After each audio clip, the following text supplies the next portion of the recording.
Hello everybody, welcome back to Wappleville, and we're back to the dog pound. That's it, yes, the dog pound, the wolves of Isengard.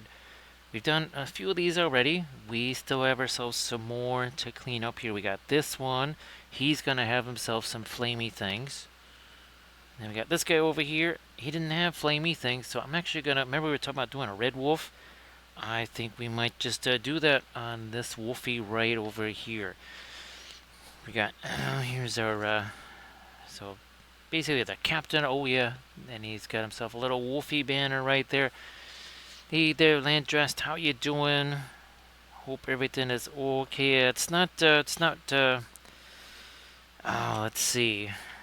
I was just wondering how much you had a chance to do on your big guy there. Yeah, that's what I've been meaning to ask you. Sorry about that. Gigabyte and Ghost Talk, how you doing? Yeah, it's meat's back on the menu. I hear that Rohan tastes like bacon. Um, Gondor tastes like chicken. I'm not quite sure what hobbits taste like. Probably like oh, I don't know, maybe lemon drops. How you doing there, M-Tellies? I think I saw a picture of your impies there, your Imperial Fest. Those were looking really nifty. Let's see. Uh, well, Landdressed, look at it this way. You can look at it this way. It's still a blank canvas miniature. Blank canvas miniatures have limitless possibilities, don't they, Landdressed? Every brushstroke you put on those Landdressed, it's like an opportunity is lost. Now, speaking of lost, I seem to have lost this here stuff, so let's get this out there. Yeah, a little bit of the Naphtol Scarlet. Yeah, the Naphtol Scarlet. I gotta see if there's something like this. Oh, in either the Griffin or that CAS Alkid stuff. Because, well, this is the Naphtol Red, that I know. But, I mean, obviously, well, we'll see just how dark that. Holy smokes, man, that thing is not wanting to open up.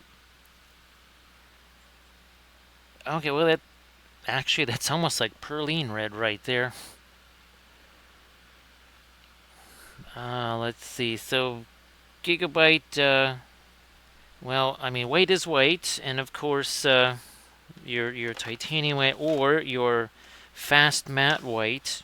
Which, do we have a new tube of that? Yes, we do. So I mean, this is what I'm always using there: the fast matte white, the titanium white, and well, yeah.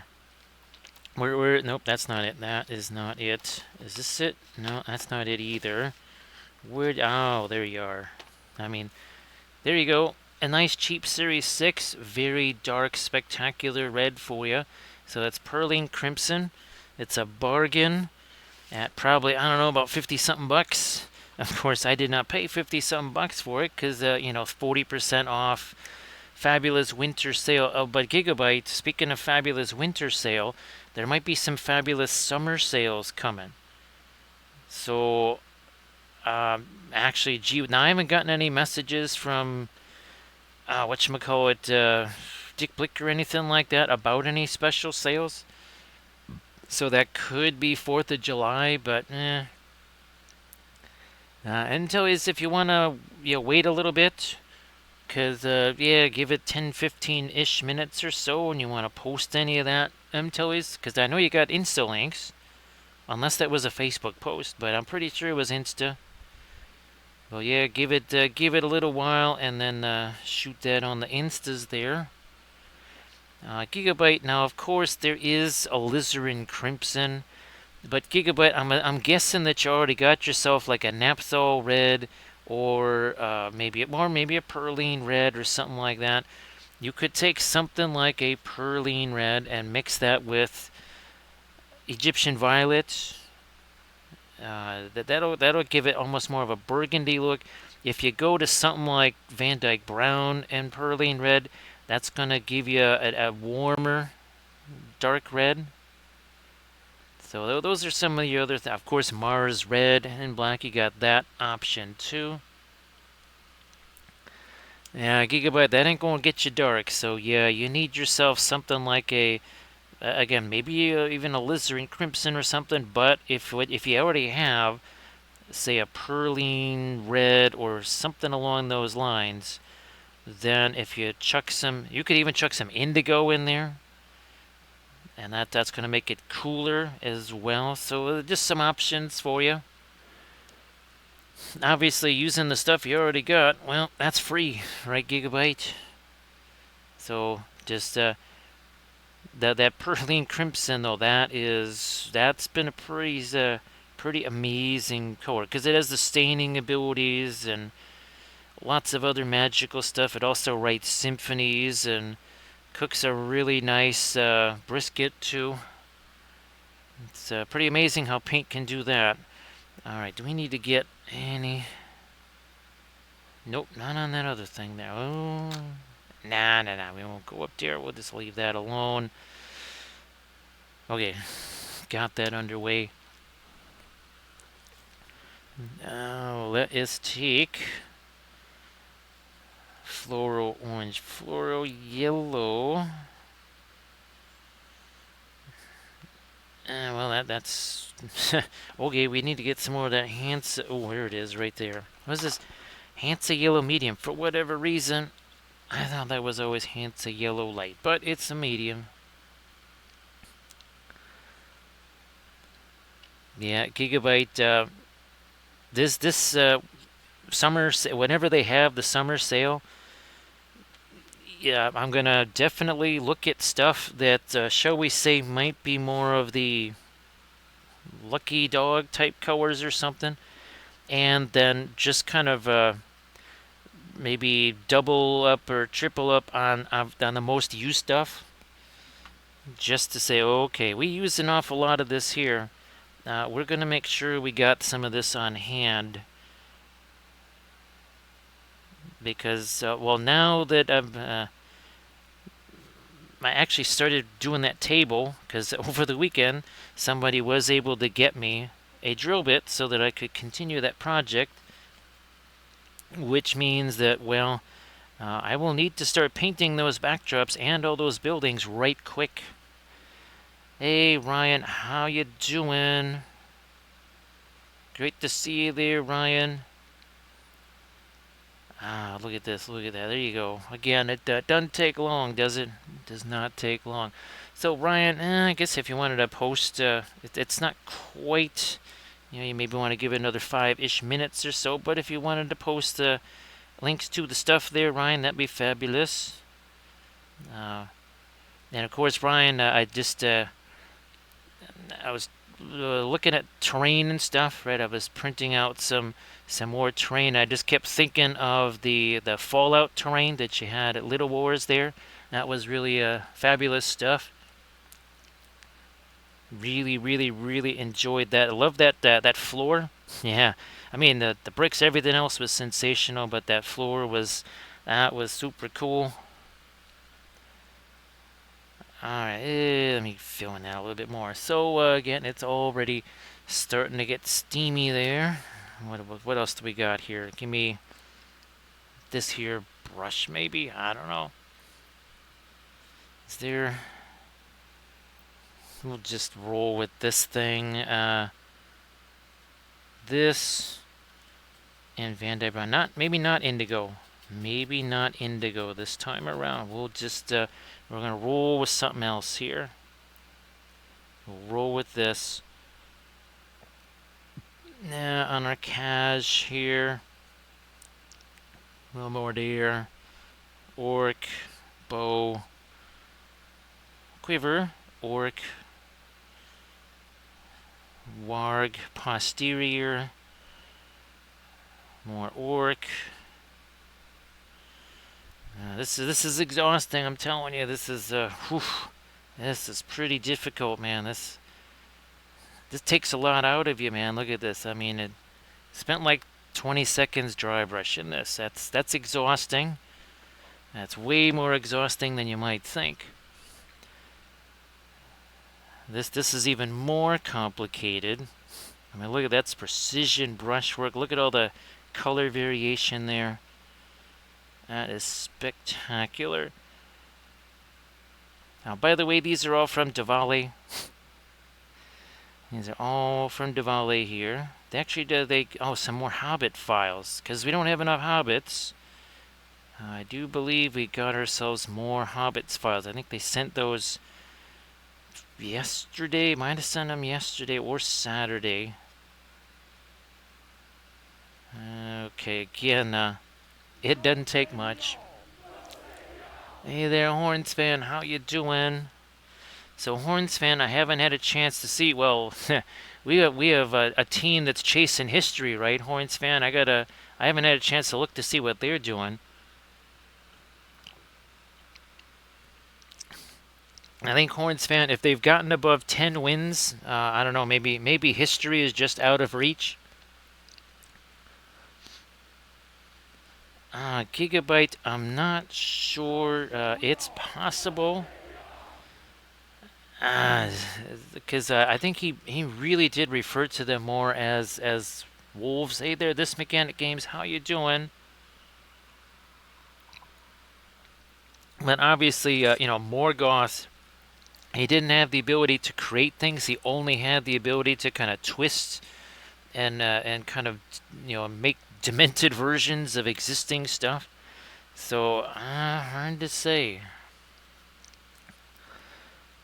So Horns fan, yeah, boy, geez, Horns fan, I don't think I have your Insta, do I?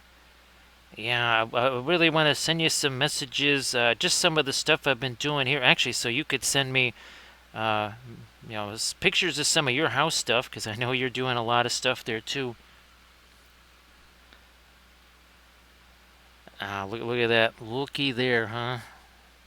Look at how easy it is. So yeah, Ryan, if you want to post anything in the chat there, I think yeah, we got 20 people. That's some eyeballs there. If you want to share that fabulous stuff, go ahead.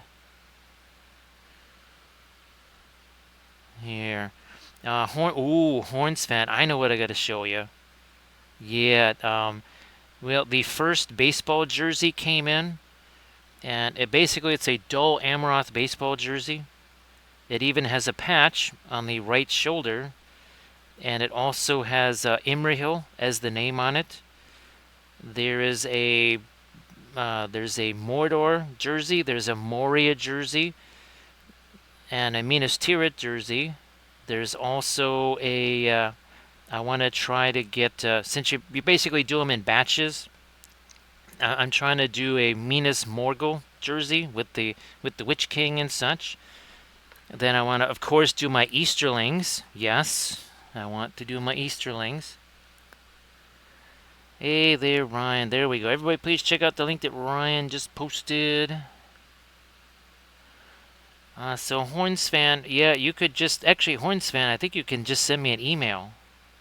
Yeah, I think you might be able to send me an email. Otherwise, I think you could. Oh, you could send me a message here on Twitch. Just I have to remember to look for it because I'm not used to that. So if you do it on Twitch, just I don't know if I can send you a picture back, but I could give you like an email or something, So yeah, just do that if that's easy, right? Mini Marvels, how you doing? So this Mechanic Games, I hope that you're doing well, and thanks again for the sub, this Mechanic Games. Appreciate that. Get me another one of these here because I wouldn't mind a refresher on that. There we go. Yeah, but if you do the Insta there, Horns fan, then obviously it would be fun, so you could do the share thing. You know what? Yeah, fine. We'll just do this too. Now, active Zenithal here. We're just gonna chuck that on there. Once again, super precision brushwork here. Great color variety. Yeah, what the heck, we'll do some there. Come on. There we go. Do I have that thing sitting around here? Easy for you to So where might that be hiding? Oh, there it is. So look at this.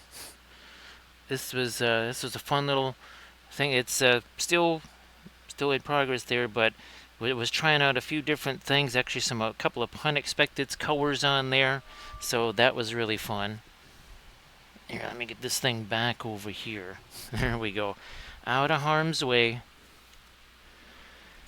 Oh, this Mechanic Games, if you wanted to share anything in the chat, please go ahead, do that. Same thing there, Mini Marvels. So Mini Marvels, if you got some stuff you wants to share, go ahead and do that. Thank you so much, Singe. Appreciate that. And Megan at 49 months. So we have the beginning and the current. We have Singe doing that. We got Megan doing that. Guess what that leads to? Guess what that leads to? Actually, Ryan, this is that other here. It's remember the Brilliant Violet? These were the ones we were thinking could be sort of like another version of the Gamlin Radiance. So yeah, I remember I got the violet, the green, and the yellow or something like that. That's all it was just that. But we got this happening right here. Thanks, Megan. And thank you so much, Singe. Appreciate it. Uh-oh. Look out. Look out. There it is. All aboard that hype train. There it is. All aboard. All aboard. Hype train. Shh. There it is. It's going to hypnotize you, baby. Look at that. Hey there, Green Fairy Studios. How you doing? Let's see. What was I? There was something I wanted to show you there, Ryan. Well, I think the reason it's got a little bit of reddishness to it is just it's got some of the Van Dyke Brown. Some of the Van Dyke Brown is in there too. Let me get some of this. Of course, Megan, if you want to share anything in the chat, please go ahead. And of course, Singe. Look at this. We're going to start singeing things right now. Yes, we're gonna start to singe a few things here. Let's get some of this here. Fast mat weight going into this as well. Like you do. That will most definitely pump that up for sure. So happy Monday there. I hope everybody has at least had some kind of a chance to enjoy the weekend to some degree or a lot of degree. And of course, Megan, if you want to share stuff in the chat, please go ahead and do that too. Now, Brian, it's kind of wild with those not radiant colors, because obviously they're not going to necessarily, I think, dry quite as fast as our radiance will. I don't see that too much. Right, Grand Oracle? How you doing there, Grand Oracle? Thank you so much.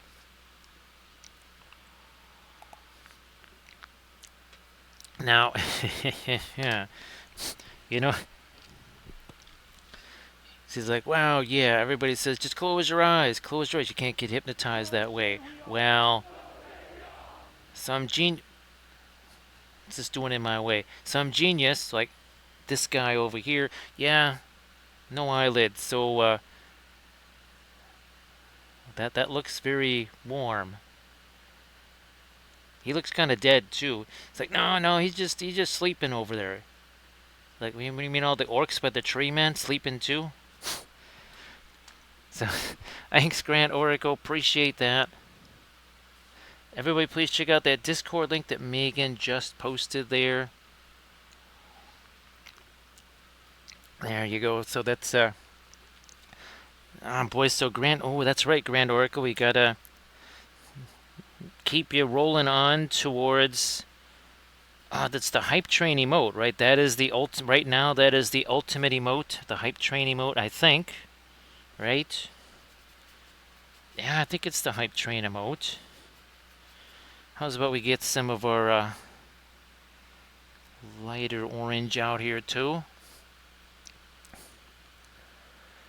Well, Grand Oracle, here's hoping that the convention was a good one. And how did the game that you were running? Hopefully that went really well.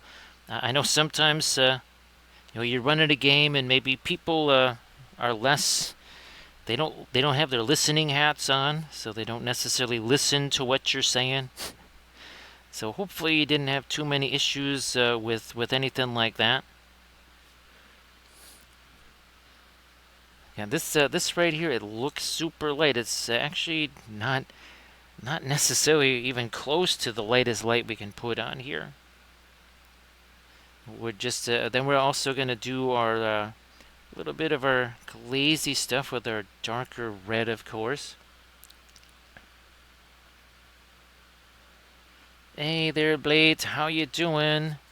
So, Blades, I hope that your stream was really fun. Sorry that I couldn't join you. I'll send you pictures tomorrow of the table. Well, I was basically taking apart a table to reconfigure it to make it into a different type of table. So I'll send you those pictures. Yeah, I was doing that while you were doing your stream. Sorry I couldn't join. It's like running back and forth from the garage to the house. So let's do this here. So speaking of cookies, which may or may not also say hype train. Whoa, there it is, hype train, cookie, hype train, there you go. Everybody please give Blades a follow. So in addition to the cookie, gonna get hypnotized, just like that, look at that, hypnotized. So Singe, hopefully this is starting to look very toasty. However, let's just use this one here. So you can see how we're going to go even toastier than that. But you see all this deeper red in the shadows there? That's something we're going to be doing next here. We're going to do that right now. Okay. You have to whisper out to receive whisper back. Well, actually, Hornsfan, Instagram, that's the great way. That is the great way to do it there. So Gigabyte, this is consider this a warm neutral. Also, this is dingy, right? So it doesn't necessarily have to be a super cool color. This is technically a warm color here, but dingy versus, well, super intense, right? So here, this is basically kind of a saturation contrast, whereas it? Ooh, yeah. See, that's a little bit more of a color contrast. Like you can see the blue there, like the indigo and such. So warm over there. Well, obviously super warm. So yeah, this is less of a well, it's still a little bit of saturation contrast. This is kind of ultra saturation contrast right here. Total desat and very saturated over there. And of course, well, we have our new emotes, right? So yeah, Hornsfan, it's gonna be pretty fun to get to use our new logo. And actually, Hornsfan, oh my goodness, I need to I need to make a jersey with the new logo, with the APCC logo on it. That's what I need. Either that, a polo shirt. That's it, Hornsfan. To do like a polo shirt, so I'm like a network guy or something like that. Yeah, a polo shirt with APCC on it. I think that would be kind of appropriate, right?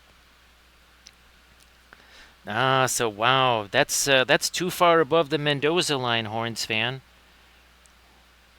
Yeah, that is too far above they need to be at least 60 to 80 points lower than that if they're going to make history, right, Hornsfan? Blades, just petition MLB to have the Jays play the White Sox every single series, and then next thing you know, you'll be winning 100 games. We'll chuck a little bit of that over here. Okay, so now it is time for some glazy stuff. Let's do that.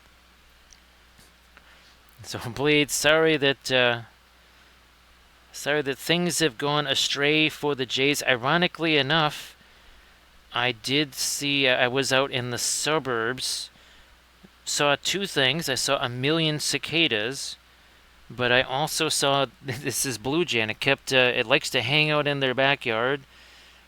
And basically there it was, well, eating cicadas. Let me see. Okay, so well, unfortunately, well, we'll have to, we'll just go pass by that. Hey there, Sleepy Slang, how you doing? So Slang, I saw a couple of your last recent posts there. They're looking fabulous as always. So Slang, if you wanted to post anything in the chat, some of your latest Instagram links there, please go ahead and do that. Let's do this here. So Armored Wolf is otherwise occupied this evening. So we'll just have to leave that go.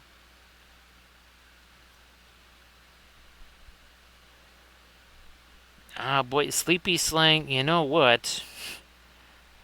When I saw that post, it kind of struck me as, wow, I haven't usually, well, Slang, I'm used to seeing about 2 new posts a day with miniatures.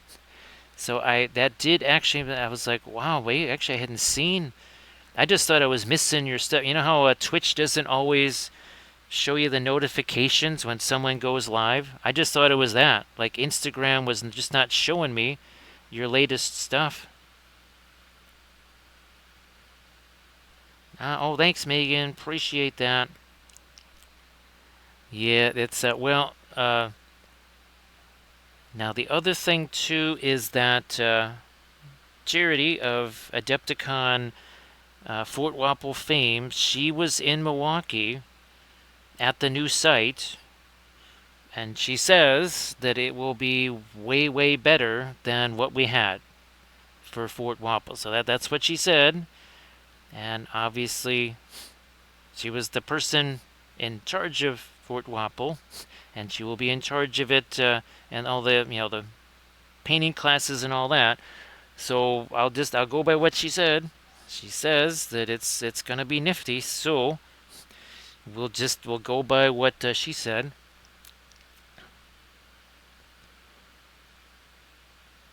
Okay, now here, we wanted to remember do the the red warg.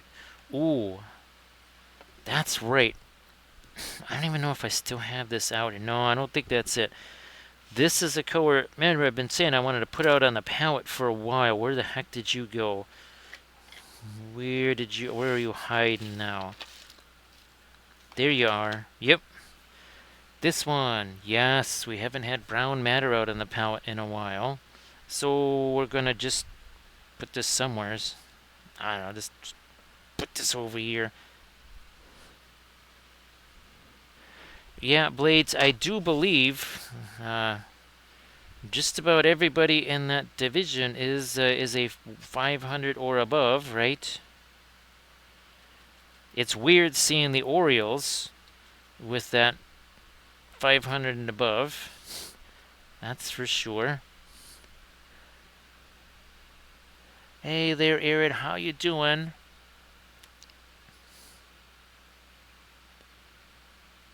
Thanks, Green Fairy. Appreciate that.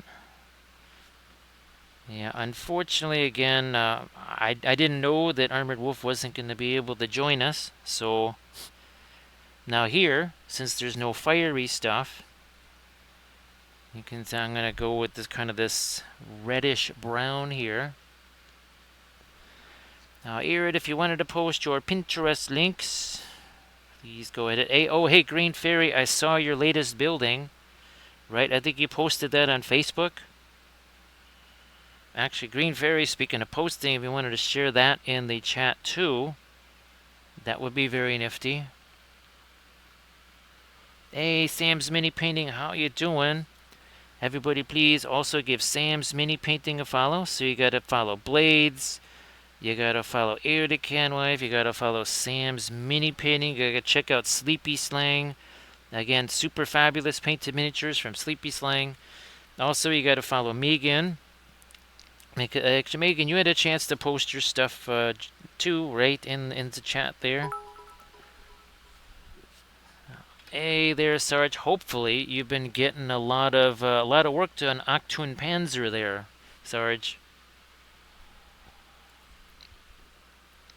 Okay, that's good, Megan. Speaking of sharing there, Sarge, if I don't know if you have any shareable pictures of your Dio yet, probably not. But we want us to share some of your other stuff. The Harbinger, the Cavalier. Thanks, Megan. Let's see. What was the? Oh, that's right, the ship. Yes, Das Boot. Yes, that Dol Amroth Swan ship that went up on the Patreon page. That's the latest video. I'm going to be doing a color theory and oils video next. Trying out a couple of different things. Actually, well, I have all those inks, but we're going to wait on the inks. I think we won't do those just yet. No, not quite sure if I want to go darker on his face there or not. We don't have to do that right now. We can wait on that. However, this different story, and now here we're going to go again, but much more neutral on that. Mars Black, Van Dyke Brown, I think. Also for some neutrality here. Oh, thanks, Sleepy Stang. Appreciate that.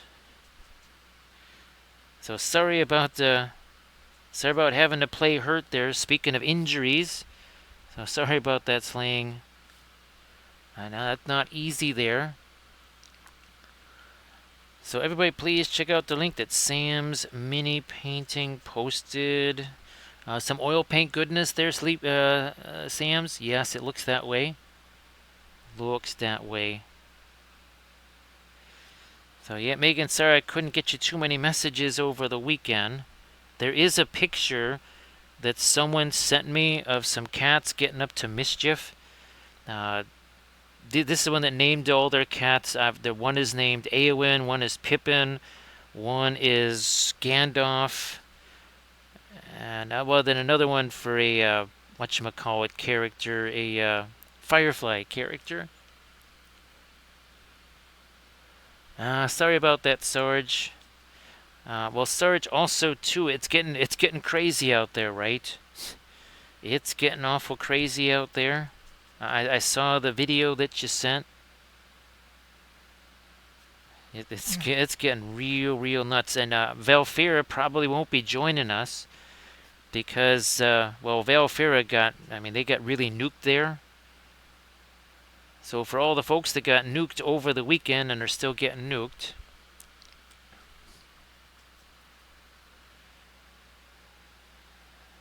There, okay. So yeah, Sarge, sorry about that. So again, you can see our fire. We haven't done anything to the fire, but just by virtue of all this other stuff, right? So again, everybody please check out Sam's mini paints, Megan's stuff. Actually, Blades, I don't know if you had a chance to post any of your stuff there in the chat, but if you want to, please go ahead do that as well. Now, you know what? Maybe up here, okay. This is maybe where we're going to start to intro some of the indigo here. Up there.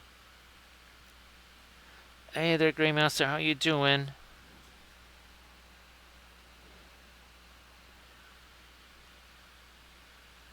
Yeah, Blades, it's kind of funny because, and it's weird because I'll lose track on the timeline, right? Sometimes I'll see those, and they're actually It's like you're traveling in time back and forth. I'll see some of the older ones before I see the new ones. Now here we got a little bit of the Perline Black. Okay, well, yeah, Sarge, I'm not going to jinx it, Sarge. I'm not going to jinx it. So Grey Mouser, there's just been tornadoes all over the place. And I'm just like all over the place, non-stop. Oh yeah, here we get some of that greenish stuff there.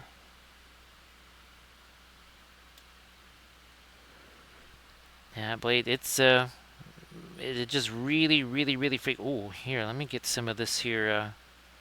Yeah, there we go. We're gonna chuck some of you on there. We can do that, especially since it's not on the fire side. Okay, yeah, we'll go something like that.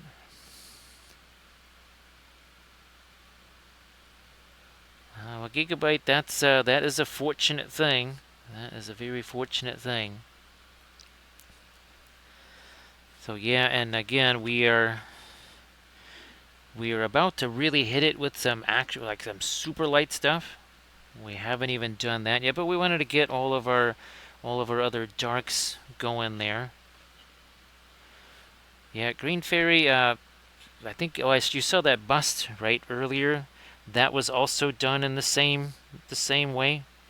Here, let me just get this stuff off of here. Whoops, that wouldn't be good. There we go. So this was also done in the same way, but you can see we don't have the fiery stuff, right? So we could kind of play even more with the warms and the cools and all that sort of stuff there. Now Blades, this should be fun to see. Let me see here. Well, look at that. Okay. Doesn't really look all that different. I mean, yeah, okay, if you get rid of that, does that really look all that different than that? Especially if you start coming back in with some light there.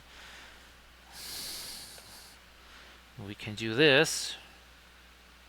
Also this. We'll do this so that we can see this. Again, that is saturation contrast and color contrast. So temperature, warmer, cooler, dingy, super saturated right there. How you doing there, Artemichael? So Sleepy Slang, what we're doing here. This is good. Here, look at this. You actually have. Look at this. So it's just dark brown primer. We just take lighter, just a dry brush, just some lighter neutral colors.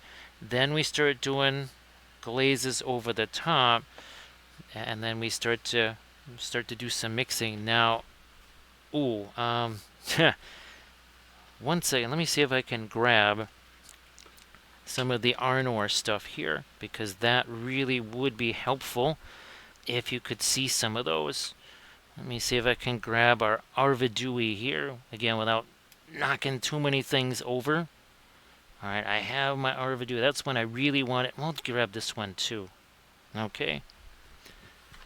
So we got those. Let's do this.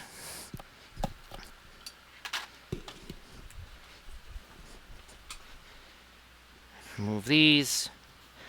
These are also done the same way. So that was a glaze over the top, and what the difference is, we are mixing with that lighter color. So this lighter stuff here, that's not just a dry brushed on dead zenithal. That is mixed, and we did it again here on this cloak. So that most of that lighter stuff that you see, and same on the horsey, that happened by just glazing over basically that lighter dry brush. It's wet, right? It's wet, and it actually mixed at the same time. Now let me move him also out of the way over here. And let's get to this guy over here. Nope, sleepy slang, it's all oil. Yes, everything is all oil because again, otherwise it would just be a dead zenithal, right? There wouldn't be a whole lot going on. It would be very, very, very dead. We want the active zenithal, not a dead zenithal. And that just by virtue of it being like here, same. See, it's actually mixing a little bit there.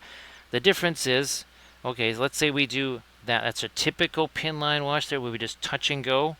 This is a bit different. This I'm normally not doing this. So that's me actually, and you can see, normally I say, look at all that dark paint on the end of the brush. This, again, I let that actually mix together. I'm getting a little bit more of the dark stuff there. So there, more of a traditional pin line. Everywhere else, kind of letting that blend a little bit. So there again, more of a traditional versus that blend. So everybody please check out the Instagram link there. The Gray Mouse, very, very nice that you're actually in a place where you don't kind of have to worry about that so much. That's very cool. So there again, we're just going to try and maybe get a wee bit of dark in a few places here. So it's almost like a reverse there, Sleepy Slang, of the pre-glaze technique. So instead of pre-glaze and then the dry brush over the top, we start with the dry brush and then we kind of do the glazing over the top of that. So again, it's kind of inverting the process just a wee bit there. Alright, some of our dark there. Now let's do... Yeah, okay, fine. Let's do some of this. It's this full tim there, boom. Like so. Now let's get over here to some of this lighter stuff here.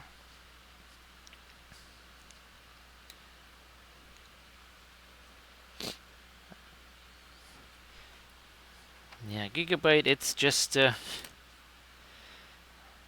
What's funny is I have been, ever since, well, I was bequeathed a whole bunch of those inks. I've been messing around with the inks. And I've already done 2 Patreon tutorial videos experimenting with those.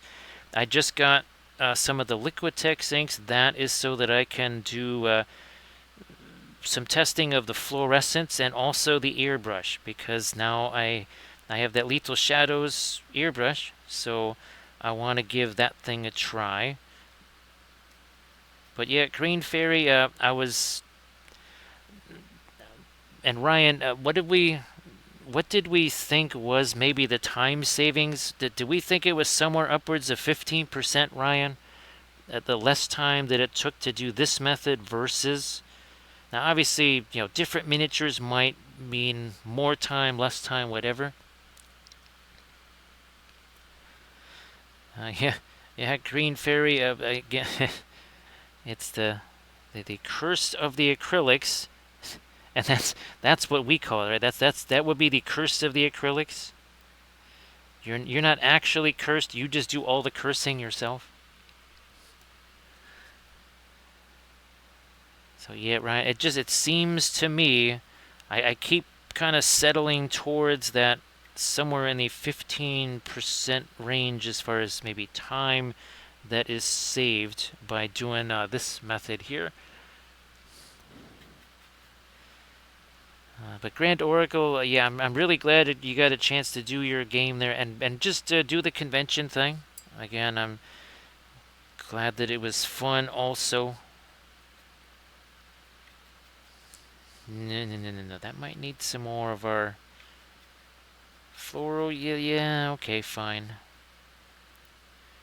Okay, a little bit of the orange back. Is that thin? I might have to go thinner to do that. And now let's start getting some of this on our wolf over here. I don't know, maybe we need to go even thinner than that. Well, too thin, it'll be a pin line wash. That's not going to work. That won't work too well. Let's see, we gotta get some of this on our sleepy guy down here.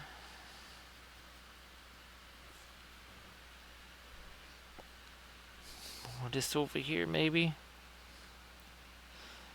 And everybody, please check out the the Etsy link there. So Armored Wolf Productions. Obviously, the dice bags are the, that's kind of the big thing, right? The dice bags, but there's much more than the dice bags. But the only way you're going to know is if you go to Armored Wolf Productions. Again, Megan was kind of to post that link there.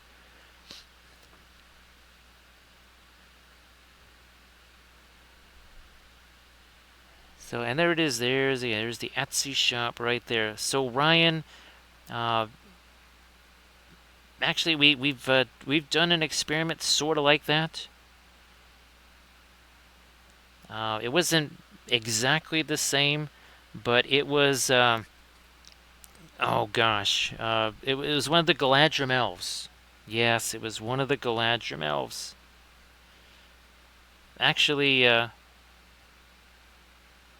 no, wait, no, was that? Yeah, it was. Yeah, it was the. We had a Dunlending and we had a Galadrim elf.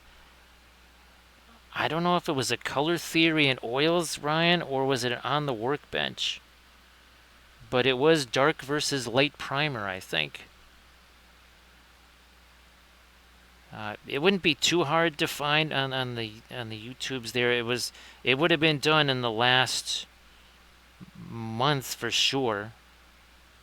Yeah, no, probably no longer ago than the last month. So now, which boxes did you get there, Grand Oracle?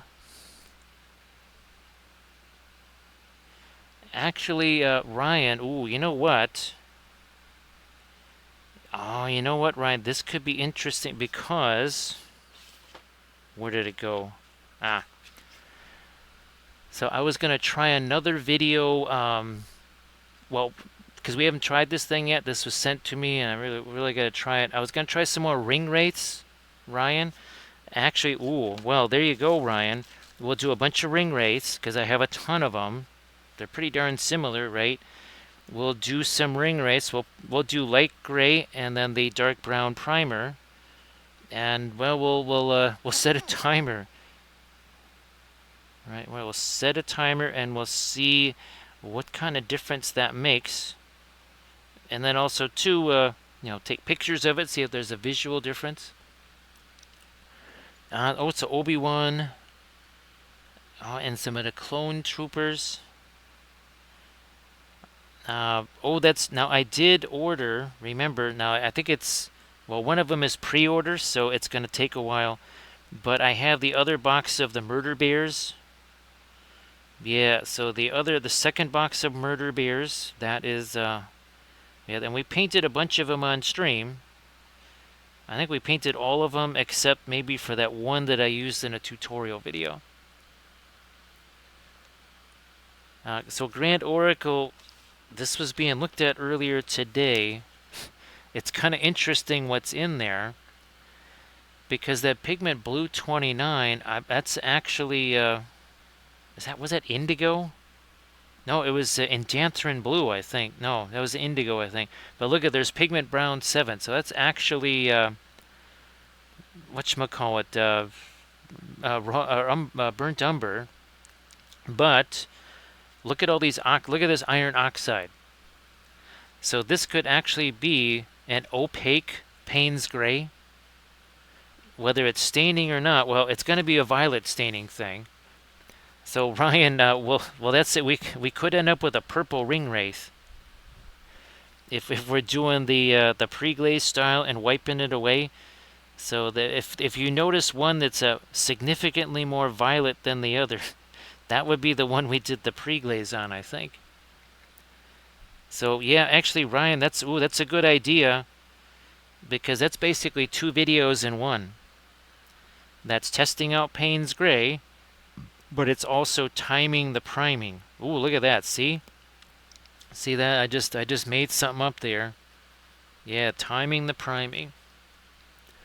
Thanks, Megan. Appreciate that. So, Megan was kind enough to post a link to the Patreon page. Appreciate that. And again, let's see. Well, tomorrow and Wednesday, I'll be filming the next couple of videos. Now, should this new area be as successful as I'm hoping it is, it could also lead to some airbrush filming. So there's that too. It could possibly lead to that. Just throwing it out there. Get a little bit more on my lighter orange there. Yeah, okay. And we'll still go a little bit toastier on our wolf there.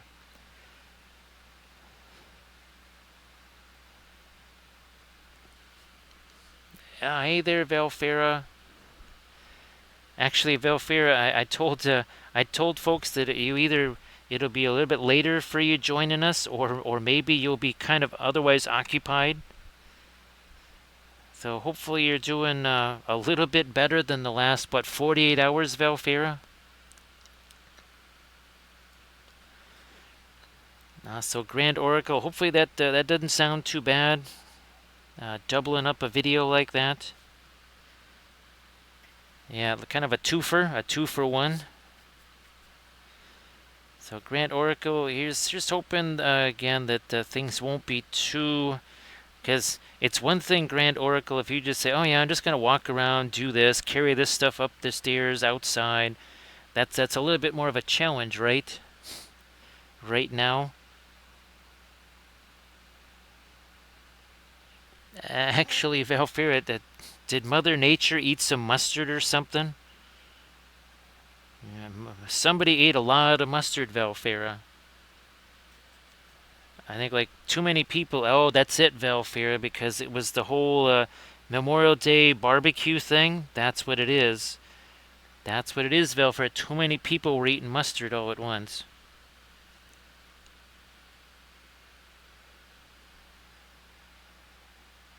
See, and Valfira, that does, well, actually none of those things happen terribly frequently, but if that, the last thing, well, that doesn't seem like that happens too often. And of course, well, that just leaves things more vulnerable, right? It's almost like it knew what areas to hit.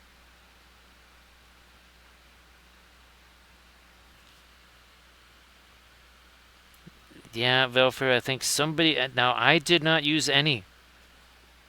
I did not use any mustard the entire last 48 hours, so I am not responsible for that. Hey there, Peace Talker. Nice to see you. Nice to see you there. Hopefully you're doing well there, Peace Talker. Let's see if I can. A little bit lighter on his chompers there. Looks like we can. Yeah. Oh, and by the way, 53 minutes ago, these had no paint on them whatsoever.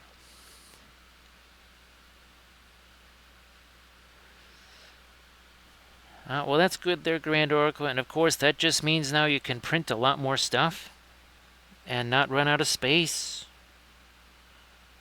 Yes, you created an opportunity for a new pile of opportunity, Grand Oracle. So that, I think that's mission accomplished. See if we can't get a little more of that lighter toasty stuff there. Also here.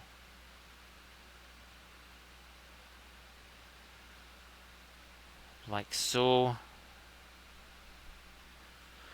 So again, that's getting toasted. It's still not the lightest light. We can still go lighter than that.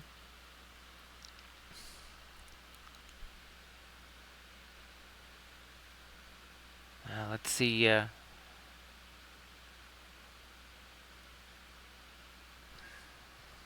More. Okay, let me try to break down some of this here. Fast matte white. There we go. Because Sarge Now, Sarge, I was trying to tell if it was breaking the glass. Actually, Sarge, that doesn't seem like a genius idea in an area like that. To actually have glass on the roof there. That doesn't seem to be the best plan, because I don't think it was going through the corrugated steel, was it, Sarge? We're doing this here.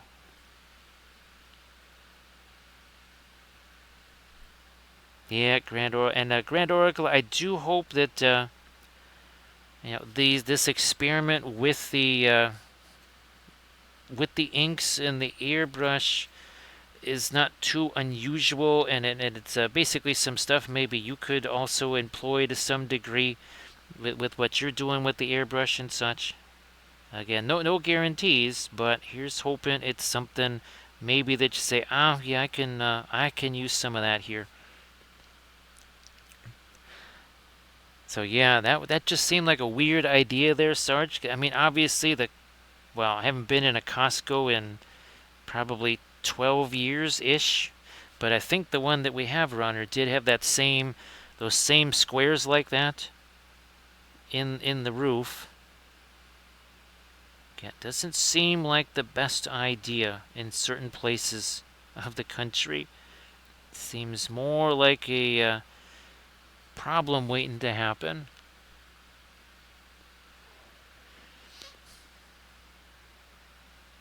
Doing a little bit there. Okay, so there we go. Again, it's a nice little campfire here, getting all toasty. Getting toasty here. Maybe I'll touch a little bit of it right there. Okay. Yeah, very fun. Now we got to start doing some stuff out here as well. Now we're going to use, as I like to call it, the radiant indigo, but it's not. It does not have indigo in it.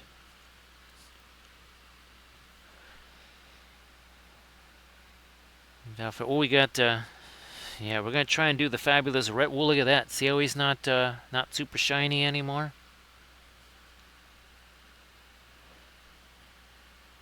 Oh, the box is on the floor.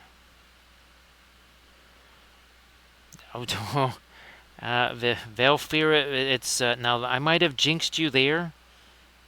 That I can say I might have jinxed you there, Valfira, because yesterday. Well, it was supposed to show up today, but it showed up yesterday. Another dehumidifier to put literally in the area where the bamboo X1 is, because, well, obviously trying to make sure that humidity levels are as low as possible. So there, that maybe I jinxed you there, Valfira, and if so, my apologies. So yeah, sorry if that led to some jinxing there.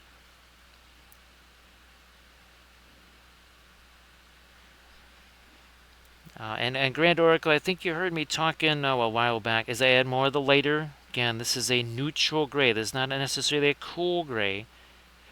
It looks cooler only because we got this roasty stuff going on over here.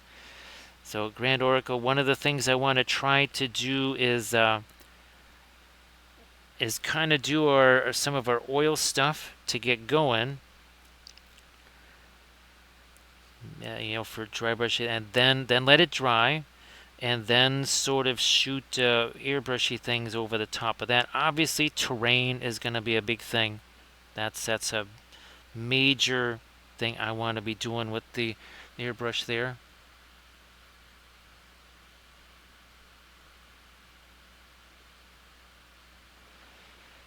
So that looks like, even though, okay, so the autocorrect monster got in there, but it looks like 8.5 inches in an hour. Yeah, Valfira, there's no drainage that keeps up with that, right?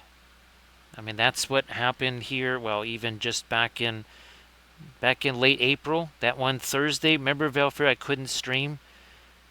There was too much, too fast. Obviously, that just kind of seems to happen all the time these days. Now, we're going to Maybe still try to get some kind of rusty stuff here on the metals too.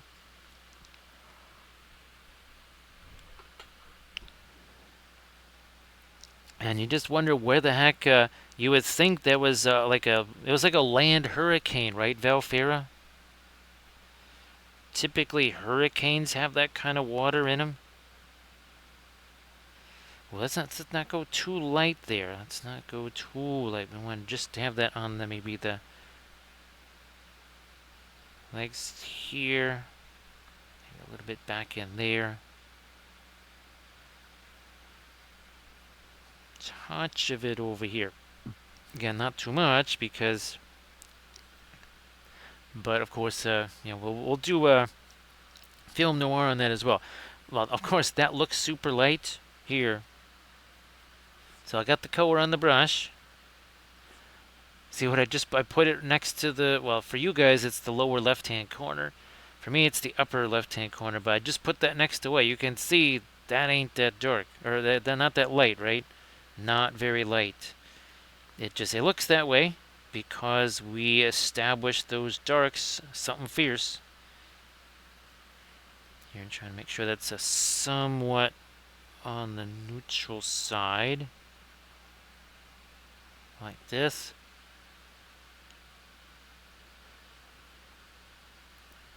So Grand Oracle, let's see. Well, in addition to, well, you saw all the ones that I had, right, from Green Stuff World. In addition to those, now I've got 9 more from Liquitex. Of course, one of them is just white. I think the other one might also be black. So there might be a white and a black, just because I wanted to compare them to the Green Stuff World. White and black. Here, I'm just trying to get that little, there we go. Get that thing off of there.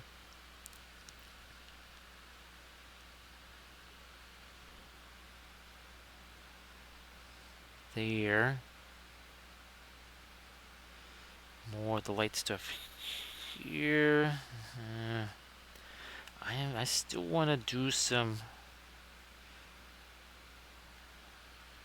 Yeah, so again, that's it's starting to challenge right these values over. But remember, it is it's as neutral as I could possibly get. It's literally a neutral gray. And as opposed to, say, the cooler gray, where maybe we're taking some indigo, mixing it with that. Here, let me get rid of that stuff.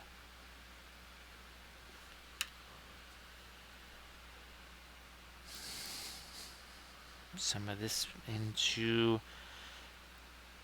his face here. So Velfred, oh gosh, I wish I can't really remember what the was it, like a 9 milliliter bottle or something like that. It's not terribly big, right? The little glass jars, right? Something like that. So Megan, yeah, I gotta remember to send you picture this picture of these cats who just, for whatever reason, I mean, they get into every weird little space. I mean, that's what they, well, when they're not doing other mischievous things.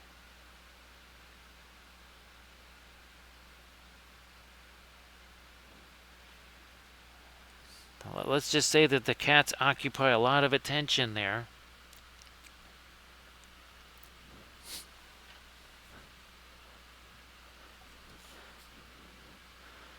Yeah, Grand Oracle.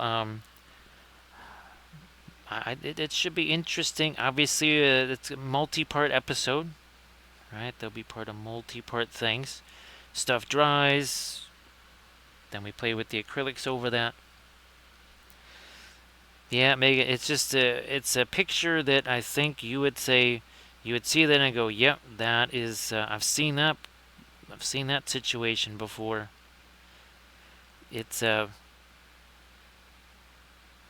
mean, it's not just the picture itself kind of by itself looks pretty hilarious, but the expression on the cat's faces and the perspective that they're looking at you from, Might also be partially terrifying too. There's that as well. Let's see if we're gonna get a little touch lighter in a few places there. Again, fire, and then to the light. By the way, this is that same brilliant violet that we were using earlier, right? We mixed the brilliant violet with the Van Dyke brown to make that sort of lighter neutral color.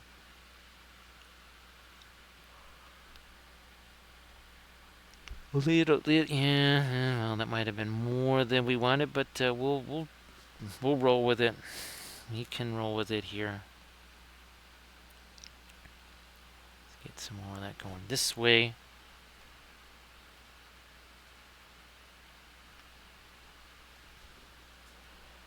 Also over here. Maybe even little hints of fur texture there too. Little hints of fur.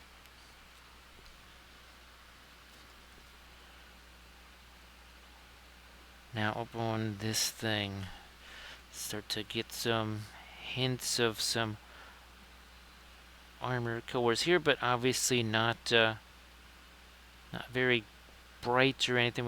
Maybe a little bit more of the fire color on that too. Yeah, Valfira, I know the Sotars can sometimes be a little wonky, right? What have I...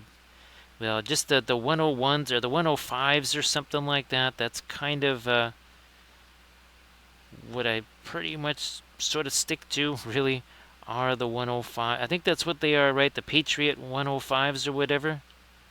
Could be wrong on that. Again, it's... Unfortunately, again, the last time I've touched the airbrushes was June of 2021, so basically 3 years ago. That is the last time I even touched an airbrush, which is pretty wild considering that, well, I mean, there's been multiple times where practically everything I did, like the watercolors, lots of airbrush in those.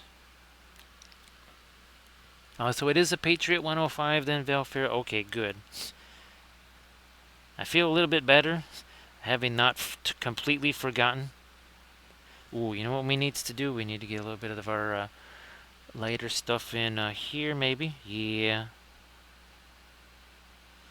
A little lighter there.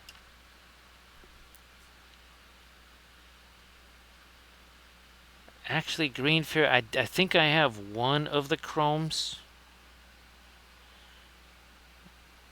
Were there different versions of the Sotar? Again, now this is again where the gap in the memory comes in because of too much time passed. But I don't remember if there are different Sotars. Back to the yeah, we got the brown matter back on the palette, boys. Brown matter back on the palette. I will mix that with a bit of our not yellow ochre, Mars yellow deep here.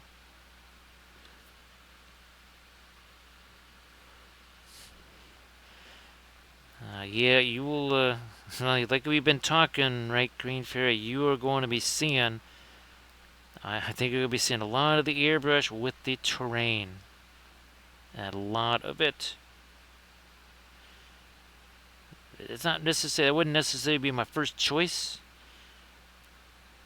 What was it? Well, even this type of thing, right? So, well, yeah. Sleepy's thing, stuff like this too. I mean, that horse is on one leg. Trying to do the pre-glaze and wiping it away and trying to get a sponge in there, even for something like this, gonna be tough. Now, we still have the very first of our murder kitties here. So this one, this is kind of where it all started. These were so spindly and everything. I thought, pre-glaze on that, that's going to be dicey. And here we got the Anubis that we did too. Yeah, Just looking at that going, that could go a little wonky on us. So I just did the darker primer, and we worked from there.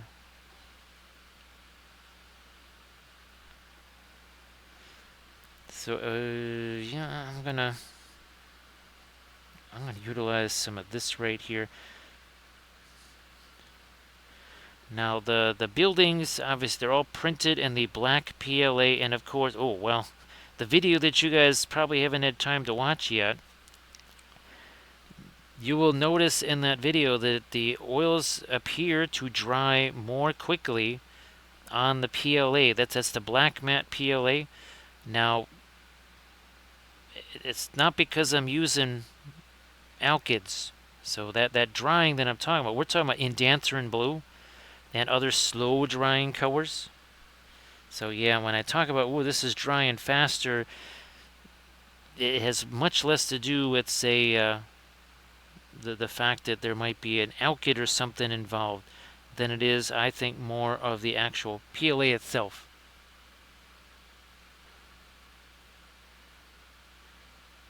So there are, oh, the smaller cup, that's right. Okay, yeah, that's it's again, right, it's been a long time, and that, now you just reminded me of the differences. Yeah, that's right. I don't think I have any of the older generation Sotars. I could be wrong, but I don't think I have any of the older generation ones.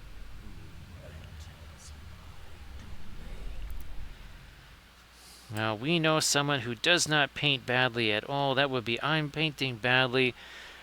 Painting Badly is actually doing a really fabulous landscape there. Everybody please give I'm Painting Badly a follow. So Painting Badly, if you want to post anything in the chat there, please go ahead and do that. And everybody give I'm Painting Badly a follow. Follows are free, so you should do that. So Painting Badly, I hope that you're doing well. Happy Monday to you. And I'm sure your stream was fabulous. Tell you, how you doing? Nice to see you. Now we are painting some more of our doggies here. So more Wolves of Isengard. And thank you so much for that follow. We have ourselves the newest little hobbit, and that is tell you. So I'm not going to mention a certain plant because every time I do, they want to set fire to it. It's like, oh, wait, you got shireweed over there? It's like, nope, never heard of the stuff. Then why do you stink of it? It's like, oh, it was I was by a hobbit. Yeah, I was by a hobbit. They have parties all the time, you know. It's like, I think you are partying with them. Thank you so much for that follow. It's like, whoa, dude, that was a quick costume change. It's like, well, I don't know, Galadriel gets to change her costume, why don't I get to change mine?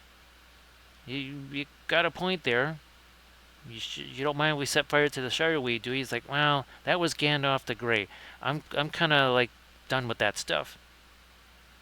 He doesn't really smell like it. Now, what's going to happen? What's going to happen on our Gandalf dice here? Ooh, uh-oh. He didn't actually mention pipeweed, so he did not roll the dreaded one. So Gandalf seems to be safe there. He seems to be safe. Thanks, Dal. You appreciate that. So yes, well, the costume changes. Well, that would be Galadriel's costume change, right? Because she accepted the one true ring from Alex the Cave Troll.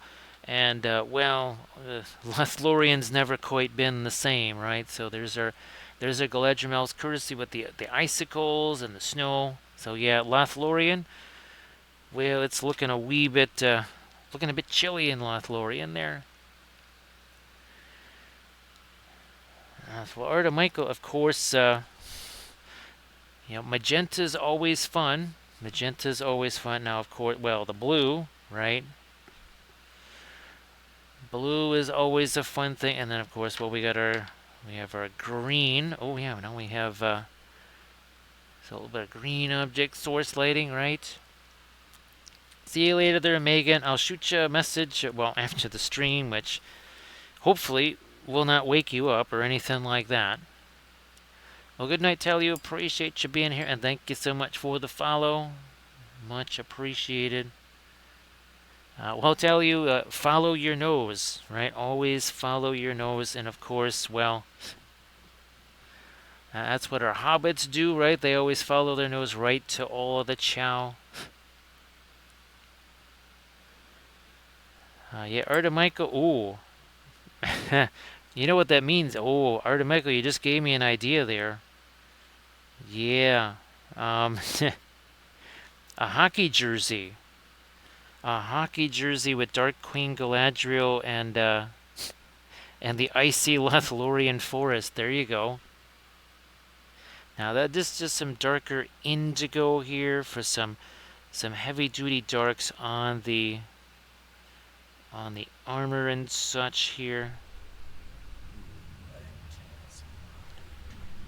Thanks for doing that clip there, Bithron. How you doing? So now, Bithron, did you ever get a chance to grab those T28s you were wanting for your fins?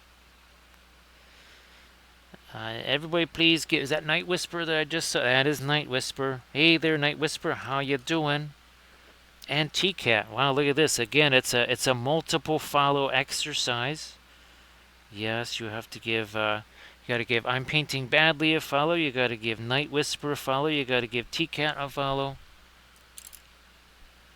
Roland, how you doing? Well, Roland, let's see, 2020, well, I mean, we'll see. They say 2026, it could be longer. Of course, we have War of the Rohirrim, that is coming up this year. So, December of this year, animated War of the Rohirrim.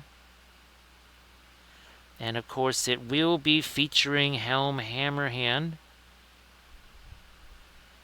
which is, that's going to be super fun. Very, very fun.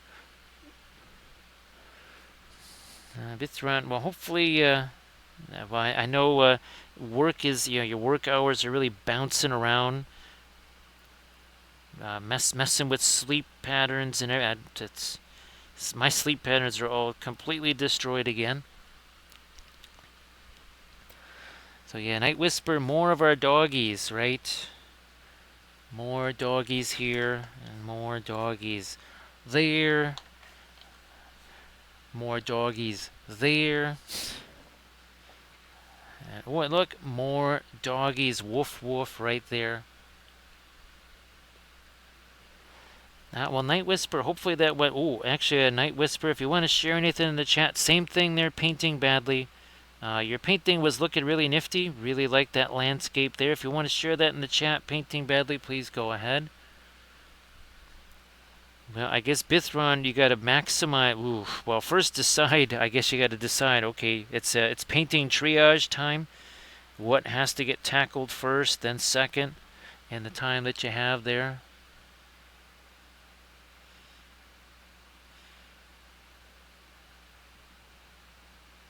So yeah, well, basically, it was just okay. Stay up insanely late. Maybe get up insanely early, but now it's all just all over the place. Holy smokes. It is truly all over. Actually, Artemichael, if there's anything you wanted to share in the chat, please go ahead and do that as well.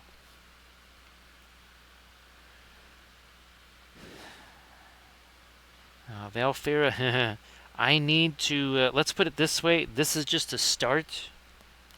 I believe if I get these two guys here, that might give me somewhere between 10 to a dozen Wolves of Isengard. We need at least 3 times that many. So yeah, this is just a start. And this is just one legendary legion. Let's not forget all the Mordor wargs, all the Angmar wargs, 2 different types of wargs, fell wargs, wild wargs, actually 3 different types of wargs, ridden wargs, fell wargs, and like those ethereal ones, whatever. So yeah, there's lots of doggies coming this way. Now I'm pretty sure I was gonna go with the Medbury Wargs. I think we're going to maybe be the Arnor, or sorry, the Angmar ones. So everybody please check out the Insta link that Artem Michael just posted there. Of course, oh hey Bithron, if you wanted to post well, some of your fabulous terrain stuff maybe that you've been working on. And I guess, oh, the other thing, Bithron, were you successful with the anti-warp stuff? Yeah, hopefully you were successful with that. So 1,000 points of Tyranids we're seeing there. Valfira, the target zone, even if it's not necessarily 1,000 points of, you know, like straight up Wolves of Isengard, because, well, I do think, I don't know if Saruman would also be part of the Wolves of Isengard Legendary Legion, but I mean, obviously, if he is, you're talking at least 150-ish points or so. Now, Bithron, you've already done the thing where you put paint on the opposite side, right? Because I know that was something we tried to do to avoid, but back in art school and such. Oh, that's good there, Erda Michael. Oh, speaking of finding things, I actually found a couple of more Babylon 5 originals. Yeah, these aren't the prints, these are actually originals. Plus, I found some more of my old Star Trek Next Gen paintings.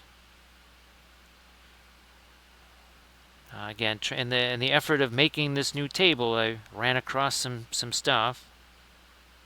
So, who knows, maybe some of that we'll have to make into some scenes here.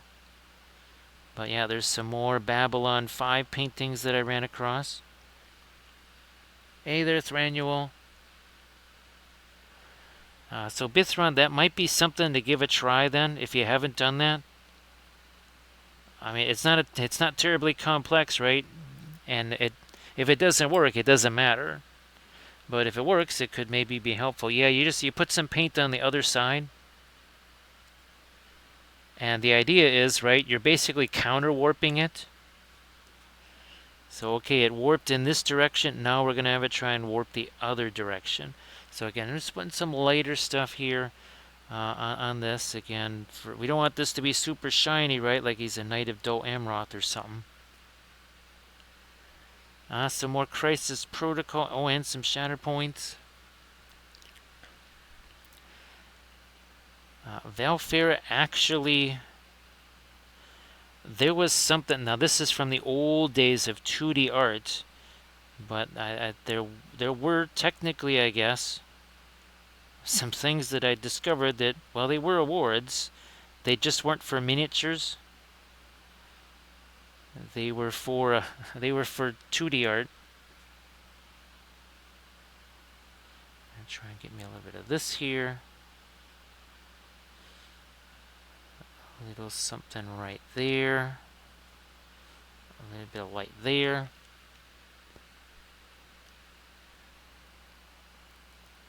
Yeah, Bithron, well, anything, but it'll make it stronger too. Yeah, that would make it stronger. But oh, let's get. That might be too much of it. There we go. Okay, that's a little bit less of an intense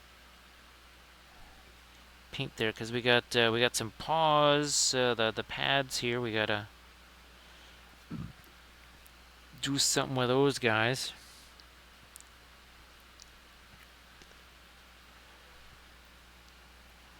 So Valfera claims allegiance to the army of Jiro. Hold on, maybe we need to. Okay, is that up here? You know, we gotta. Actually, do we? Oh, we don't have a Babo emote. We need to make a Babo emote and then a Trunko. So who's on Team Babo, Team Trunko, Team Jiro, or Team Sambo? Maybe maybe we can do some emotes for those too. Now Let's start thinking about skin tone and, well, maybe something there. Not so much skin tone here, just trying to do a little different color for some sort of leather. How you doing there, Doji? And then, of course, the whole Bithran, the Weeping Angel did show up earlier. Yes, something about being hypnotized. Yes, remember that? Yeah, it was something about being hypnotized. And that the Weeping Angel cannot avoid the hypnotizing because, well, can't close the eyes. So, Doji, if you want to post any links or anything like that, please go ahead. I'm going to get me some orange over here because the Oracle of the Flashlight has dictated that is the case. That is the case here. So we take our orange and some of this other stuff to do the stuff here. Alright, let me break down some of this here. That will go up here maybe.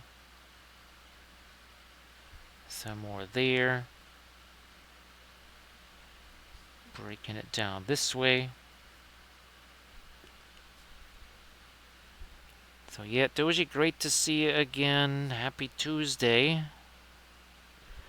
We still have 24 minutes of Monday left here. No, that got too much. Wow, and that's weird that should have too much yellow in it based on how much orange there is. Wow. Okay. Well, that's okay. We'll get back to some orange then if that's too much yellow. Maybe a little something there. A little something there. Touch the orange up there, maybe too. I mean, minimal, very minimal. Oh, by the way, 1 hour and 27 minutes ago, both of these paint free, totally paint free, nothing on them there. See if we can get again a little bit of the orange here on the face, on the armor now. Here, let's thin that down perhaps. Let's thin that down just a smidge over there. So have a good night there, Megan. Appreciate you, and thanks for posting the links too. Again, Armored Wolf not able to join us this evening.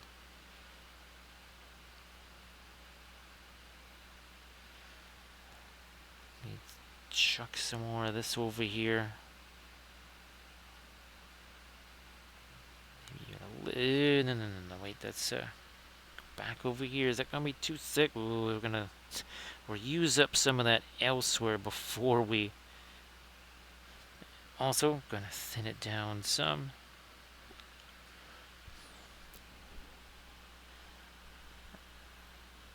Just a little more of this under there.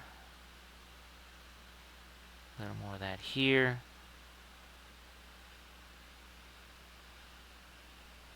Also, up there again, to maybe get rid of some of the yellow, we're going to get a little bit more of an orange down in there.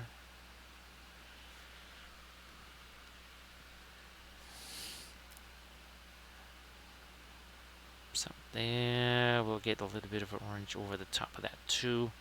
Fine. I don't think, well, only way to know is, well, looky there.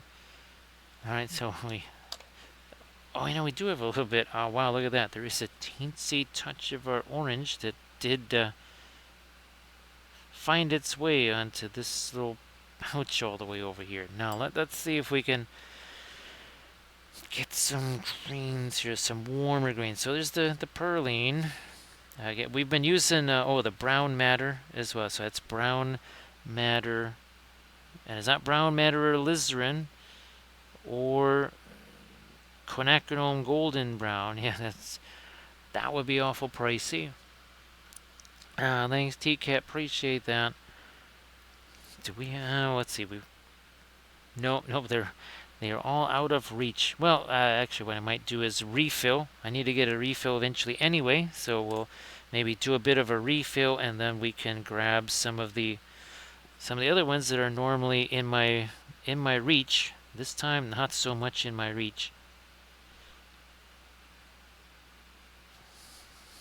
Back to some of that green there. And TCAT, if you wanted to post anything in the chat, not sure if you did either, but again, Doji, you want to post something, please go ahead. And of course, TCAT, same thing there. Let me get, ooh, you know what? That might be interesting. So, well, we're going to do some plop and push right here. Yeah. Which, of course, is far more preferable to push and plop. That usually indicates distress. Here, let's take... This is a blending brush, maybe. So, see you later there, Doji. And here's hoping that that is incident-free. And sometimes that doesn't... You don't always escape unscathed from a baby feeding. Yes, sometimes no one goes unscathed from a baby feeding. Let's get some of this. Although I hear tell that you have to watch a dog's weight during that time period, because the dog, well, gets mighty familiar with the fact that that little object up in that chair tends to send food in my direction. Where are we at here with our blending brush again?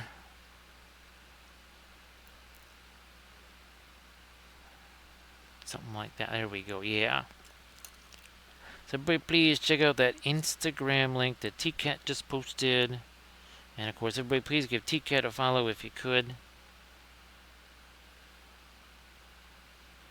Did I get... nope, didn't get any of that over here.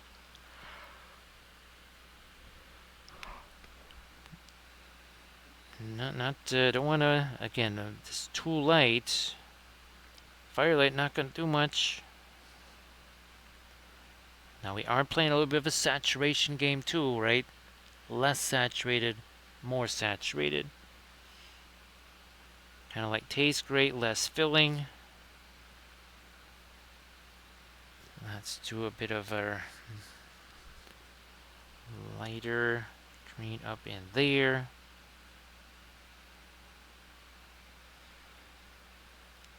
No, not going to do that on that pouch. Not doing that.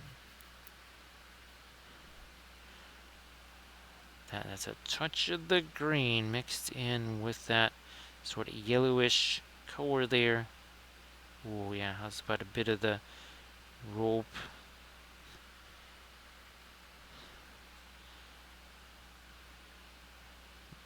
A little touch of something lighter here. Again, that's kind of the ambient light on his clothes, where, boom, then we have the really light stuff over there.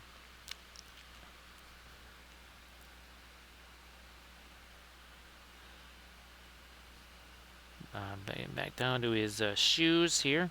So I forget who did the civilian casualties. This is not like the other Medbury casualties.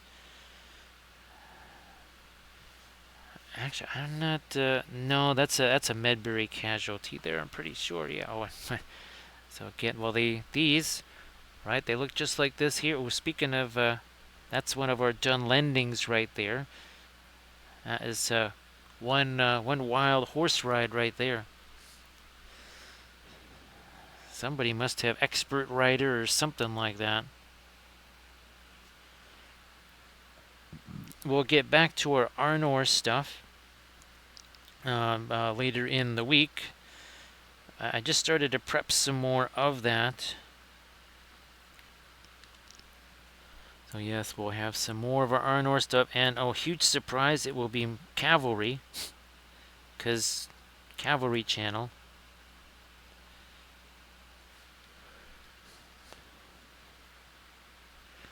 So yes, Wolves of Isengard baseball jersey would definitely have to have a reference of a dog pound, that's for sure. That would have to be in the logo. Well, that means we'll just do that with the AI thing like we did our other logos. In fact, much like our APCC logo, maybe I should turn some of those into emotes as well.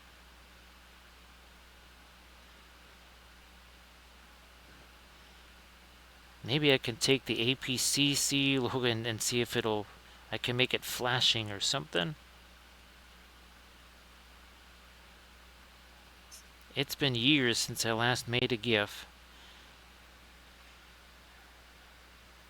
Now I wonder, you know what, let me do this. Let's do this. So we're taking some of our Perline Crimson here. This is more just to sharpen up some edges. It's not looking to necessarily create shadows.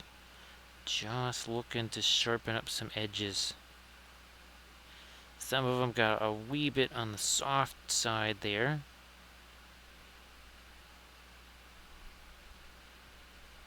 Some a little darker there.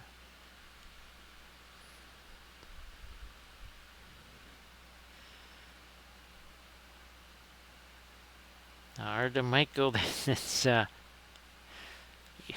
actually Arda Michael. I do. Whoa, on the shields, Arda Michael. There we go. Yeah. Now I've done a couple of shields, but I have more. There are more shields that I could do, Arda Michael. So we'll have some white hand and some white paw prints. We're still going with that Perline Crimson. Super dark, super intense. Also, it's a staining color. Said almost no one ever about something that was red. So that makes it pretty unique amongst all reds.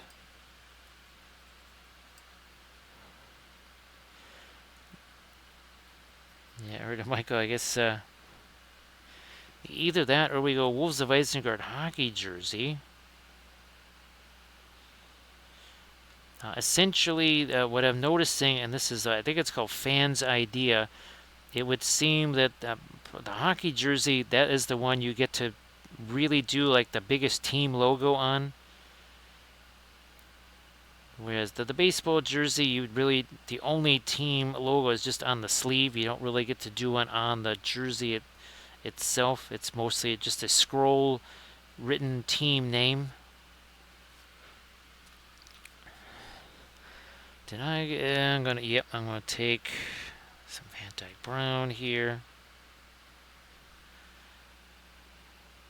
We need some darks here and some of these folds as well. And then also just got to get rid of that thing there. Let's see if I can make his the lighter pinkish color here on his paw. Let me see if we can do that too. Right there.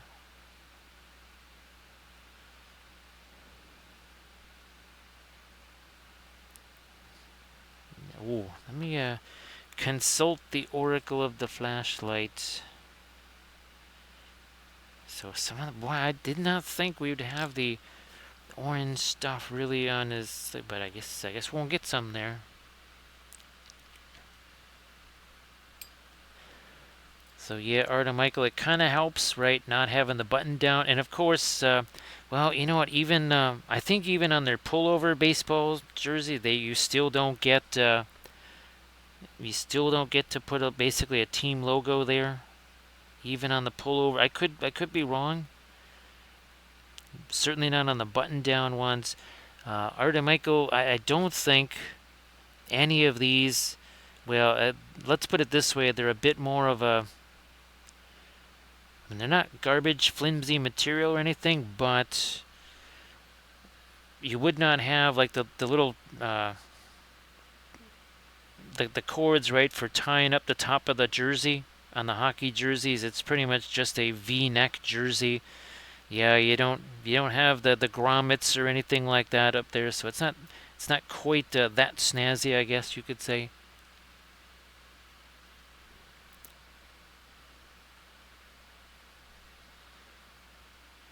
But yeah, Art and Michael, that would certainly give us a little more space to play with, wouldn't it? I'm just doing a little bit of a glazy thing here with the Prussian blue. You can barely even see that that is that much blue, and that's kind of how we were looking to do it, really. Back to some of that Van Dyke brown for that. Might come back to that in a bit. Alright, well, Valfira, I'll just shoot you some messages tomorrow just to see how that is progressing, and hopefully lots of progressing happening.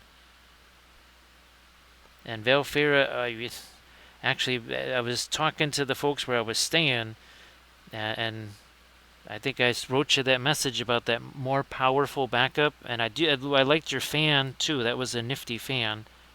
Might have to get me one of those.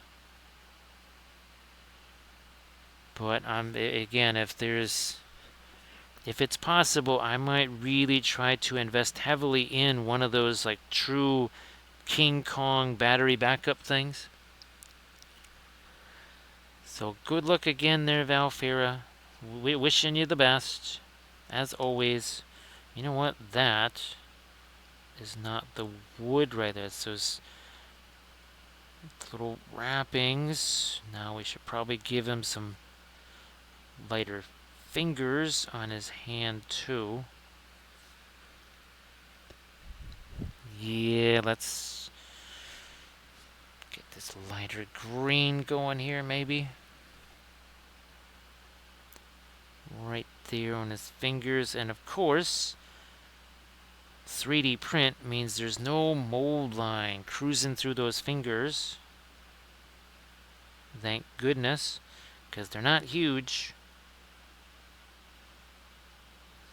Yeah, those are not heroic scale mega fingers. Those are true scale dainty tiny fingers. Ooh, Velfred, this should be good. This should be a good one, because now we don't have any of the shiny there anymore. So we look and we look, and then where'd it go? Where did it all go? It's all gone. All went away. Well, this is kind of interesting. Well, let's do this. Let's do this here.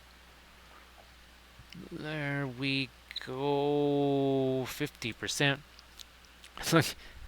It's like we just cut him in half, right, Velfira? So Night Whisper was doing some freehanding in oils on a Dark Angel. So everybody, again, please check out that link that Night Whisper posted. And again, see you later there, Velfira. I will again shoot you a message later tonight, and we can see how things are progressing there. So everybody, please again check out that link that Night Whisper just posted. Also, give Night Whisper a follow while you're at it. So Night Whisper, I'm really glad that the oils have been a fun thing for you. I'm really glad. I figured you would enjoy those. No, not there, not with the. Nope, on here perhaps, but not down there. Need a bit of lighter something there on the. Come on, okay, that doesn't go there. Oh look, it's like an eraser.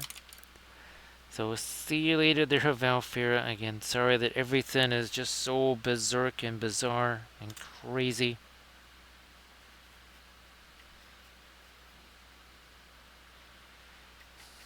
A little bit more of this lighter stuff here.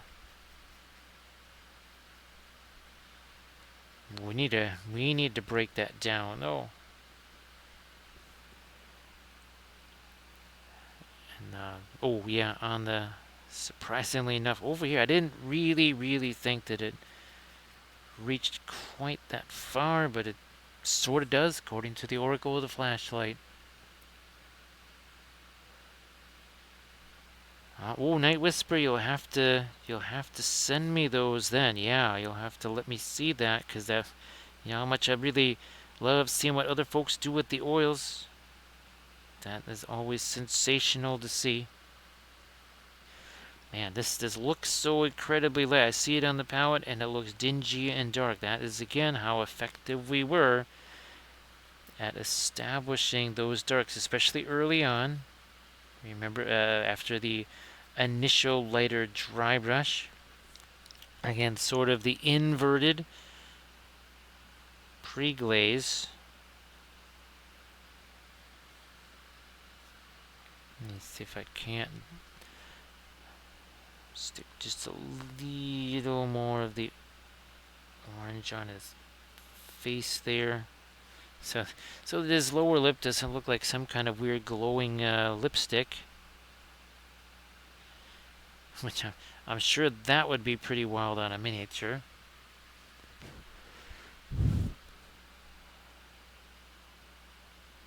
Touch more of the lighter yellow there.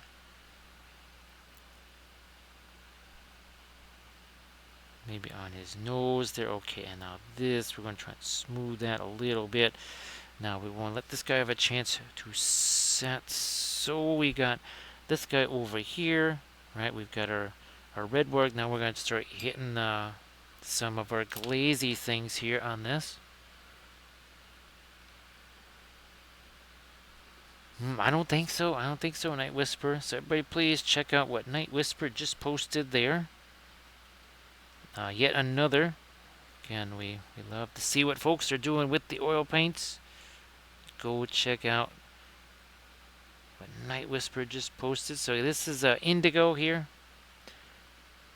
Chucking some indigo on this, then we'll go back to our other one because, well, this is going to have a chance to set then, right? So I'm just looking to put some of this on here. That's also metal there, metal there, metal there. Perline black to get some of our green also. Indian yellow to warm up that green a little bit. Like we do. There we go. Even letting that do its little mixing thing, right? So hence the active zenithal.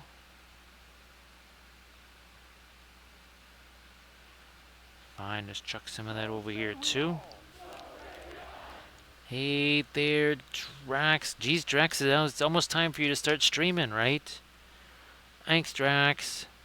That goes all the way back. 50 months. 50 months for Drax. Actually, maybe we need to do some 50s. We might need to have an emote for 50 there. Like a special one for folks like Drax and Armored Wolf. So we're running a little bit late. So Drax, what are you going to be streaming there tonight? I know you have some. Well, I know you were doing some a decent bit of assembly on a few of the recent streams there. I know the assembly was getting to be a little bit of a part of those. Okay, yep, the Obsidian Protocol mechs. So that should be very cool. Everybody please give Drax a follow. And Drax will be, in a little bit, Drax will be starting up a stream there. Oh, it's time for painting now. Actually, Drax there will actually be some airbrushing, not on stream, but hopefully I'll actually be able to do some videos on it too. But yeah, I will be.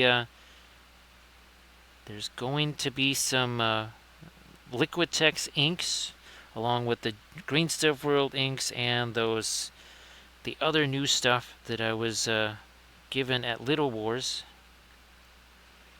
So yes, there will be some of that. Heavens to Murgatroyd, there's going to be some airbrush stuff.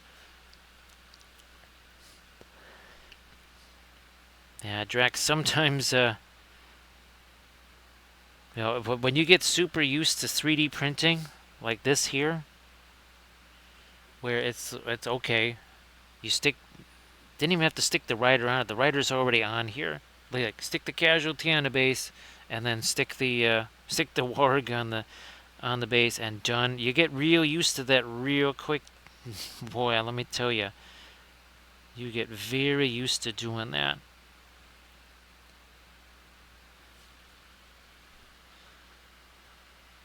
Just a Van Dyke Brown here, right? Just some Van Dyke Brown, and I'm thinking, you know, it's got a little bit of reddishness on him, maybe. No. We don't want to be mixing that much with the later stuff there.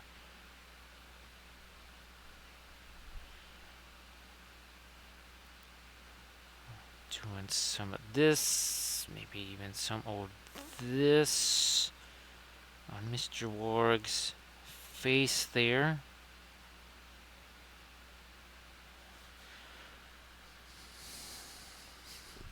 Now I'm gonna.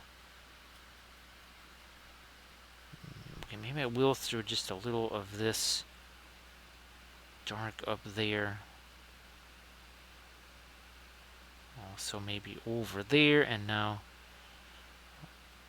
onto our Rohan, our hapless Rohan guy here.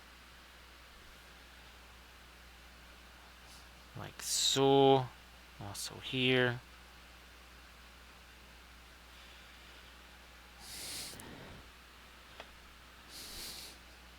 I'm gonna, here, let me take ooh, maybe a little of the let me try this. So I think we've done this before. Perline Crimson. Ooh, wow. Perline Crimson and Asphaltum. Again, for some parts of our red warg here. That definitely going to turn him red. Kind of a shadow area sort of thing, especially.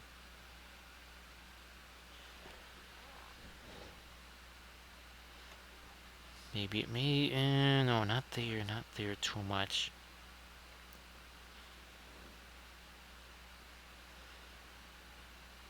Back there, I guess.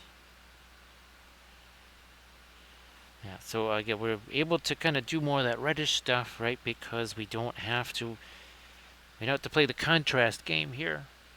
Don't have to play the, actually, let me, now, I think my finger keeps hitting that. I'm looking at that going, what the heck? Thought we already had that settled there, but yeah, I think the finger keeps just bumping into that. It's Sleepy Rohan Day, right, Thranuel? Yeah, it's Sleepy Rohan Day. Or in the case of this here, right? That's looking a little bit. And of course, well, here was the first one. We did that with, right, with Saruman, having some fun with one of his little Rohan playmates right there.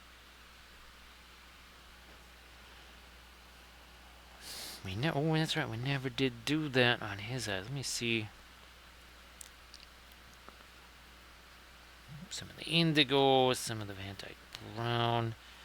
Also, not too. We don't want that to be too on the liquid side there. We don't want a pin line wash, not for trying to paint his eyes. So we're gonna maybe deposit some of that paint somewhere else, just to get rid of some of that. See what happens here. So he's definitely looking down at his at a tasty meal right here. So, Daniel, I hope that your Tuesday has been a good one. Oh, yeah, it's Tuesday here now. It is, we're 4 minutes into Tuesday here, so happy Tuesday to folks. Really hard to believe that May is almost out the door.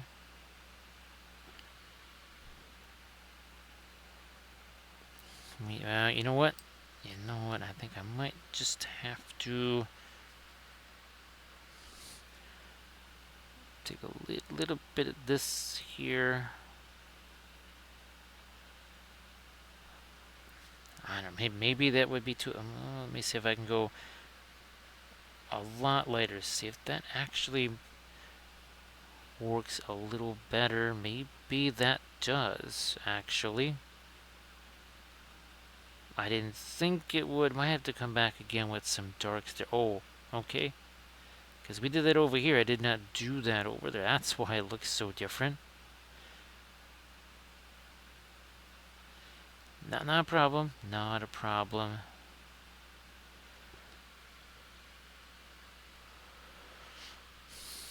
Oh, says, well, good luck getting to work there, Thranuel. I also had the alarm set for today. It was another one of those dreaded days. So it's pretty much been 3 days where sleep has been not a lot. So yes, I definitely can sympathize with that. There had not been a lot of sleep here for, 72 hours now. I'm going to try and get some of my darker reddish brown on this bow here.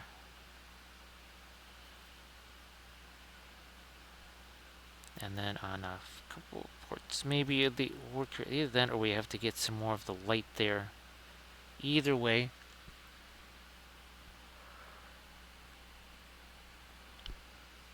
So some of our dark on that side.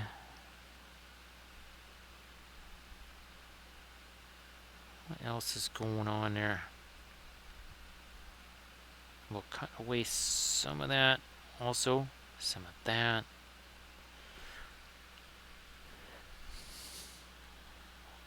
Oh yeah, there might be a little bit, I think, of our super light firelight that I might be able to... Let me just get some of the... I'm just going to drop some of the thinner on that there.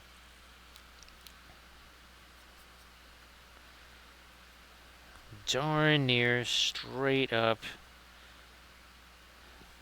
fast matte white, because over here is another... That should be another light fire area, because there is more fire over there.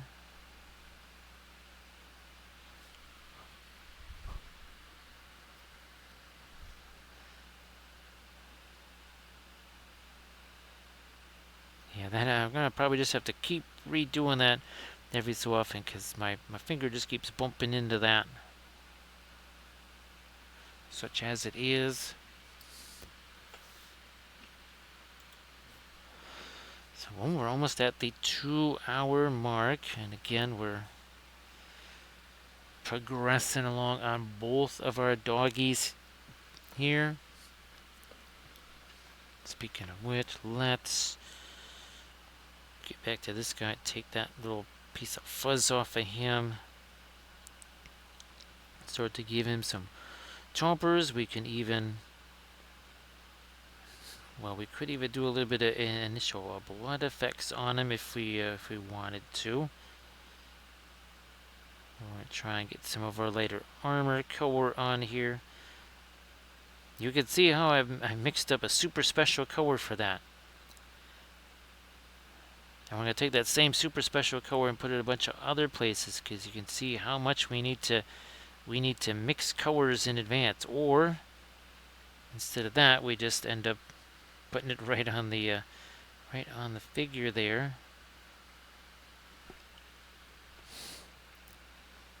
So I hope things are reasonably okay for you.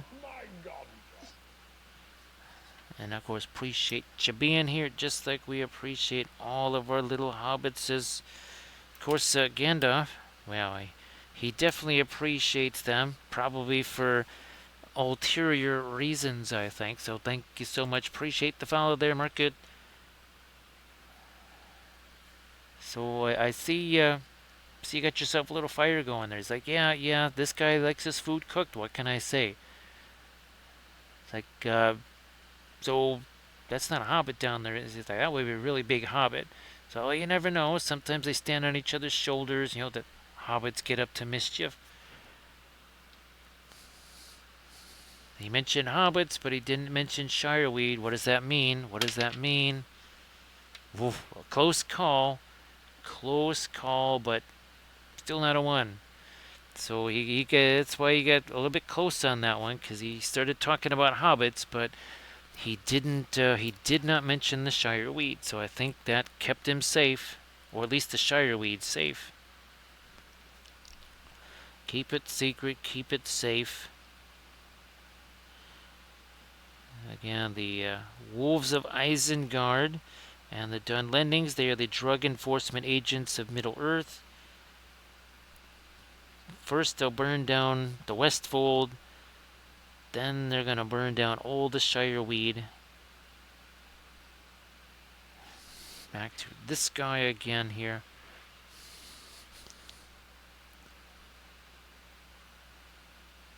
To try and get a little bit of the... He's got all these crazy little wrappings on him here. We need to give him something that's starting to look like some skin tone. Here. So now, in the case of this one, the casualty is also from Davale. And I think there's another one of our... Yeah, so, this one. That's another one, again, where the casualty is from Davale there.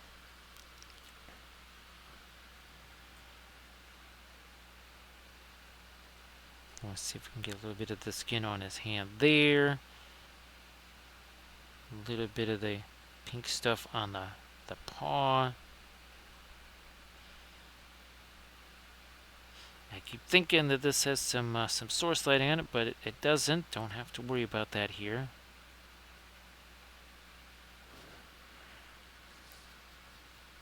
Some of the...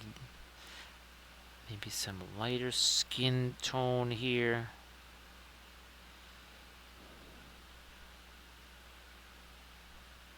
Not sure exactly what we're doing for the hair on him yet.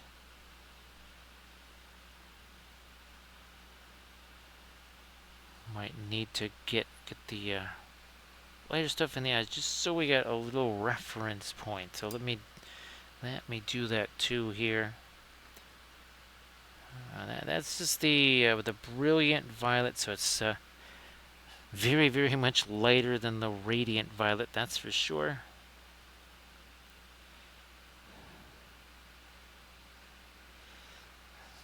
Let's see if we can maybe get some of the lighter stuff here on the armor too. Maybe even put some little ding marks on that armor, just chip it up a little. Alright, Night Whisper, see you in a bit there. So again, everybody please check out that link that Night Whisper posted.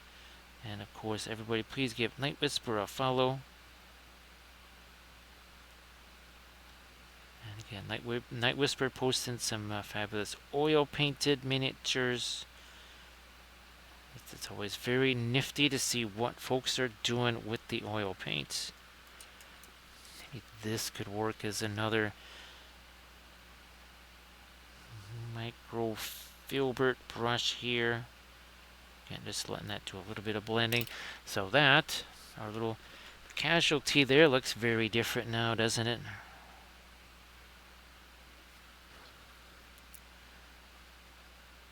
Again, just 2 hours. Yep, well, 2 hours and 4 minutes, and a level 2 hype train. And of course, thanks everybody for making the hype train happen. That's appreciated.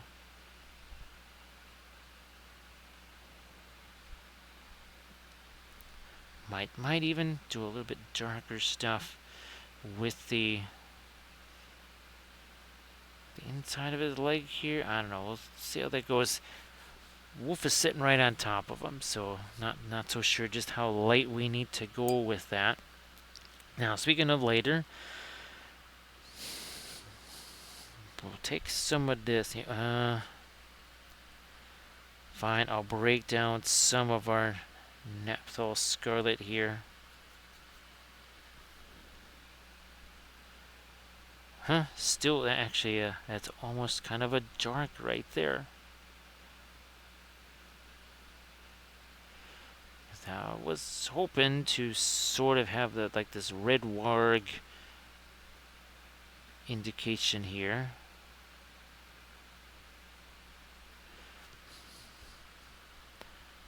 But let me try this. Let me try this into some of the scarlet. Will that be a little too intense for... That might be a little more intense than what I was hoping for. I don't know. I'm going to put that in a few places here. A couple of places for this.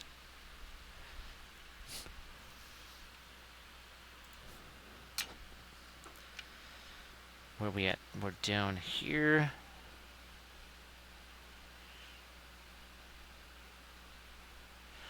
So you can really see a difference between our two wargs, right? Much more neutral towards the cool, and then this more towards the orange there.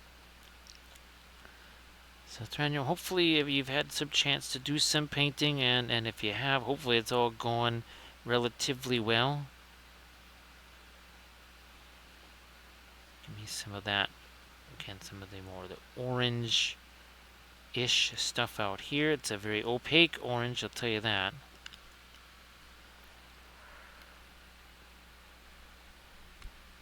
Lay a little something there. Something over there. Some here too. Yep, and yeah, just almost doing essentially a dry brush. I might get some thinner into that, and we'll just throw some of that to sort of maybe simulate a little bit of rust on the rider here. Something like that, maybe.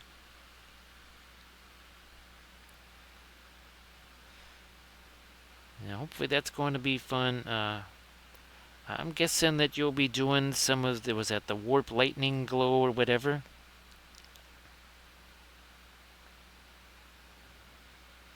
Now, I don't know if that's all. I know that they have their warp lightning gunners and all that kind of stuff. So not every single Skaven is running around with glowy green stuff necessarily, but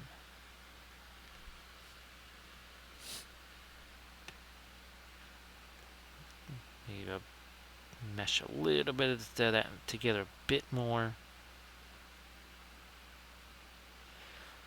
Yeah, so he's definitely getting some reds on him for sure. Oh, well, that makes a lot of sense there, Thranduil.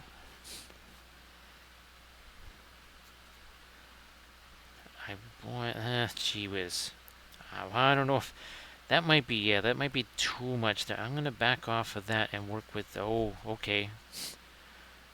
Probably didn't need quite that much of it there, but let's try this. Oh, that might just work. That might just do it. So I was looking to have a darker face on this guy, so you can kind of see the differences there. See the darker face. The ears are lighter, but again, up there by his muzzle, that is much lighter.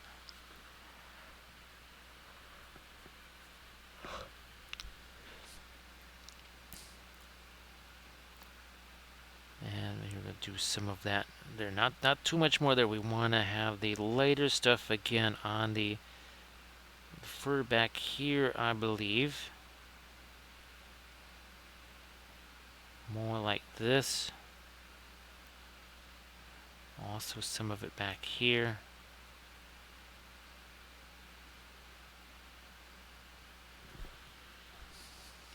Carry it back this way a little bit.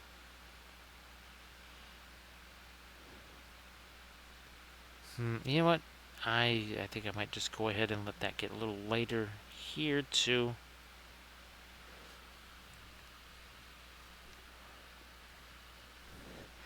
So even this red, it has a little bit of intensity to it, partially because of the, well, we added some of our Terra Rosa in there. There's a little bit of the brown matter too.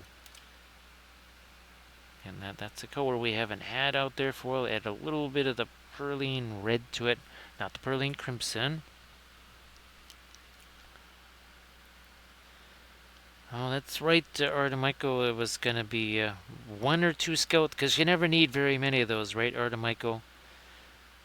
It's such an elite troop choice. Why would you need 200 of them? That,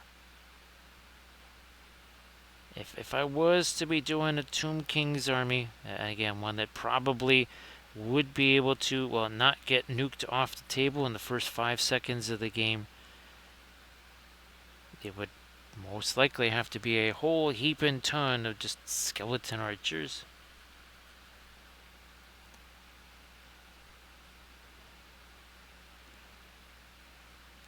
Fine, I think I should probably get some of that lighter orangey red on this.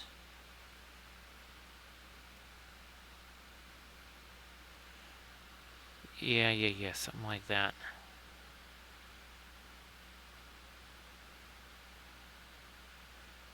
So again, my apologies, was not able to do the usual Saturday stream.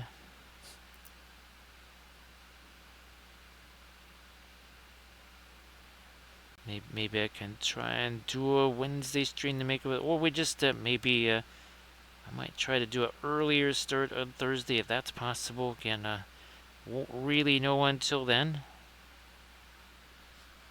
Yeah, this lighter kind of reddish brown fur colors, kind of interesting. Kind of liking this.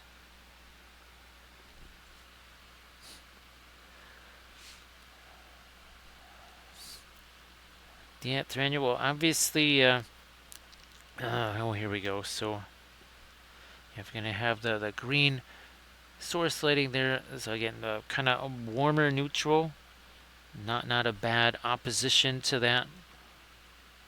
So Van Dyke Brown.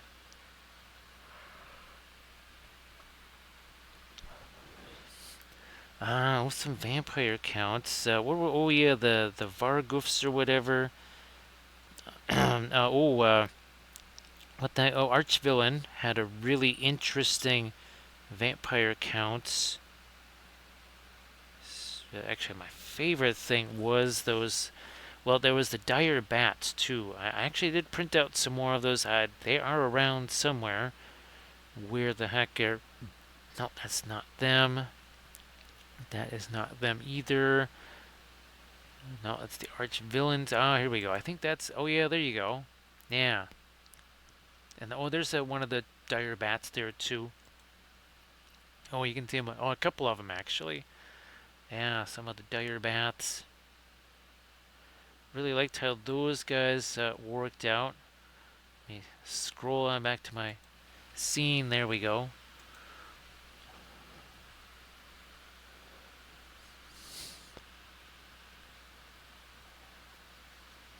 Again, I'm going to try to sneak in a little bit more of this light. It's almost, in some ways, a bit like a skin tone.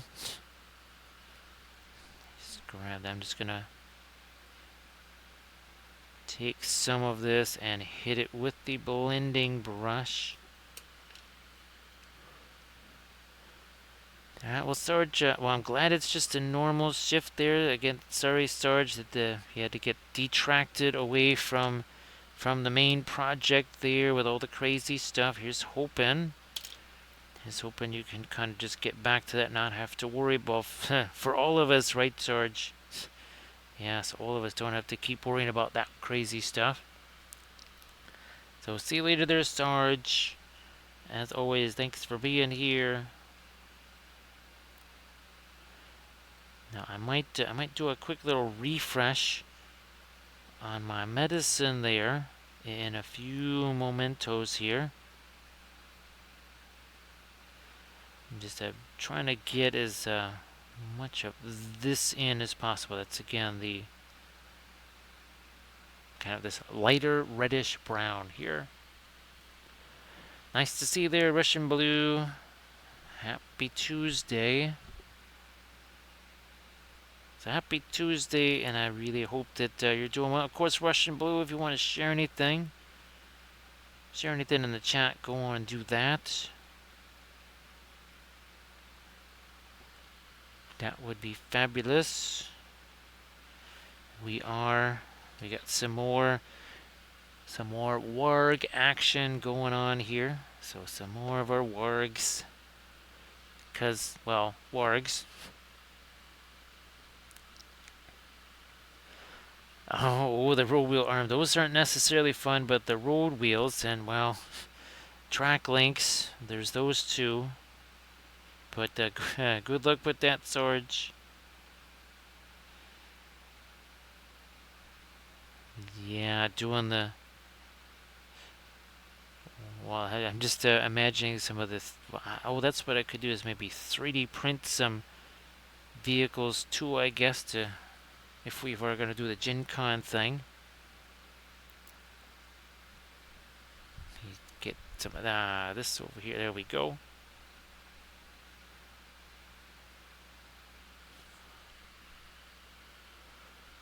So initially there was, this is what the dark brown primer start, Serrano. So there was a dark brown primer. We did the lighter dry brush over the top of it with kind of the neutral brown.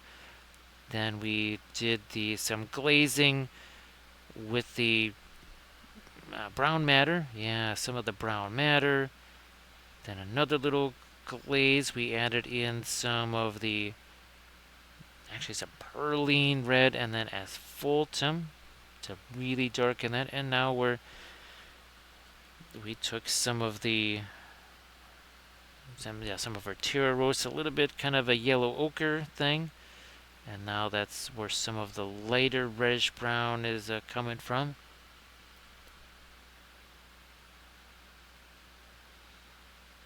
Hit a little touch more right there. Blending brush to take some of that away. Actually, yeah, Thranio, you could have some reddish rats with this color scheme. This might just be the lightest of the reddish brown fur here. Again, this is 3D printed from Davale Games. We have the logo right over there.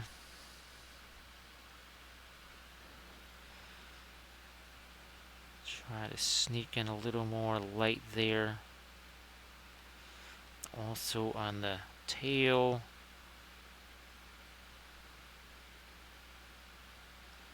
Maybe a little bit more on his leg there too. Gotta give him some eyes. Don't have to worry about the glowing stuff, of course.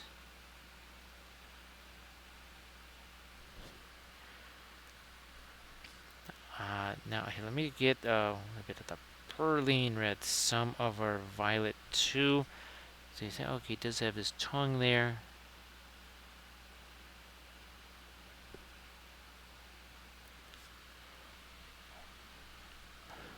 So yeah, Thranio, that's what we're doing for these guys too. You can see we've got, and not just the generalized color of the fur, but here you have a lighter muzzle on him. Here you can see his muzzle is much darker. And then, of course, this is the other guy we're doing here. He's definitely more of a neutral, warm-ish brown there.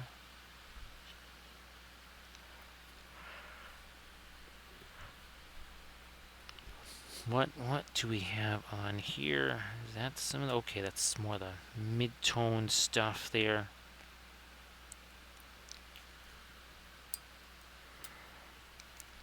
And none of this is really close to white or anything. Also, oh yeah, on the Davale figs, the riders, they don't use any, no stirrups. They also have no bridles or reins on the warg. So this is the second warg rider we have. Oh, here's we also have another one of our wild men of Dunlin right there. So mini marvels again. If you wanted to share anything in the chat, please go ahead and do that. Sure, that would be fantastic.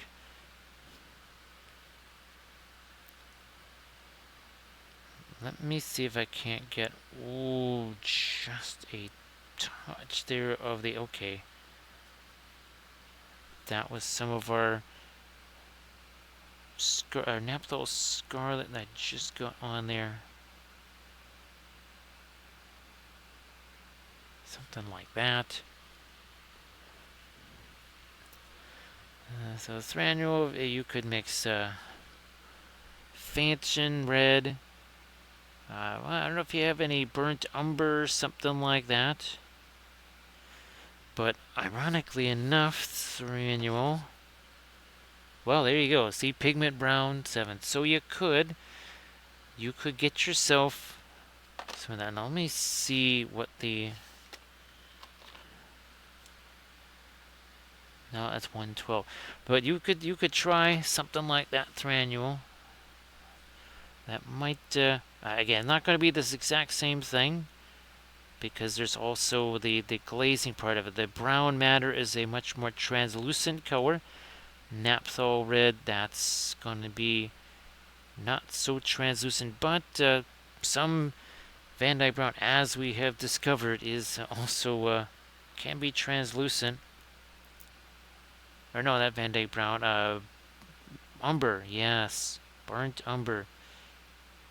You mentioned someone mentioned the Windsor Newton, and Windsor Newton Van Dyke Brown is just like Burnt Umber. It's very weak. It is nowhere near as strong as our regular Burnt Umber is. No. I'm going to thin down that greenish color here.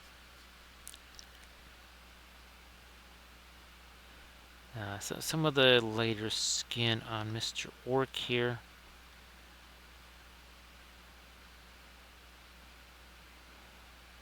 Over his eye, on his hand.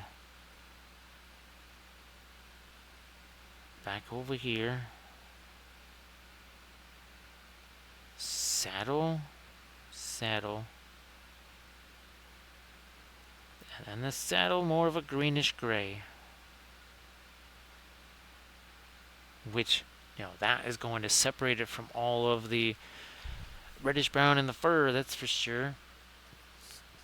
So Mini Marvels has some Rohan riders and a little bit of some chompers too. So some riders, some chompers. Everybody please check out the Instagram link that Mini Marvels just shared.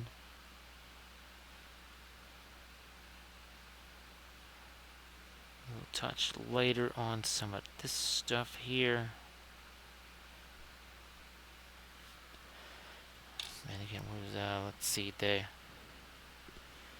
speaking of Rohan, so there was our Rohan rider from the, not the last stream, or was it the last stream? Was it the next to last stream? I don't even remember. And of course, well, there's our King Arvidui there. Well, again, same technique we used on this guy, we used on Arvidui.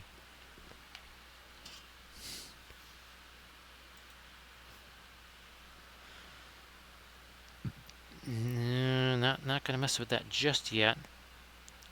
I'm gonna try and maybe get some. Yeah, let's get. Let me see if I can scare up some of this Prussian blue over here. On this crazy thing. Also some there. Maybe a bit more on that. And then just a little something on the helmet. We could always, just like we did with our Dunlendings, right? We could have some object source lighting, kind of a torchlight, right, in the background. Maybe some torchlight back there. We have ourselves some of our radiant, not radiant, radiant indigo. Trying to seek some lighter colors on the orc's armor here. So again, everybody, please check out that Instagram link that Mini Marvels just posted.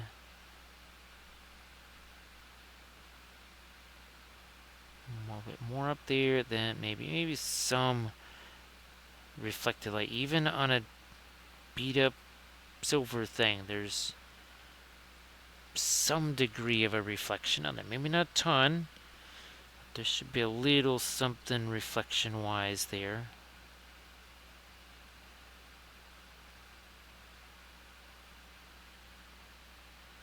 Yep, we get some of that lighter stuff right there. Again, so Arvidui, that is the original king. So he's been in existence a long, long time. The new hero, that is the Argadir. That's the guy that we painted on the first Arnor stream. And he's basically a captain. They didn't say whether he was like a hero of a valor or legend. He's a 5 fight skill. He has Master of Battle 5+.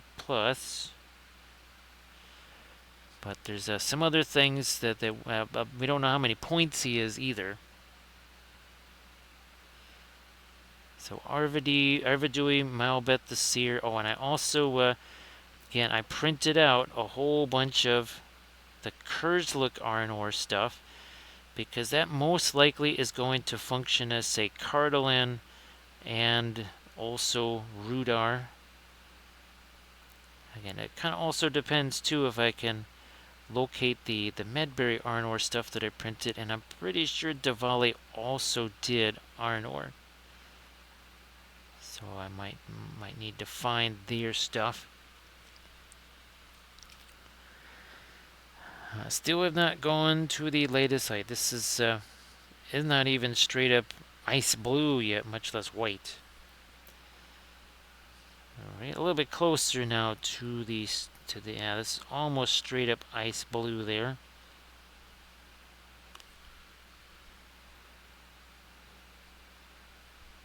Now I might do a quick little restart after we do our medals here. Might do a little bit of a quick restock on our medicine.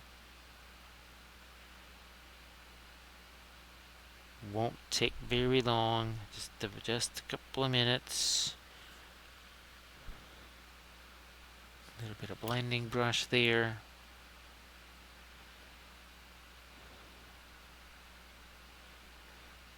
Oh yeah, we haven't really done this now. Do I need to also establish a horizon line on this? There's too much stuff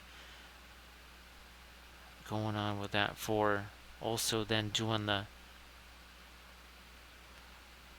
little bit of a horizon. Yeah, it's too flat. Okay, so I'm just gonna. Yeah, we're gonna be right back. Yeah, Pistron. Well, I'm gonna use my feet to go get some more refreshment. There's some more medicine. So don't go away. We will be right back.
Hey there, Lethal Shadows. How you doing?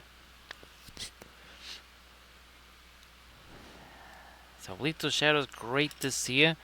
Everybody, please give Lethal Shadows Gaming a follow. So, Lethal Shadows, if you want to share. Lethal Shadows, we've been talking about the airbrush. I finally. Someone lent me a tool there so I could actually try and construct that table, which then means potentially being able to actually go ahead and then finally mess around with the airbrush there. So if you want to show the anything about the airbrush there, any links to it from the Lethal Shadows site there. Nice to see you there, Nerd Brawl. I hope that you're doing well. So everybody, please check out Lethal Shadows Gaming. So again, yeah, Lethal Shadows, if you want to share anything in the chat, please go ahead, do that.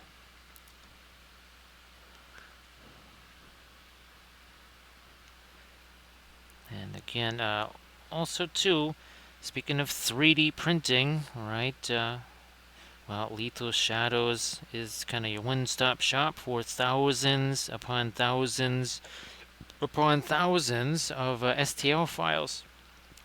So if you do not have a 3D printer, that doesn't necessarily mean 3D printing is not also something you can participate in.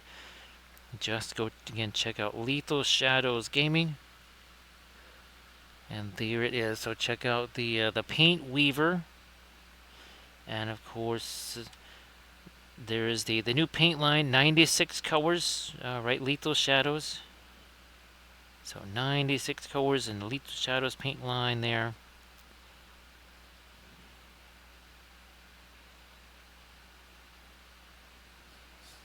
You know what? Let's get some of this gray on his nose. Not too much of it, but yeah, we need to get a little some gray back out there.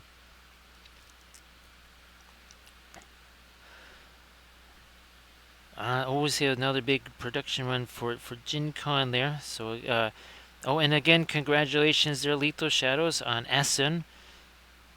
So yes, for the folks who are going to be heading over to Essen, looks like you'll get a chance to also say hello to Lethal Shadows Gaming. And of course, in addition to the airbrush, and we've been using this one tonight, right? Lots of glazy stuff with it. So again, this is the paint scythe from Lethal Shadows Gaming. And of course, was it the paint scepter, right? Lethal Shadows, that's for, that's a thing that can hold your miniatures for you. So that would be the paint scepter.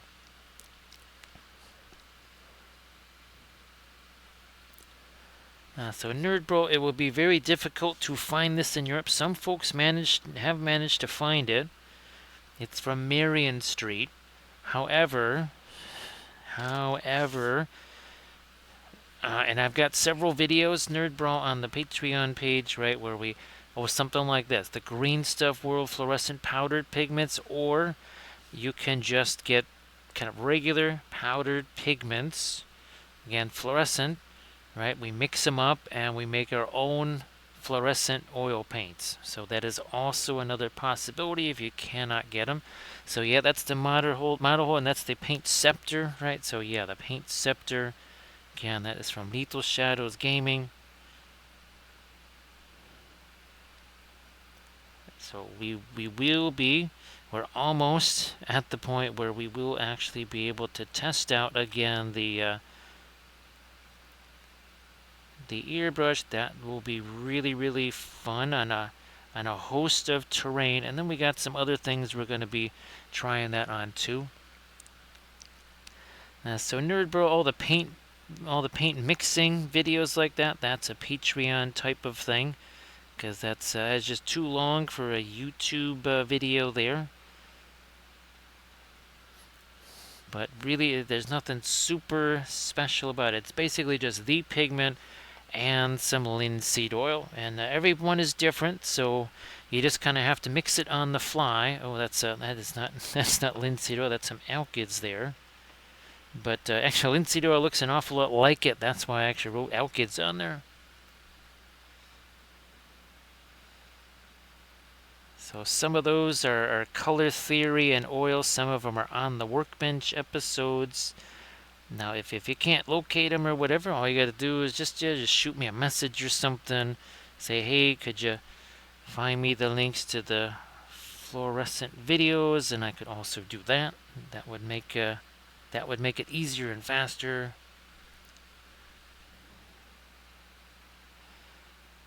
There we are. And of course, Lethal Shadows has, as far as the STL file goes, they also have some of their own sculpts. We painted some of those on stream too. And then, of course, there's large scale stuff. There's busts. Oh, and actually, Lethal Shadows, you're still doing the imperfect box, right? The imperfect bits where if it's not a perfect print, it doesn't go out the door. So that's something that you can try and capitalize on. You can try and get yourself some of the imperfect bits.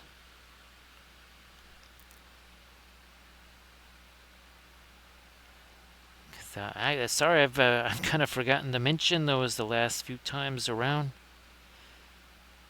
Well, we've been so focused on the airbrush and the paints and everything. Almost kind of forgot about that, so my apologies. So everybody please check out the imperfect bits there. And I forget what it's a significant amount of stuff. Again, it's a reduced price, and these things, it's not like they're tremendous misprints or something. Maybe it's just one line, little tiny disc, defect or something like that. But it makes it imperfect, which means it could be just perfect for you to snag. Maybe you do a conversion with it. Maybe you use, maybe you just kind of say, okay, this is the one little thing that I have to fix. You just resculpt it. So it's a nice way to maybe get, or maybe you just want to try out some oils on it. You say, well, it's if it doesn't quite go the way I want, that's okay. So yep, over a pound. That's a pound as in a pound of weight. So it's not pounds as in British pounds, but it is $40, which would maybe be about 37 pounds or so, given current exchange rates. So 1 pound for 37 pounds ish, something like that. So again, this is our red warg here. Look at how different he is from kind of more of our neutral brown warg. And then you can see he's got much more blue on him in here. So this is another case again. Both of these casualties, those are Davale Games, obviously, and then the wargs also from Davale.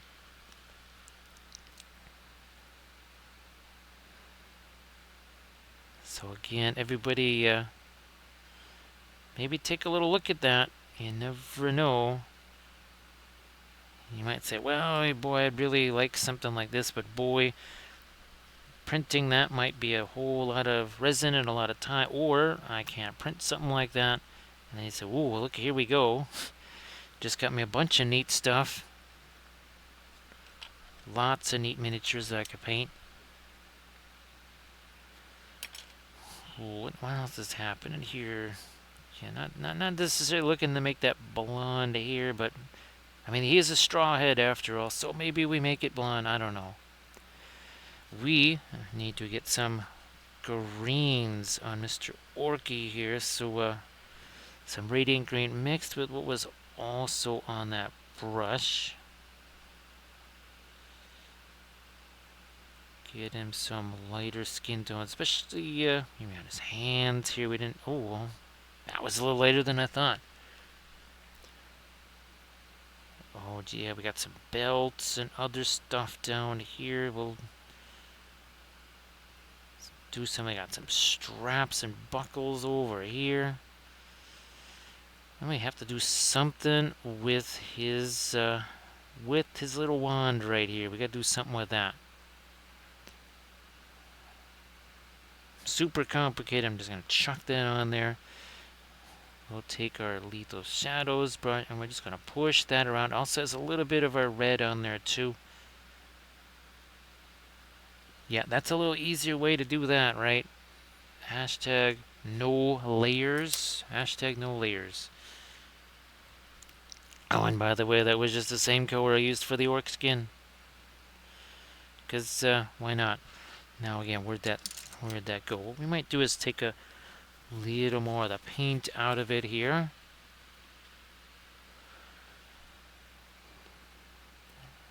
There we go. So Nerd Brawl, most of them, anything that's Lord of the Rings, definitely. Yeah, any Lord of the Rings fig, that is definitely destined for some gaming. Now the conquest stuff, well, at least for the moment, not really. I'll be painting a bunch of conquest stuff for some contests. We'll be doing, what is that? The creature caster stuff. But obviously we do things like busts, right? And this is also on the, well, actually both of these are on the Patreon page. And both the two different videos. This one not too long ago, we filmed that one right there. And actually the Shatterpoint stuff, well, not really doing a whole lot of gaming with that necessarily. Also too, well, the Tomb King stuff really more is just to have the army back. Really won't be playing any Tomb Kings. Same thing with our these guys right here. Won't be playing any of that, but they are definitely meant for lots of videos. Here we go. So there's that was a tutorial series also on the Patreon page. Now these will be, once I can get back into this, these will also be, so we'll be doing some bolt action. I only have 17 bolt action armies. I mean, that's all. Only 17 of them. At some point, we'll actually get caught up into a few bolt action armies. And then, of course, there's the dark sword stuff. There's the terrain stuff. So, yeah, there's definitely a lot of different things that end up here, either on the channel or on the Patreon page. But, yeah, anything Lord of the Rings, that is pretty much destined. Or bolt action. Yeah, Lord of the Rings bolt action for sure. Also, that's right. Our Mantic Armada ships. Also destined for the gaming table. We are also destined to say hello to AD Creations. AD, great to see you there. So AD, I do like the blues and the greens that are in that. And of course, AD, you'll definitely have to share that with the folks here. I know you got some pictures of it. Everybody please give AD Creations a follow. We got ourselves, well, the Dog Pound. The Dog Pound is back. So we got ourselves some hungry wolves right here. Some hungry wolves of Isengard. Now this guy, he likes his cooked. He kind of likes it, maybe a little bit of a spice rub on there, you know, kind of a braise or whatever. Now he likes his raw and wriggling. So yeah, so we have, again, this guy a little bit more tasteful. He likes his cooked, and this guy just likes it raw right there. So great to see you there, AD. Oh, and by the way, Red Warg and our Fiery Warg, 2 hours 47 minutes ago, that is what they looked like. They were just dark brown primer. That's it. And actually, well, here, earlier today, I'll tell you a little story about this here, AD, and I'll shoot you a message after the stream. So we will be doing some tutorial videos on this as well. So this is a little something we were playing around with earlier today. So yeah, the little story on this one here. Also, again, that's, you can see how much it's a little bit bigger than our Wolves of Isengard, that's for sure.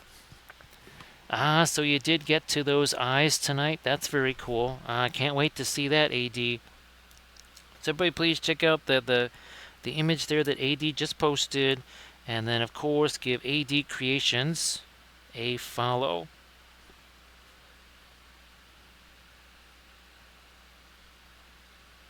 So Nerd Brawl, that's what we've been doing all night tonight, and actually that bust you just saw, Nerd Brawl, same exact technique we were using. Well, we've been doing on a lot of our stuff lately, right? Also, the Arnorians, of course. Same technique on there, same technique on our Eowyn figure here. All the same technique there. So AD also, well, again, I'll tell you after the stream there. Let's just say that Pun is going to have, Pun expected, he's going to use some of his contacts to maybe check on the question that you and I have had about, speaking of contests. Because I told Pun about that, and he might, I don't know, I think he knows Seth, so he might be able to talk to Seth, who might be able to talk to, well, you see where I'm going with that. Because I told him about both of our situations, and he said, well, let me see what I can do. Can't hurt, right, AD? Cannot hurt. So, again, now we also, AD, we've been playing around with this again. Cause remember, I've been talking for a while about getting this out on the palette. It is a super cheapo color. It's only a Series 1. But we do really enjoy what it can do. Oh, we never did anything there. Okay. Also, we got Lethal Shadows Gaming in the chat there. There you are. And a little bit more down here. Yeah. So Owen AD there, I made some progress. So this weekend I was bequeathed the correct drill bit, and it's a good thing because instead of a couple of screws, it turned out to be like 3 dozen screws. Essentially, almost the entire construction was made from those screws, and not the much smaller metal screws that I thought. So the old configuration was taken apart. The new configuration will be constructed tomorrow. Which then means that is that one key table I was telling you about, AD, that where I will be doing a lot of the photography, those army showcase vids. And it's actually in a pretty darn good location. So I literally was just sitting there exercising, using the rowing machine, and I kind of looked off to my right and I went, wait a second. If I were to take that mat cutting machine off of there and change the angle of that table from angle to straight, that could potentially be a 6x4 table. I did learn today that the one piece is not a 4x4, it's 3 2x4 pieces. And I know why, because that was the only way I could get them home. Because of the smaller vehicle. But, nevertheless, thank goodness.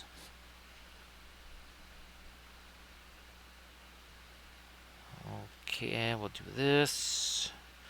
Actually, it is almost the same saddle color, ironically enough. But, I mean, two very different wolfies, and of course, and here, we'll do a quick little film noir.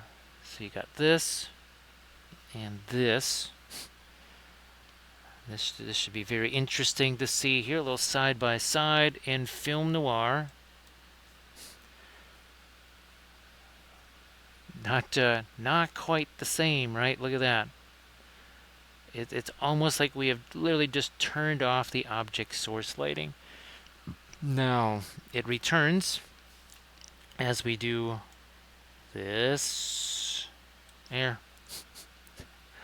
It's pretty well. Oh, we also have to get some of our later stuff, maybe even some lighter orangey stuff on that warg over there.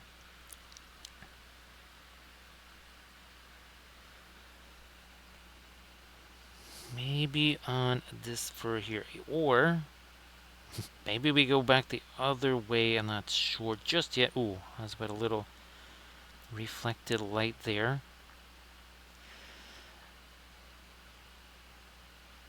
So yeah, oh, and again, everybody please check out that link that AD Creations posted. A very, very nifty bust that's being worked on right now. Bithron, you know what, actually, Bithron, I think I actually had the airbrush. Yeah, I think I still had the airbrush going. Well, maybe not. No, I think I did. I think I might have had the airbrush going. Maybe not. I don't know. Well, it's been a while, right? Like you said, since we have seen this. So that is the town of Wappleville. Ironically enough, I did just print some miniatures for the, well, modern day town of Wappleville. But there you go. Look at all those buildings. We've got the church, you got the jail, you got the cantina, train station, you have the Flamant Rose, that is the house of horizontal refreshment. We could easily fill probably actually a 10 by 10 table with all the train. There's a better view of the train station right there. We even made a water tower for it. And yes, that's just a coffee tin right there. It's just a coffee tin and popsicle sticks. The roof, all the shingles there, that's cereal boxes. Yeah, lots of weathering powders on these. Definitely lots of weathering powders on those. And there's a ton of articles on the blog on how those were done. Now this was kind of the pioneer of the bark and branch bases. So that's actually tree bark. We still use that tree bark to this very day. We're talking about 12 years ago, and those bases are just as good today as they were 12 years ago. So you don't have to worry about that stuff getting all wonky on you. These were not painted with oils, but boy, it would have been a lot easier. Look at this.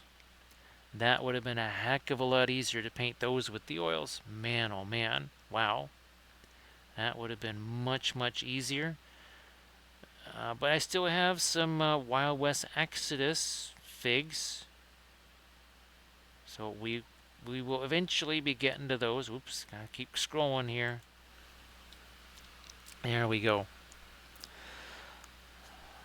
So I also, oh, that's the, actually AED, as I was doing this project, well, I uncovered several paintings from not just the 1990s, but one from much earlier. So I'll show you some pictures of that tomorrow. Yeah, it's a painting that, ironically enough, actually hung in Washington, D.C. Yeah, when our alderman, when I was a kid, he ended up becoming a congressman. And that thing ended up going, it was hanging in his office there in Congress. I mean, well, it was very appropriate. It was a painting of the Capitol building, but done in oil paints.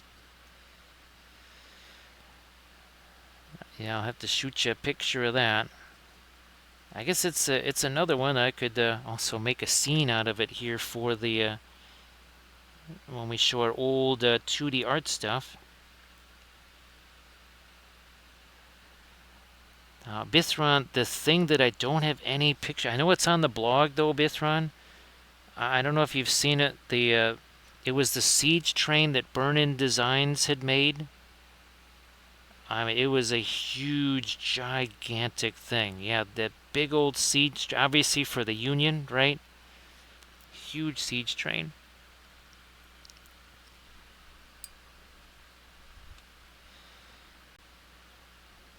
Yeah,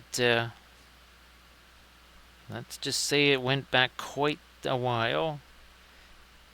Let's put it this way. It was probably 12 years before that timeline that I gave you of meeting Kate's family. So yeah, it had to be at least 12 years before then. Possibly more like 14. Doing some more of this here. A little bit more light on the end of that. Fine, maybe put a little tiny bit of highlights here on his snoot there.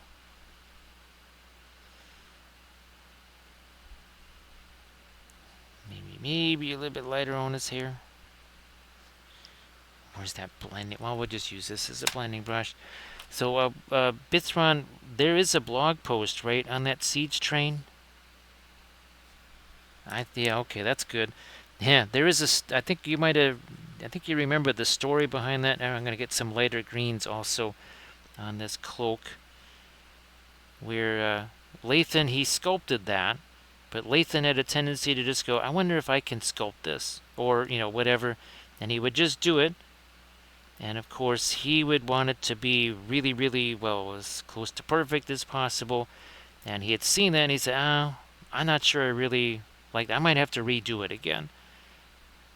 And then I surprised him by showing up with that thing all painted. And in classic Lathan style, he looked at it. He looked at me. He looked at it again. Looked at me, and he just said, "I hate you." And that was vintage. That was vintage Lathan right there. So that was rather humorous. Little foolie that I pulled on him.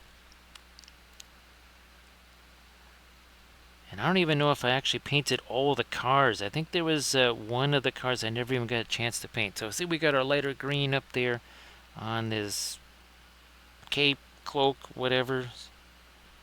Oh, you know what we needs? We needs a little reflected light here. If that's going to be metal, better get some reflections on that.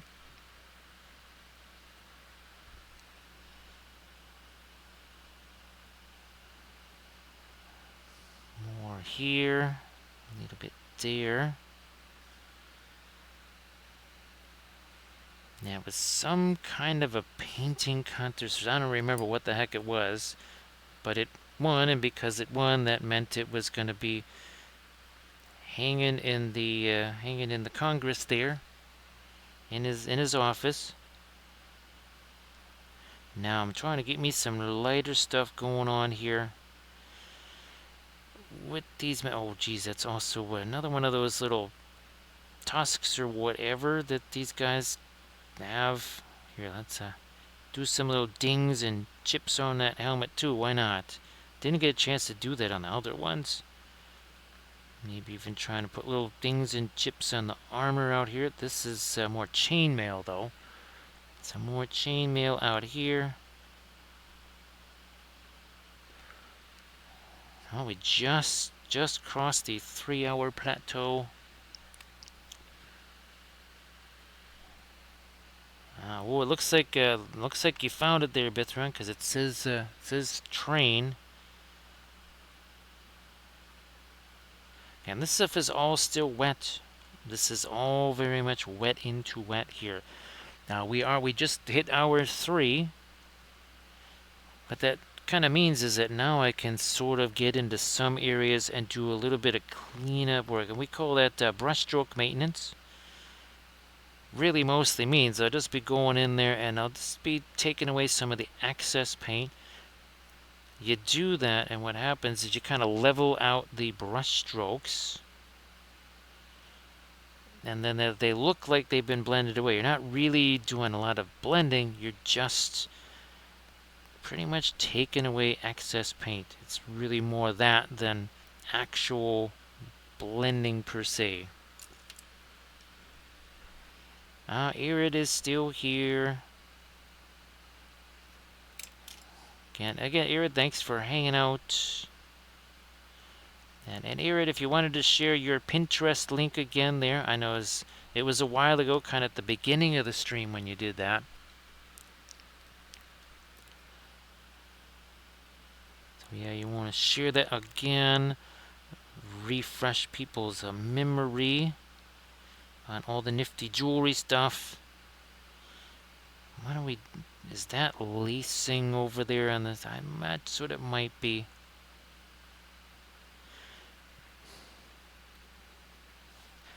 So let us head back to this one. And again, maybe we can do a little bit of brushstroke maintenance here. Maybe we can get a couple of light things happening here, perhaps. Oh, yeah. There.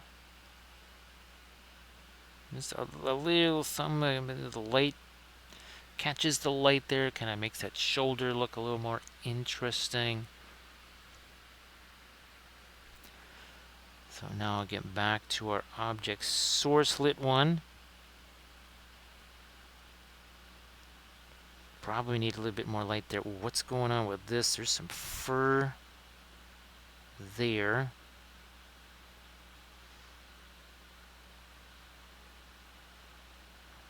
I don't want to make that too light. Also, his ear is poking out of there, which seems a bit unusual, but yeah, I guess his ear, I see that ear sticking out of there. Alright, well, thank you so much, Lethal Shadows, for being here. Again, everybody please give Lethal Shadows Gaming a follow if you could. Because I know you're doing the streaming, right? I think, was it actually Thursdays, right, is one of the days you target for the streaming. And again, everybody please check out Lethal Shadows Gaming for your printing needs. There's paint there, airbrushes, miniature holders, dice, even coasters. So check it all out. Yeah, Lethal Shadows, definitely, ironically enough, I was going to tell you before you took off, definitely have to do a hangout for sure. I also might have a few more, I'm hoping to have one more computer set up where we could potentially do that.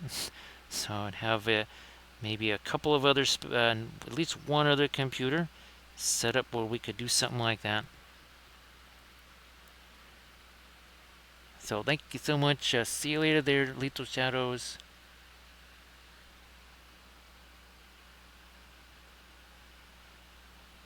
There, got some lacing here on the side of this. Yeah, and there's these things. We can't have that all just be dark there.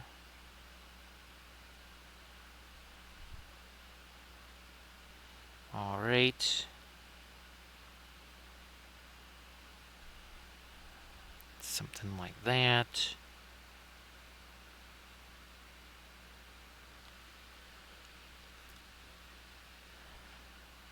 Yeah, Lethal, and of course, well, he's hoping for great success at Gen Con. Great success and seeing you there. Well, last year was great success at Gen Con, so hopefully that repeats itself. Now this is pretty darn close to a straight up white here. Trying to take away a little bit of that dark that we put in there. Okay.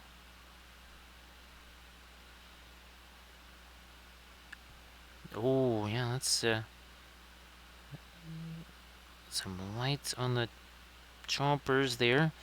Could also do some blood effect stuff there, but no, maybe we won't focus on that here. Now we can't make that light wander over too far, because oh look, right? We don't want to mess with that light. Hey there, Rocket. Nice to see ya. Thanks for being here, Rocket. Well, it's been a little while. I hope that you're doing okay. Happy Tuesday.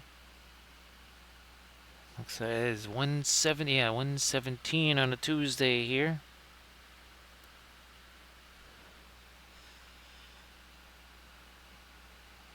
Maybe, let me see if I can catch a couple little lights on this. Then we also have this pouch over there.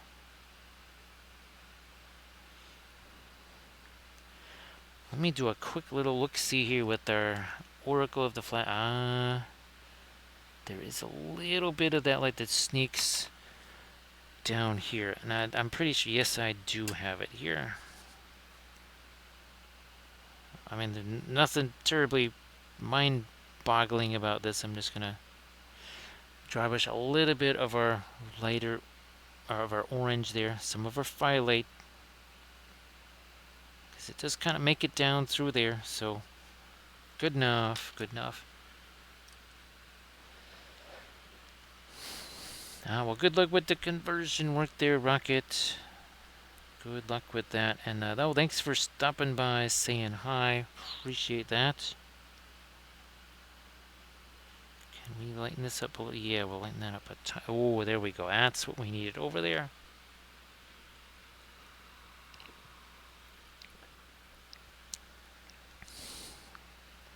This thing up there, it needs a little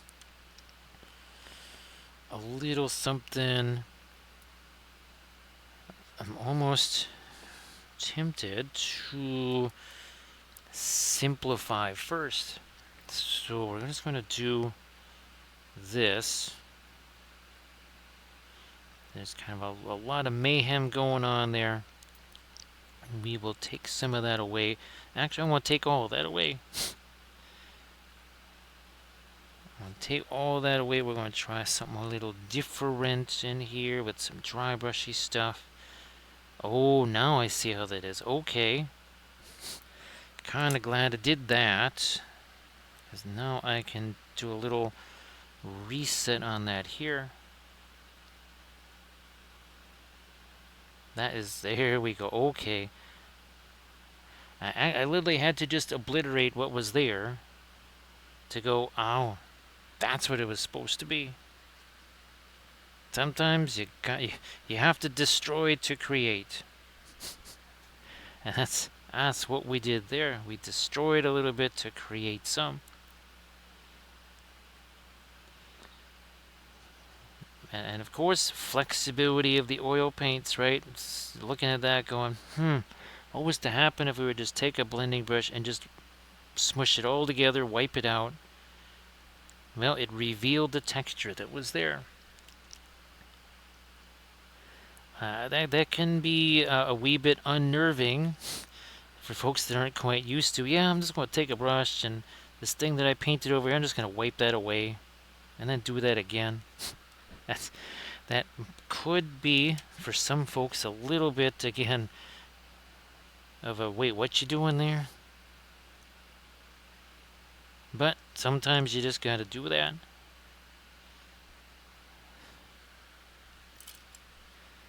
So yeah, but that worked out very, very well. So glad I did that. Yeah. I might also, now that we've established what in the world that is, I might come back this way. Whoops. Okay. Now I got some of the asphaltum here. Maybe this is dark enough. Is it? It definitely is. So now we clarify what these are even more. Yay. That is all good. Some more of that here.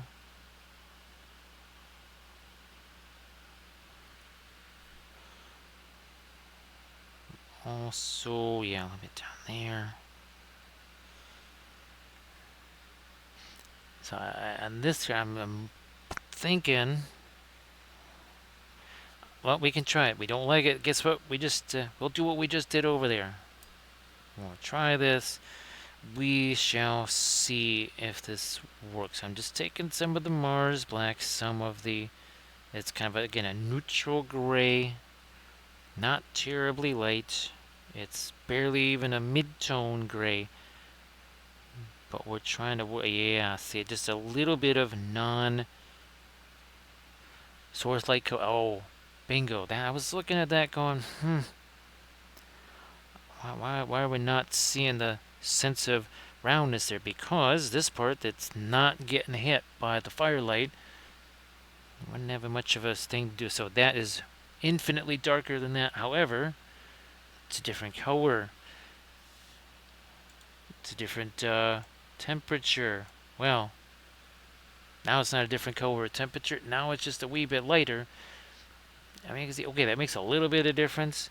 But this is where the biggest difference happens. It's lighter, but look at that. See, even now, just a fraction there. And as we get closer to 50%, you really see that chalk up. There you go.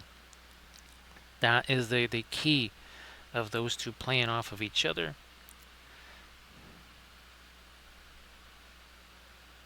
Okay. That's gonna be that will be a fun little painting challenge there, Rocket. That should be very cool. Well, again, good luck with that.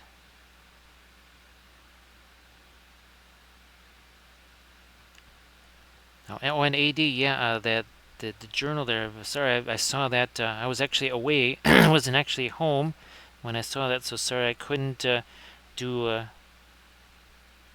too many comments on that there. It's another one of those things where folks, they just, these are the folks that Kathy and we met back in 2006. Yeah.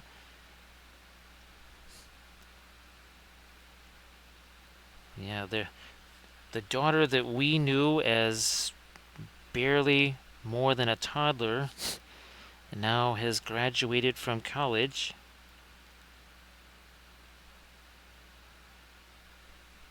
So that's pretty wild.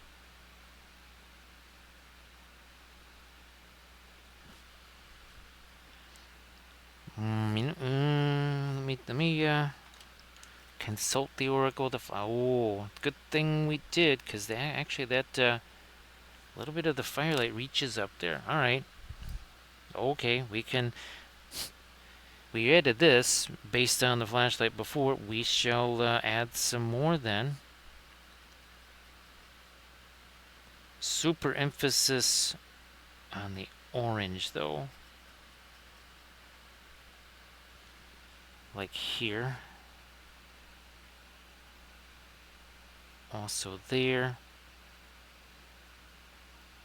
A little bit here. Also there too, yeah.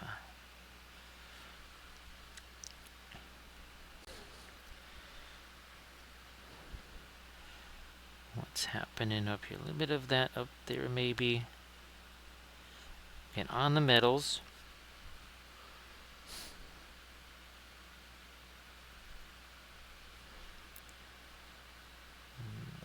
No problem there. That's very cool, AD.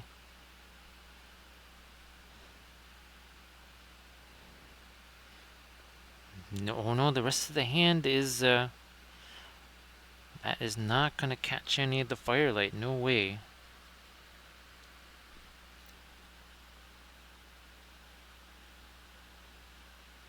A little bit more, yeah, right there. So let me see. Oh, actually, Bithron, I also found a few of the next-gen paintings. There was one of yesterday's Enterprise. There was actually the painting. What was? Oh yeah, it was the Deep Space Nine Trouble with Tribbles episode. So I did a painting on that. And in Bithron I found two more Babylon 5 paintings. One was Garibaldi. And a Jakar. Yes, a Garibaldi and a Jakar. I didn't even know I still had those. I thought I only had the prints of them. But I still actually have the original paintings.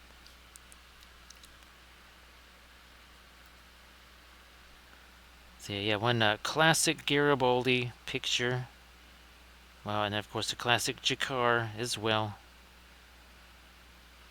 Yeah, I'll take some pictures of those, Bitrun. I'll shoot you those tomorrow or after the stream.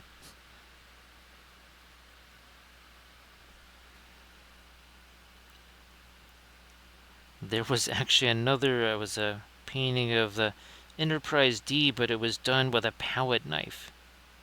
So he actually painted a spacegate with a starship with a palette knife. Hey there, Space Toy. How the heck are you doing? Space Toy, if you want to share some stuff in the chat there, I know you got some nifty things you can share. Please go ahead and do that. Some fabulous painted miniatures by Space Toy. Oh yeah, Bithron, that is, oof. Well, good. I wish you all the best finding that. Those things end up in the craziest places, don't they?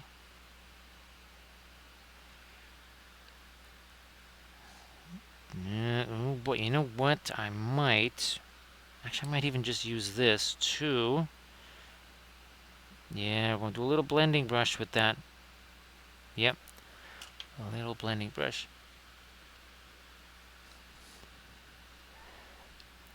So again, everybody, when Space Toy shares that, please check out the fabulous, again, painted miniatures by Space Toy Designs. Space Toy, I do have, let's see, at least, I have I think I have a Star Fury STL file. I have probably the Agamemnon Cruiser file. I don't think I have any Centauri or Narn ships, but I wonder, it's possible somebody might have done one as a free file, maybe, who knows. I guess I'll do a My Mini Factory / Colts 3D search.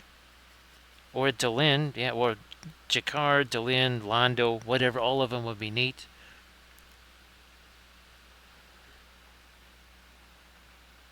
Night Whisperer, I think actually if you were to go to Games Plus here, well, it's not in Chicago, it's in a distant suburb. That's probably just hanging on the wall. This place is like it's a game store. It might be a game store, but it's also a TARDIS because nobody can figure out how in the world they can show some of this stuff that goes back a very, very, very long ways. Like that kind of stuff. They would actually just have that hanging on the shelf. It's like, wait a minute, how this game is out of print years ago, yet it's just sitting there. Yet they have all the space for all the other stuff too. Hey, Nashline, great to see you again.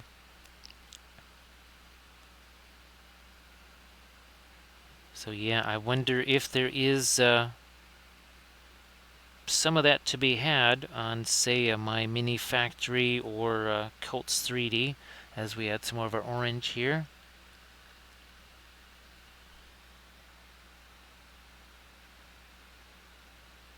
So yeah, that Games Plus, a tremendous, and that's not just miniatures. We're talking about, well, the Avalon Hill first edition of this. There was only 1.5 of them ever made. They'll have 2 of them. It's just this thing. How in the world? And they'll just be for display. They don't even have to say like, oh, we'll go in the back and find this for you. It's just there. To go in the back and find it for you, there's even more back there. So once again, just getting into some of the orange there also. Let's see, I hit a little bit more of that's the floral orange. That is something, yeah, was it? No, it's okay, so 3 hours, 22 minutes. That's when I kind of do that stuff, right? We don't want to be hasty little hobbitses. We are patient. Patience. Don't be hasty little hobbitses. Because otherwise, again, the floral paints, those they act very differently. Oh, and Night Whisperer, if you wanted to share your Dark Angel again there, I know it's been a little while. If you want to share that again, go ahead. Bithron, ironically, and actually, one of these is a coffee stir. Is it this that has it on? No, that's just still the balsa wood. Actually, that's right. I gotta see if I still have my other thing of balsa wood. And if so, I know which shelving unit that would be on. If there is not any balsa wood, I gotta get some more on that on Amazon. Well, we used a tremendous amount of it in this stuff here, where we made our Rohan buildings, like so. Also that. Also the stable, the not so great Hall of Erkenbrand. So yeah, we used up a bunch of our balsa wood on those. So I think we just need to get some more of that just so we have it around, but in case we need to make even more of our Rohan in Flames bases here. Maybe it's a little more than we wanted. We shall take some of that away. So everybody please check out the link that Night Whisper just posted, and of course please give Night Whisper a follow, and of course don't forget to check out the fabulous painted miniatures that Space Toy just shared in the chat. Some really incredible stuff. What we got going on here? Yeah, a little bit more of the orange there. Oh yeah, on his face we mostly have the yellow there. So again, this particular casualty, not one of the Medbury miniatures. I did reprint these, and I printed them smaller. So we'll be doing some more of these on the rest of our Wolves of Isengard. Oh geez, I also have to base those new Candish guys.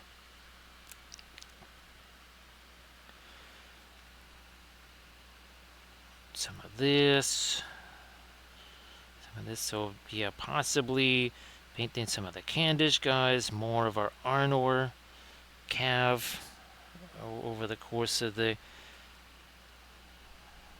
rest of our streaming days. I also might try to get I got some creature caster stuff that is prep. I just need to prime that, I think. From the, what is that? What is that? Oh, the Judgment, that's it. From the Judgment box set. I'm gonna go a little lighter with this here. So, fluorescent yellow. Wait a minute, let me get a little more of the cleaner thinner out here. We will get, yeah, we need to have some of our opacity added to that.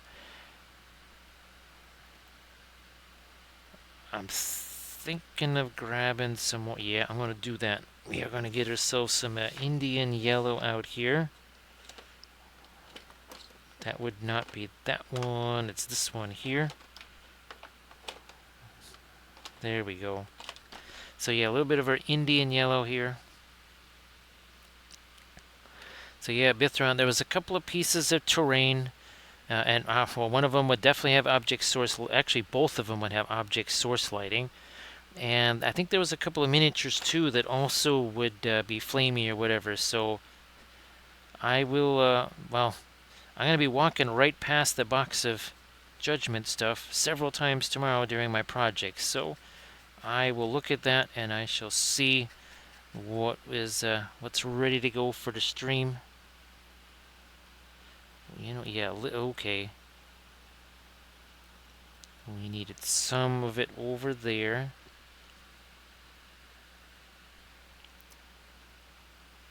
Some of it there. Again, this is that lighter, kind of yellowish orange, just where it's closest to the flame there.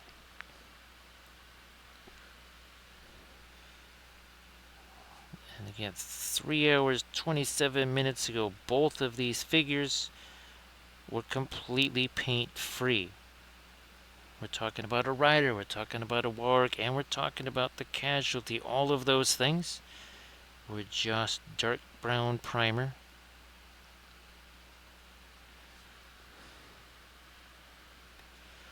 Like so. Alright, let me do these.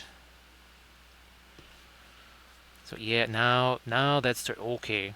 That was what was missing there. I was wondering, it's like, well, what's going on? We just kind of had a whole bunch of these same orange without any little touches of light that maybe the random bit of fur sticking out might have caught some of that light. Same thing like his teeth starting to catch a little bit of the light there. Alright, that is much better. Yeah.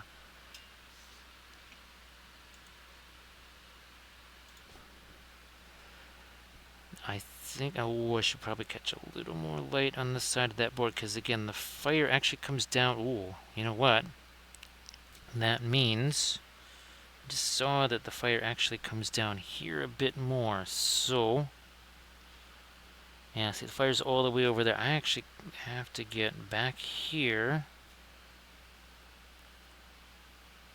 with a touch more. That just, again, a couple little things. Nope, that is a little too much. So we are going to take a blending brush and just kind of take the edge off it a little bit. No big deal. Just a wee bit of it. Now we're going to try and get some of that orange under here. Also under there.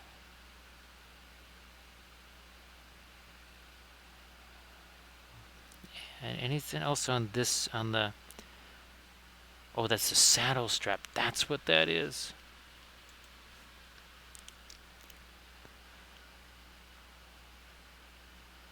Okay, you know what? I will get some of the fluorescent yellow, fluorescent orange together.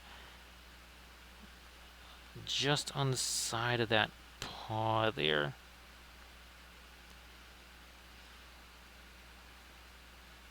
Touch more right there. Yeah, okay. There we go. We need a little bit down in there. That's why we did this here. I might, yeah. I'm going to do this too. Let me take, where's our, there it is. I'm going to take maybe some indigo and maybe the Van Dyke brown, because that is still just our original primer color. Oh, there we go. It's like, why is that not forming a darker shadow? Now it does. And it's not just the fact that it's darker, it also has that cooler color in it. By virtue of that cooler color, we're getting that same, again, color contrast, right? Not enough to just have the value contrast, color contrast, saturation contrast, all the contrasts. Need them all working together. Now let me also, I want to get a little bit of the my edge stuff here. So let me just take out some of that. That's the not. Oh, that's right. Got to keep after lethal shadows to make a less expensive version of the blackest black. Oh, thanks, Night Whisper. It's all these different forms of contrast are super vital for that. Thank you so much, Gamu. The Gamutio, thank you so much. I won't disturb you. I'm going to say, whoa, what are you doing here? Who are you? So, nothing. Just an old dude. Plays with fireworks. Plays with matches. Smokes pipe, weed. He just got me. Okay, so he admitted it. Will this be a 1 on the Gandalf 6? No. Wow. He must have done some kind of Jedi thing on him. This is not the pipe weed you are looking for, because he done rolled himself a Gandalf 6. So thank you so much, Gamatio. I appreciate that. Yeah, when we had some fun with this one. Oh, a little bit of glowing eyes on the banner there. So yeah, it's so much fun doing this. I mean, it never gets Never does get old. Oh, and Space Toy again. We started our Arnor army, first of 3 Arnor factions. Yes, indeed. Starting off with Arthedain. Then I already have stuff printed out for both Cardolan and Rudar, so we'll get going on those 2 Arnor factions. So I don't really need to go any darker then. Okay. So yeah, not needing to go any darker. Let's see about this one here now. This I know I need to get some darker glazes into that. For sure.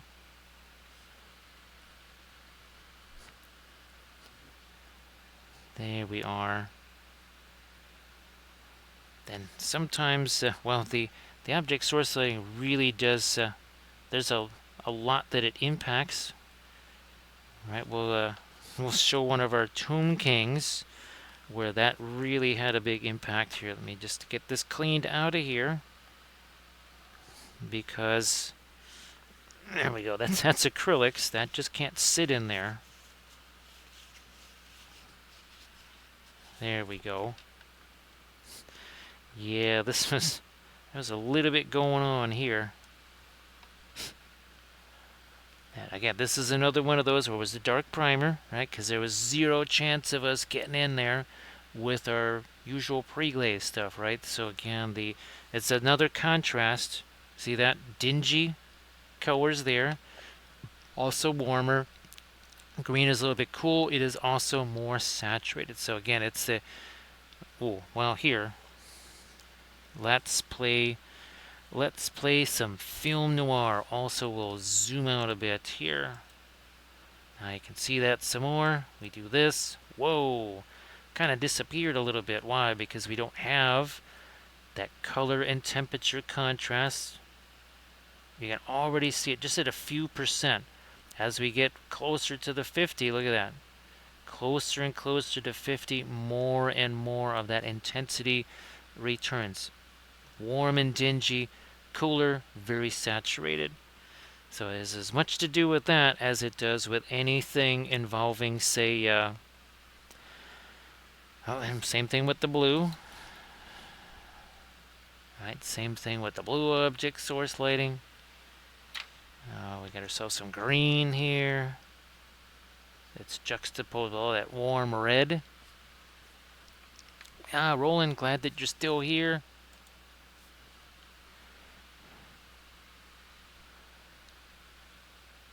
Roland, it's actually in a pretty good place. Technically, it's in a miniature museum. It is out in Las Vegas. And there's a fabulous miniature museum out there. So it is. It ended up actually in a really, really, probably about one of the better places I guess you could imagine.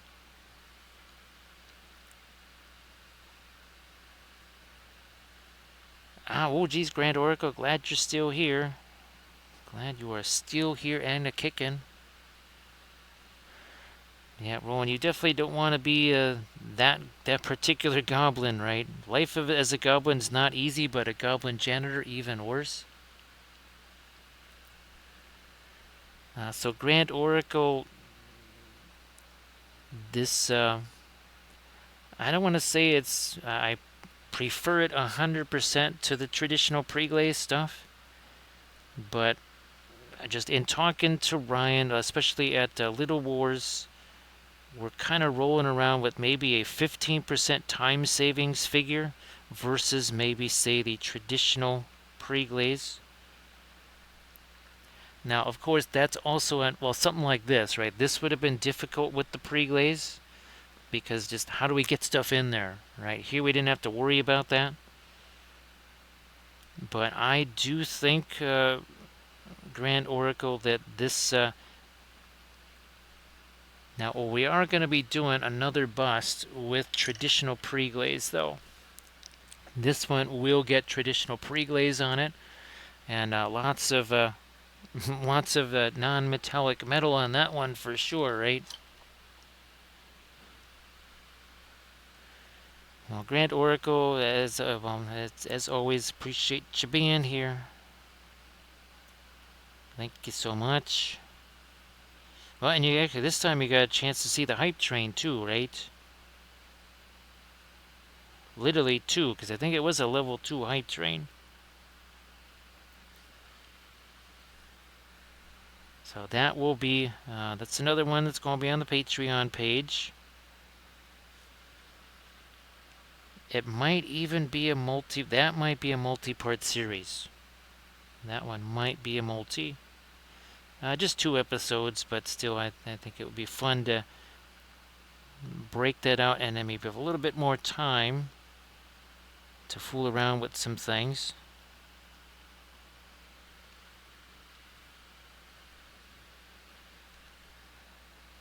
Oh, well, that's great, Grand Oracle.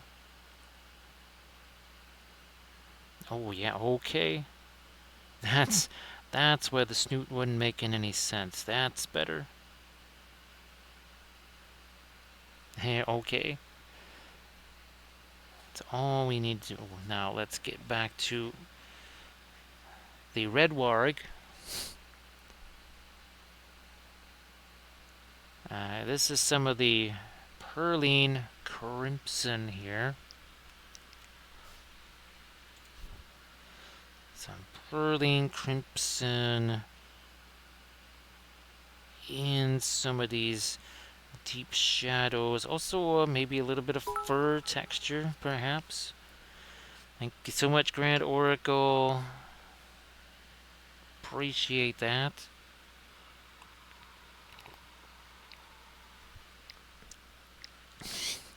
So yeah, roll-in rates. That's especially now. What the neat thing roll-in rate is that I still have the army board. I still have the army board, so I could, in theory, put these new guys on the army board. All right. Well, actually, I have printed out a whole bunch of terrain, so I also have that. I have a whole bunch of terrain that I could actually put that on too. So thanks, Grand Oracle. Again, appreciate you being here like always. Now here we got some of this, some of the Prussian blue.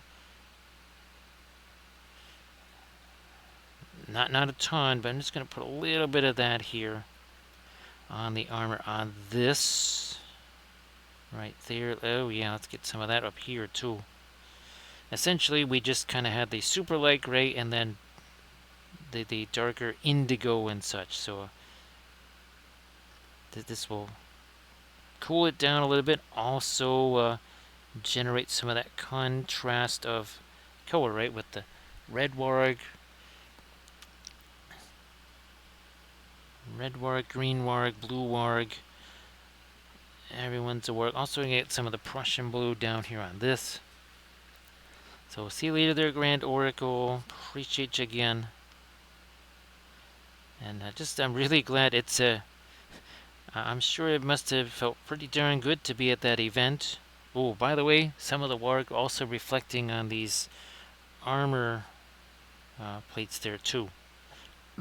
Again, reflective armor, or if it's metal, better reflect something. Otherwise, the shading will look nice. It just won't look like metal. There's minor detail. Push this way a little bit, and this thing here, I might touch of indigo. Let me see what happens over here. Yeah, that was just too. You know what? I might do a little more of that. Sure enough. Ooh, how's about okay? A little bit thinner into that. There we go. That's what we needed. Good night there, Night Whisper. Thanks for the raid too. Appreciate that. And again, really glad that you're just having all this success with the oils there, trying out the different stuff now into the freehand. That is really cool. More of a, okay, yeah, that will work. Now, I think over here, this is another instance of Creation by destruction. We are going to take this and we're just going to cobble all that together. Ah, actually better already. Definitely a bit better. There we go. Okay, so now we will now we can do these lighter edges that I wanted to do on this this bracer right here. Come on. Right along that edge. Also here. Yeah, that was just a little too much going on there. When in doubt, simplify. And that's what we did. We simplified. Now, what would that, is that, okay, that would be cloth there. Good to know. I was tempted to do the firelight in the helmet there. Did we do that on this guy? No, we didn't do it on him. But, well, again, more casualty. Now, that's one of the Medberry casualties for sure, right there. Boy, that's a very different face. He actually has a little bit of violet on his face. Yeah, that's a much different face there.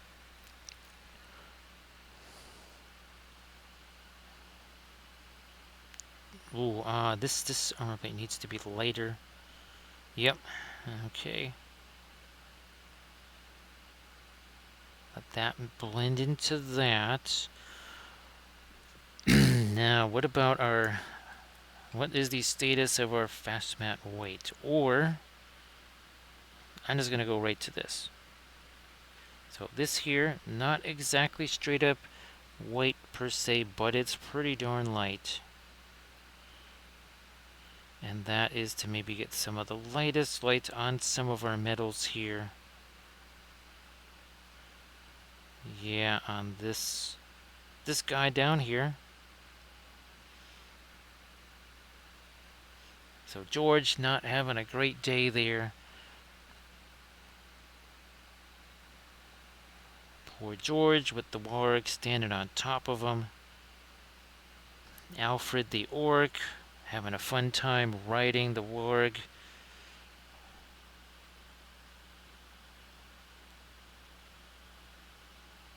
Okay, yeah, we needed that touch of light up there. Maybe a bit here.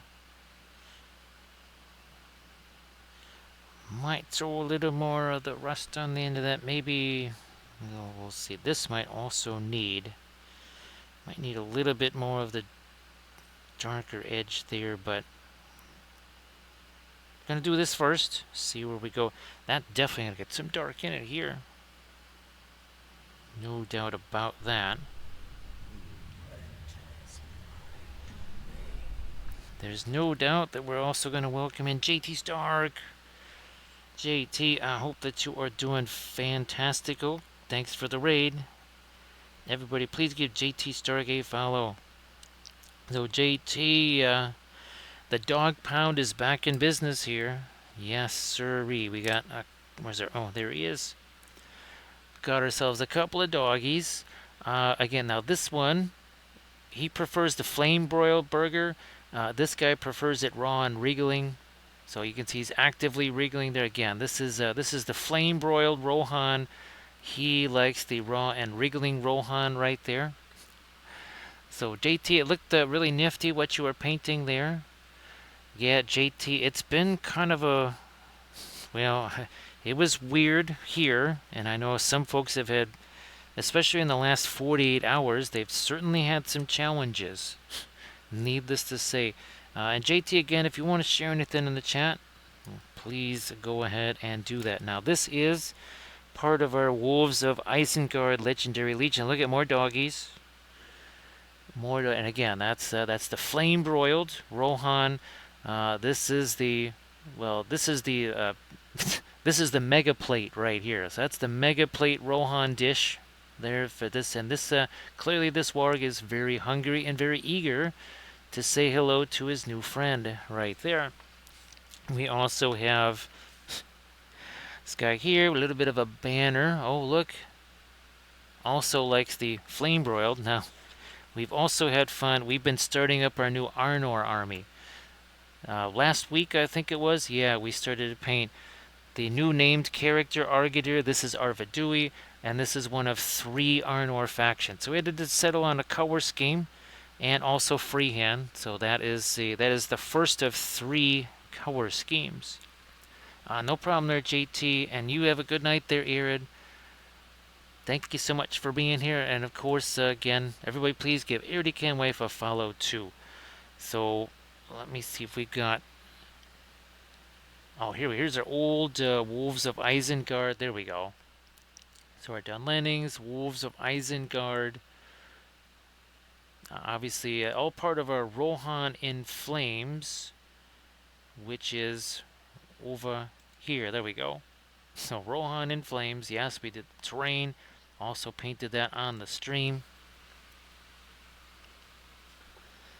So again, JT, have yourself a... Hopefully you don't have to work too harder to get those pictures going. And of course, thank you for the raid. This, oh, by the way, painted in oils, like always. Traditional oils, right out of the tube. Right out of the tube. And most of this should be dry by tomorrow. Whatever is not dry by tomorrow, one more day for sure. We are using very, very, very little paint. And of course, 3 hours and 49 minutes ago, they were just dark brown primer. Yes, all of this and the other one, all in the last under 4 hours here. Oh, that's good, JT. That's fantastic. I am just about to, well, I'm reconfiguring an old table into a 6x4 table for filming photography, basically filming entire armies and massive amounts of terrain, also with the painted backdrops. So yeah, there's that's gonna be. I'm really looking forward to maybe getting to do some of my army showcase videos.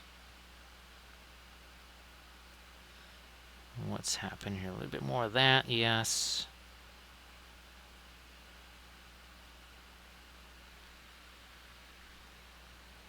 Touch of this up here, sure.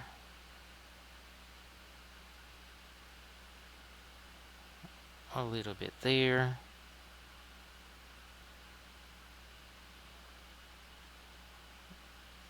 A little bit here. What is this? This is the brown matter. Yeah.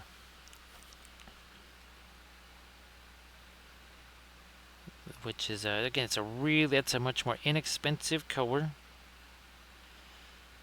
Some colors going to be more expensive than others. One of the colors we've been using on these is Perline Red. That's a pricey one. In fact, it's a good 7 times pricier than the brown matter. You do not need to have the super fancy, super pricey colors straight away. You can actually, that much less expensive color will do you just fine, especially as you're kind of getting started on your oil paint journey.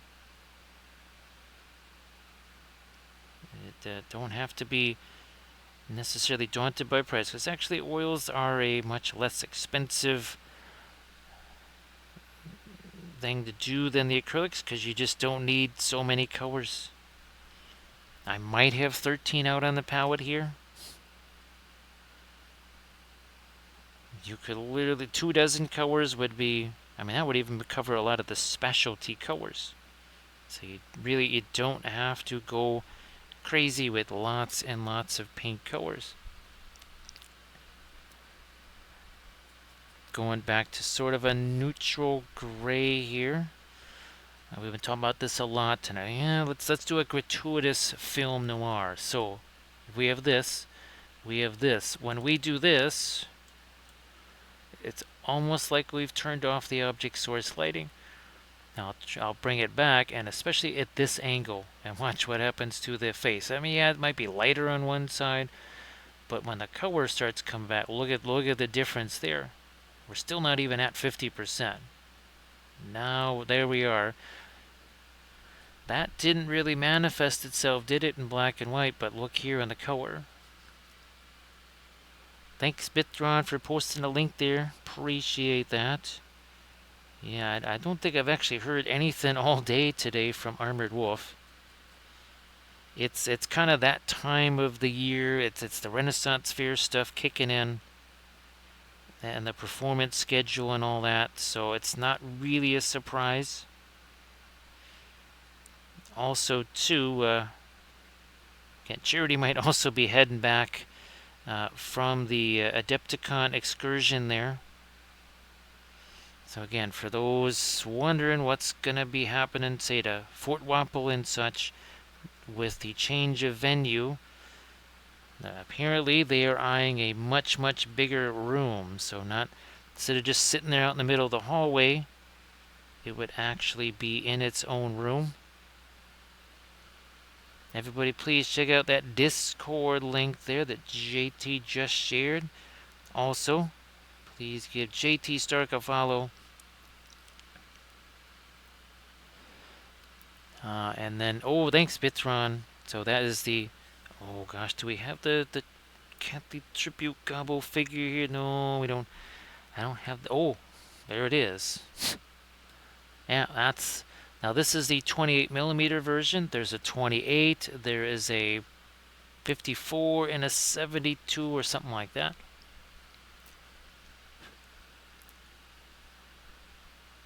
Oh, that's fantastic there, JT. That is fantastic. We all love ourselves a little Gandalf there. You never know which form he's going to take. Who knows? Or he might even be Schmandalf. Yes, meet Schmandalf. Gandalf's much bigger and tougher older brother. Yes, that is Schmandalf right there. So again, everybody please give JT Stork a follow. So JT, hopefully things get a little bit easier too. Just a little less Monday. Yes, a little less Monday, and every day is a good thing. Oh, now here, doing a little bit of fur texture there, by the way. Yeah, a little bit of fur texture. We got our nice little, oh, we have the pads done, but we need some claws on him there. A little bit of claws.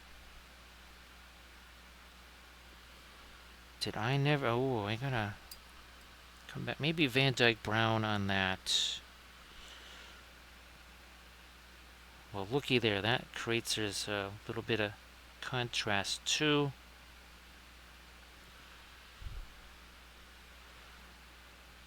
Smidge more of that dark over there. Oh, yeah, back to the, maybe the asphaltum on the bottom side of this. Not up there, but down here, yeah. Yep. So that's fantastic there, JT. Yes, a wee bit of Gandalf. And of course, well, we enjoyed we have Dark Queen Schmaladro here, accepts the one true ring, kind of abandons the Elven ring.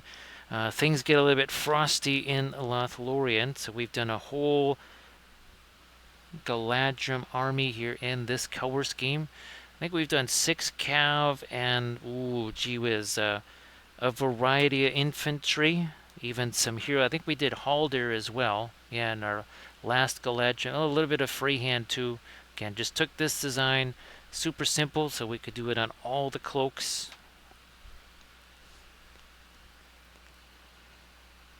Again, just, you know, no big deal on the freehand. They're just something easy that we can replicate over and over again. Again, I think I've got about 24 of the Galadrim elves painted up at this point. Let's go a little bit more dark down there. On the tail here, I'm going to actually extend the dark of the tail. Oh yeah, okay. Since we did it on that side, let's do that on this side. Extending the dark of that tail, maybe a little bit more of the darker gray there. Oh, thanks, JT. Appreciate that. We have, of course, done a whole bunch of Tomb King stuff. A bunch of Cav, a bunch of Chariots, a War Sphinx, and of course, also we got into some Bretonnian stuff too. So we, the Fey Enchantress here, a few little basing bits on there from Make It Epic Basing. Oh, here's our there's our Tomb King Priest. Very fun doing that. That one's a Titan Forge. This is also Highland Miniatures here. We've done a whole bunch of Bretonnian stuff from Highland Miniatures. Did some... Oh, here's another Pegasus Knight. There we go. There's a Pegasus Knight. Obviously, playing around with some freehand, doing individual heraldry and color schemes, and we also... Oh, here it is. We added some extra things to the Cathy Tribute figs. We had Sambo, Bobble, Trunko, in addition to Jiro. So we painted this one a few weeks ago. Again, another special Cathy figure there. More dark here. Yes. There for sure. Something in there. Something over here too. So yeah, just since I don't know how to do the digital sculpting yet, sadly, we had to go old-fashioned. We took a paper clip, and we just started putting some green stuff on it, and just kept adding more green stuff till we came up with that stuff. Oh, gee, thanks for getting one of those, JT. That's, oh yeah, the Dark Sword version.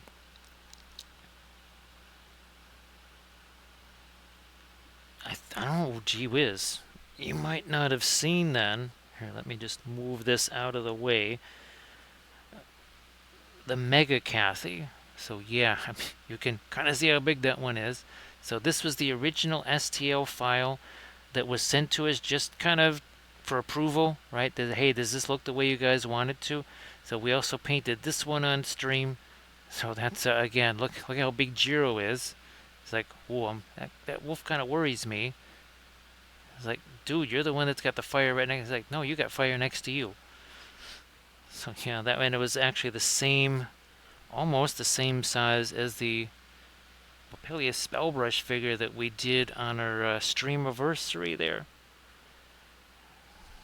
I got really lucky that I blindly managed to actually almost match those. But JT, again, thanks for getting one of those. All the folks that got one of those. That was a huge, huge help, so it's appreciated. You know, I should probably get me a little bit of this in the ear. Yeah, let's do that. Let's get some of that on his ear. I'll leave that eye the way it is. Oh, this side of his nose. Good grief. We need to get a little something on that, even if it's just a teensy bit of lighter gray. Yeah. That is another thing. I was like looking at this going, there's something amiss. And that's what we were missing. Yep, JT, that I can understand. Yeah, the last 3 days, sleep has been short supply or non-existent. So you go get yourself some sleep. Thanks for the raid. Everybody, please give JT Sturk a follow. Also, check out that Discord link. So if you want to see yet another fabulous Gandalf figure, again, check out what JT posted. Let me see if I can't get a couple little brighter thing on this chainmail up here. Oh, again, these are all from Davale, by the way. The casualty on this one is not. The casualty on this one is. So that's all Davale. Oh, almost forgot about the expression on this poor guy's face here. also, he's got himself a little beard, a little mustachio. Let's do that. Alright. Let's see what we can do, giving him some eyes here. Is this the brush I'm looking for, or is it this one? Let me try this one here.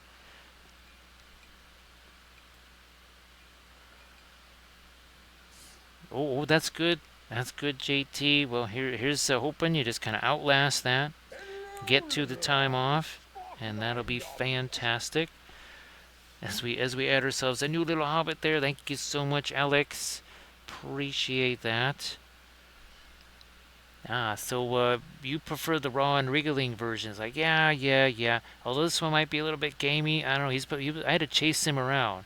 Yeah, that was bad. I just wait a minute. You don't eat these guys too? It's like, well, no, I really don't. I don't eat anything. So what do you mean? Well, I'm a Maiar. So you smoke pipe weed, but you don't eat any food.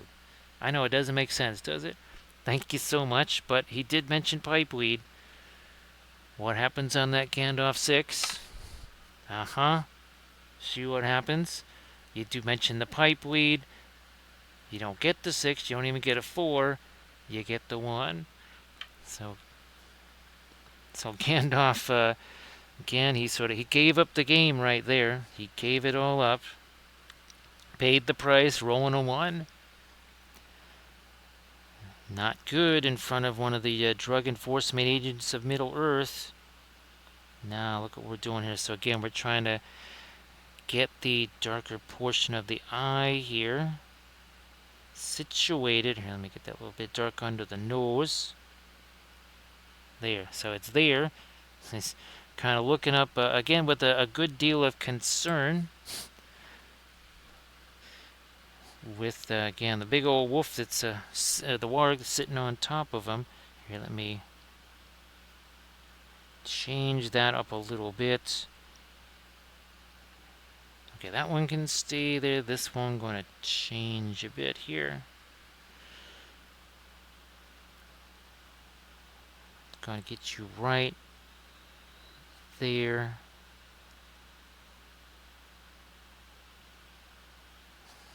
A little more. This is indigo, by the way. That is a bit of indigo.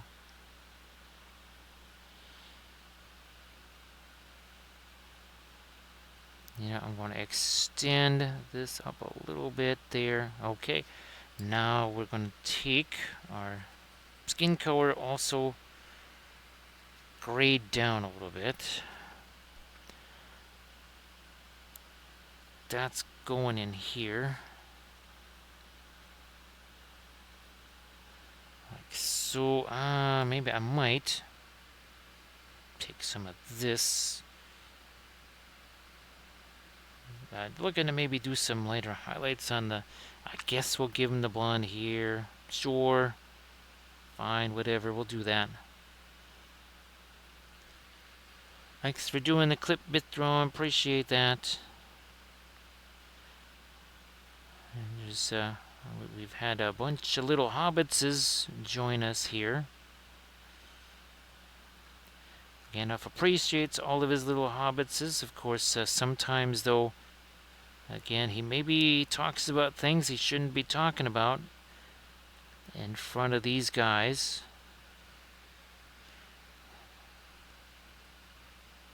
He's too hasty.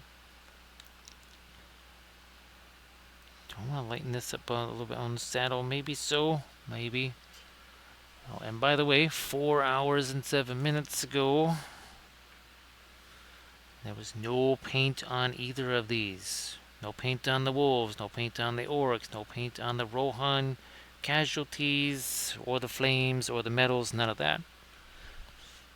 There was Zippo paint on these. So all done again in the last 4 hours, 7 minutes, and 50 seconds. All done with traditional oils right out of the tube. Not doing anything fancy or weird with them, whatever. These guys If they're not dry by this time tomorrow night, they will certainly be dry by the next night. Now we're also going to be adding some flock and foliage there. You can see what we did here. Oh look, same guy. Looks a little bit different with these swords. Again, that's just Saruman having some fun, just getting up to some hijinks with one of his little Rohan playmates there.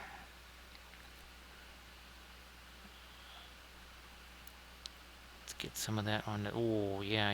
Here's some of that on this. His boot there never really got any of the lighter stuff on it.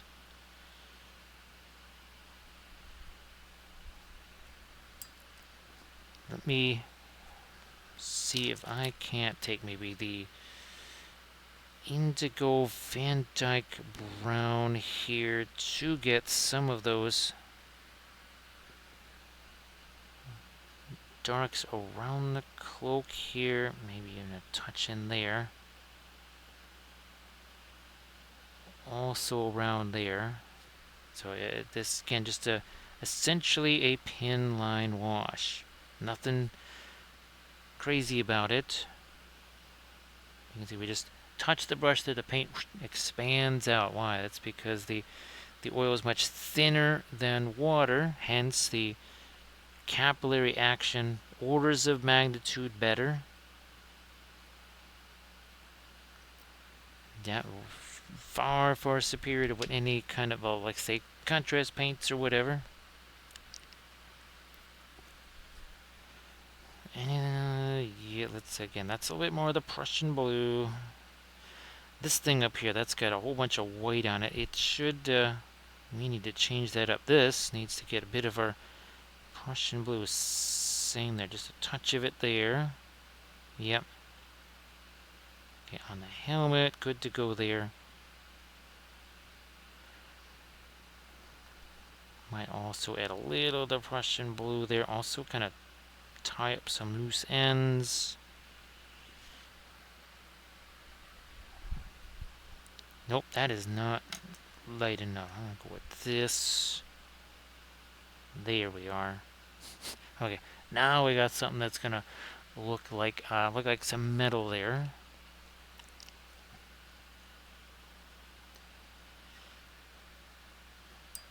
We need to give our orc some eyes as well.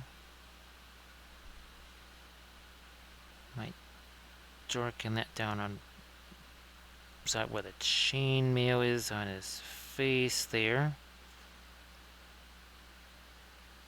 Again, giving him some eyes. Remember we were talking about adding some dark in there. Also there on the edge of his hand.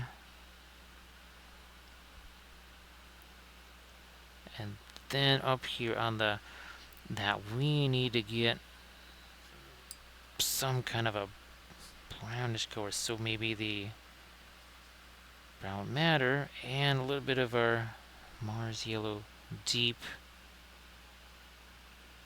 Okay, there, that's even that takes it a little bit further away from the bluish stuff that we added in the metals.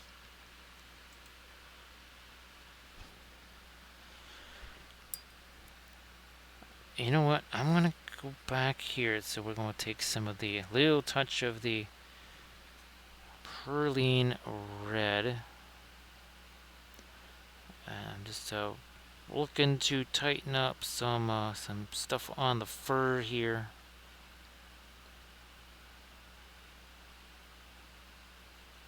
Oh, down here too. Oh yeah, a little bit reflected on the armor there.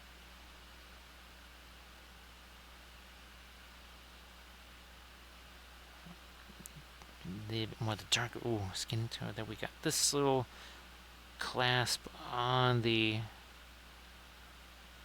cloak and some of the red of the warg being reflected down there a little bit too.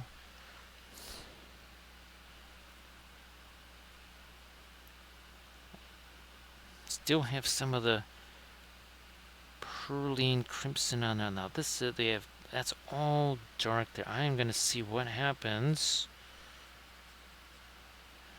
with a little bit of the lighter, actually lighter violet. Let me go a little lighter here. Hope that's getting to be a lot later, but I think maybe that's what we needed to stand out from the fur. Now here, I don't want to do too much of this lighter stuff because again, that's going to negatively impact our shadow, right? That's essentially being cast by the light here. And of course, if these come in all kinds of different colors here, I got this little LED light. Look at that.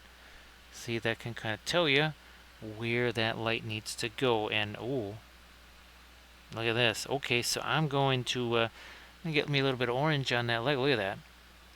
We had it on his shoe, but not on that leg. So, flashlight, the oracle of the flashlight. Once again, we use its wisdom to guide us to say, hey, you best get some orange over here. Doesn't have to be much. But according to the flashlight, a little something back there. Just again, that's some of the Naphthol Scarlet mixed with our Fluoro Orange, and that's about all there is to it. I'm going to thin this down some more even. There we go. Now it sticks there. So look at that. See the flashlight? See a little bit of orange there? Shine it here. It says, you know what? You gotta have yourself some of that over there. So we do it.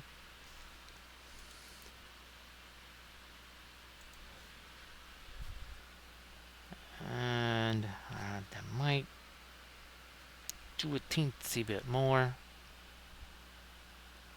Like this here. Maybe we'll throw a little bit more of an orange down in here. And all this is just pieces of balsa wood, coffee stirs. Break them up. I think some of it's even popsicle sticks or whatever. And then the flame is sculpted with the heavy gloss gel. It's the same exact stuff that we use to create our ice effects, water effects. I've used it for sculpting fur. I've even used it for creating basically like a thatched roof. It's an amazing material. And it's either Liquitex heavy gloss gel or golden acrylics heavy gloss gel. Either one. They're tremendous. They work really well again for lots of different things: water effects, icicles, snow, all that stuff. Now let's say if this is a resin print, obviously again from Davale Games. If this were a plastic miniature, which would most likely have the dreaded dog in two halves, and you would have a big gap or something going on there, you could take the heavy gloss gel and actually sculpt fur. You could actually sculpt yourself some fur in no time at all. Much faster than just some standard grain stuff.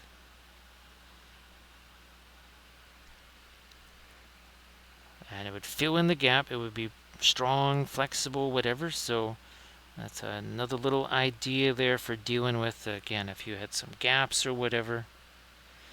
Or there was again, a mold line or something. You could just resculpt the fur back over it real quick with that heavy gloss gel.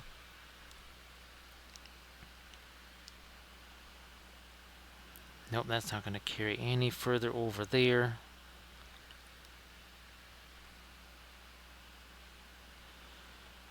We are using, there is a bit of our, right now, especially the fluorescent orange. We also have some fluorescent yellow. In the US, you can get fluorescent oil paints, but you can also make your own. You get something like this, the fluorescent powder. You get linseed oil. Kind of mix them together until you get the consistency you're looking for, and you have yourself fluorescent oil paint. It is definitely cheaper doing that method. And for whatever reason too, the ones that I mix myself, they're also more opaque. Otherwise, the fluorescent paints, whether it's acrylic or oil, those are massively translucent.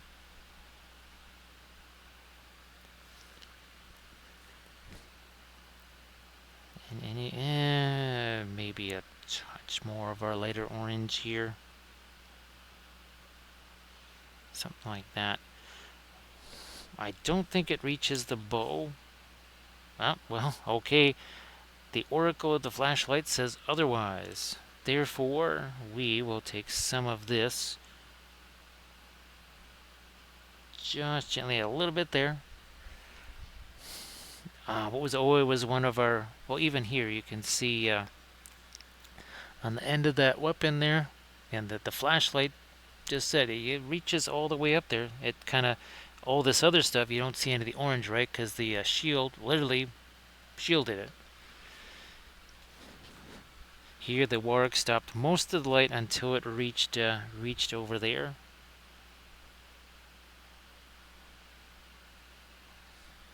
I don't think I can get that any... no, that's as light as that can get. We are going to get a little bit of this to mix in with it and extend that. Okay, there we go.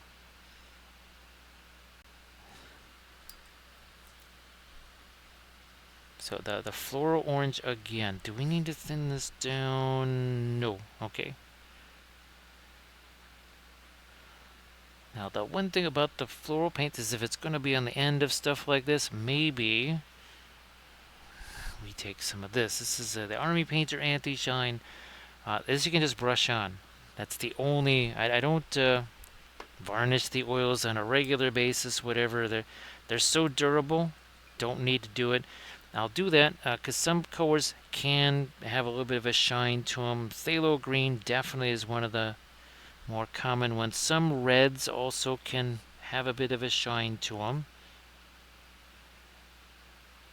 As you use the oils, you kind of start to see which paints can do that. Sometimes you mitigate that by mixing it with other colors that will tend to dry a whole lot more matte, and like some of your oxide colors will do that. Mars Black, Mars Red, Terra Rosa. Those are colors that tend to dry very matte, so not shiny at all.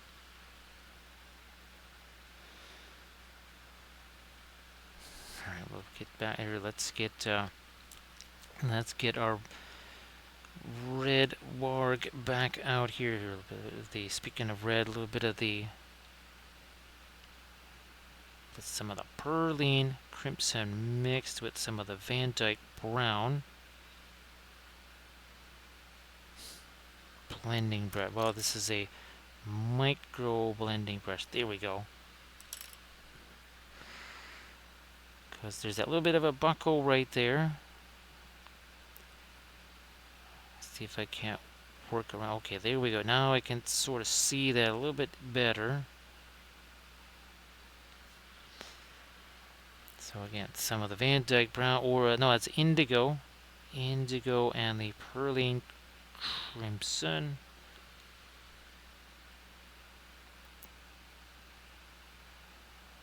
Yep, down here. Definitely going to darken some of this over here.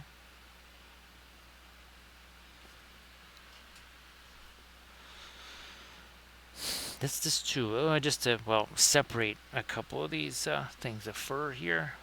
Separate some of these.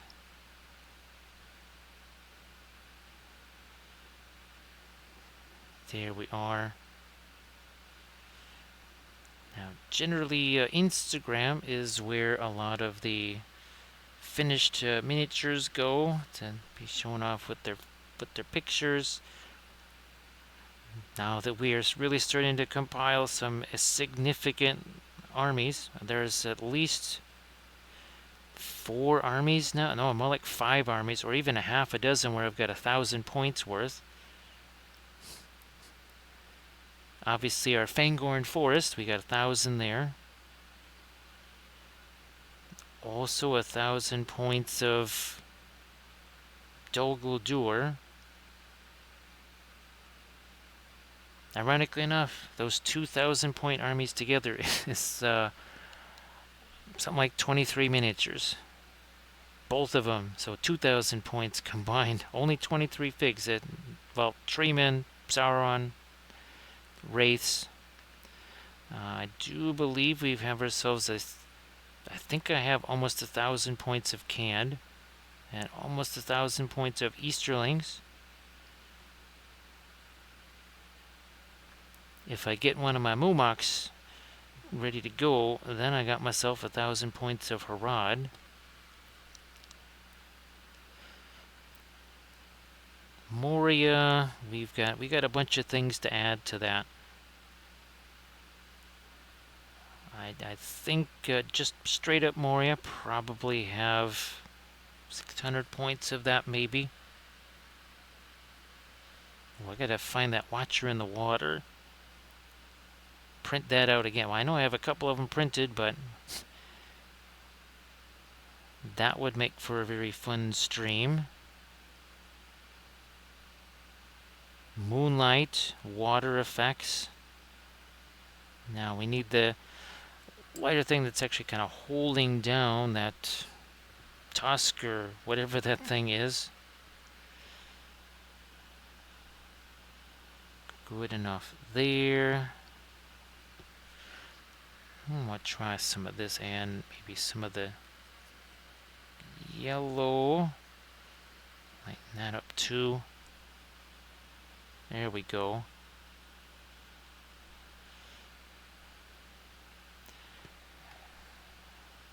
This is another area too where I wanted to enhance a couple of the dark. Well, first let me get these highlights along the edge there. Okay, now we got those. Thanks Bitron for posting the Insta links there. So yeah, Instagram, that's where I try to get all the painted stuff. Right now, maybe 1 out of every 12 figures gets posted to the Instagram page as far as finished stuff.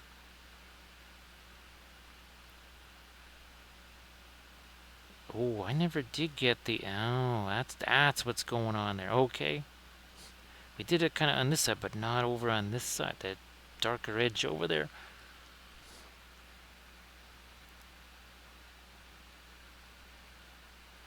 There we go.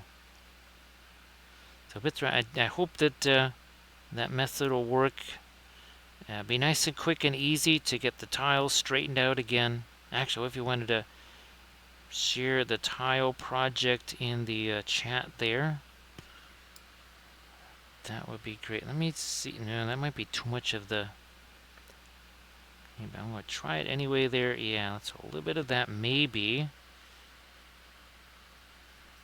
Do I want to just do the edge of this thing? This is the base of the little nose guard on the helmet here. Let me try it on the side. Yep, I think that just does it. Obviously, if that were sword slit, that would have really... We would have to make that really stand out.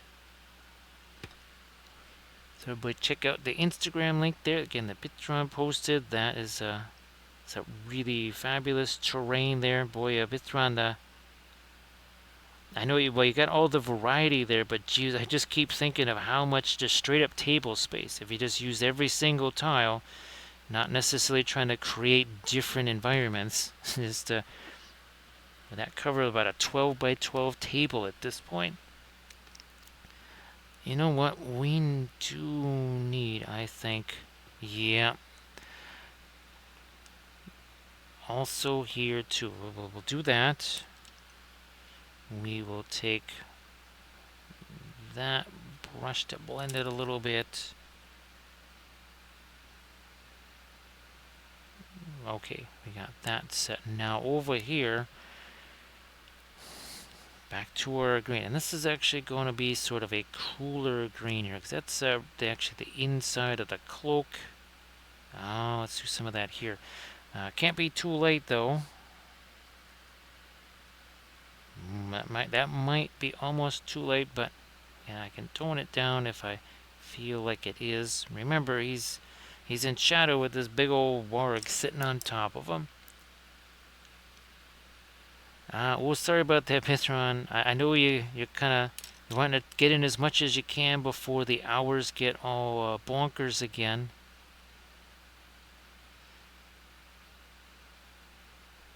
But yeah, I'm hoping that that's going to be a quick and easy, well, as quick as possible solution. Maybe not easy, but hopefully relatively quick. Get you time to do that. So that, well, maybe you can also get to some of your other stuff too in these days that you got.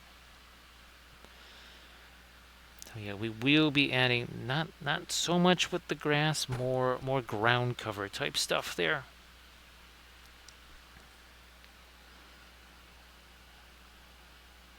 Let me try something with the skin tone. We'll take this. So that's the Naphthol Scarlet. Just trying to liven, well, ironically enough, liven up the skin tone a little bit. But he's not quite, this guy's not quite kaput yet. So maybe that also makes a little more sense, having that a bit darker up here. Okay, now we'll try this again here. Yeah, Bithron, that's there's been a couple of times where the internet just played some weird little games there, that's for sure. No, that's not going to work. We'll try this again.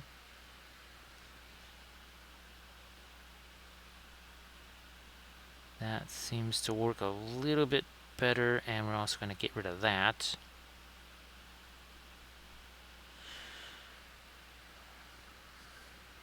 A little bit of the yellow into that. Let me see what this is going to do here. Maybe thinner. Well, when in doubt, make it thinner, because thin sticks to thick. There you go. That's what I needed to do. I just needed to thin that down.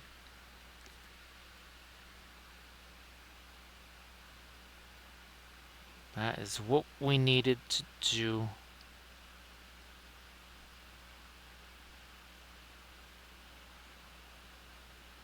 I'm getting some light there. I was almost tempted to add a little more dark there, but maybe not. Maybe we won't. Now, let me see if I might take some of this here. A couple light areas of fur on our red wolf. Or Le Rouge, or no, that would be Le Lupin Rouge, or something like that, the red wolf in French.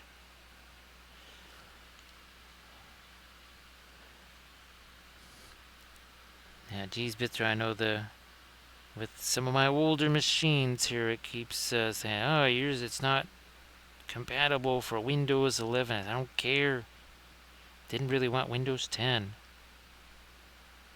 But you know how it is, eventually it will just have, we don't care if you don't want Windows 11, you must have it. Some more of our light, right, and there again, that lighter red-ish fur.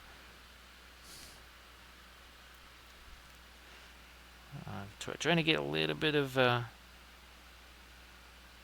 fur texture, even on this part where there is no texture that's sculpted. And see, he's almost got like these grayish feet there on him.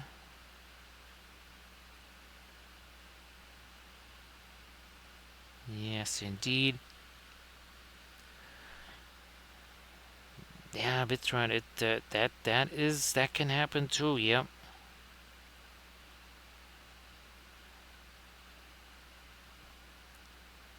Some again, a little bit of the lighter red there just to get some fur texture, and not too much. Yeah, if I lighten that up too much, we're gonna really lose that darker stuff on his face. So I think I will. Also, maybe I'm gonna try and get some lighter fur stuff going out here. I might also take a little bit of this yellow there, so it's not too pinkish. Let's not let that get too pink.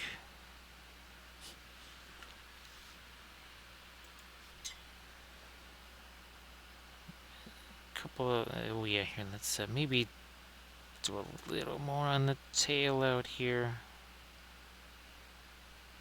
Also this way.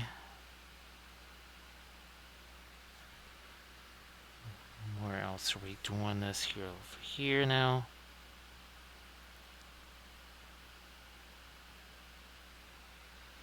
Also there. Blending brush on this. Also here.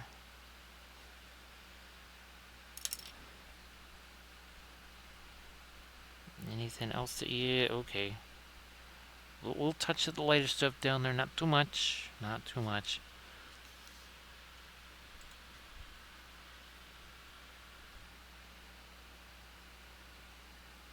Ooh, that might have been a little more than I wanted, so we will just take the blending brush and see, I got those couple of lines there. A little tap, tap, tap. They're still there, just not so prominent anymore. Just kind of broke those down a little.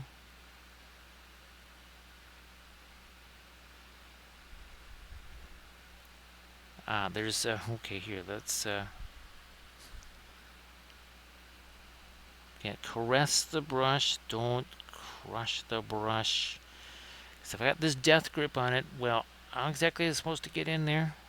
Miniatures get painted a whole lot faster when the brush touches the figure. Novel concept, I know. But yep, gotta make contact with it. And there's only one way we're sneaking this past. This the spear here. That's if we have ourselves a. Now, sometimes I'm holding it way back here. Get relaxed grip on the brush, especially with the oils. Very important. Otherwise, if you got that death grip on there, you have a tendency to just wipe paint off instead of add paint.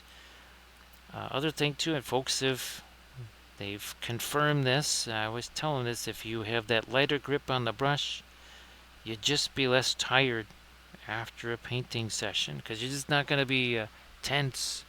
I know you were talking about doing that there, Bisron. I know you were talking about doing. I think that'll work out fine. Definitely. I know you're not supporting any more of those other Kickstarters with the shipping shenanigans there. No siree. Like, okay, that happened once. You're not letting that happen anymore. So hopefully that all get your stuff on time. Actually, there's a bunch of different Kickstarters.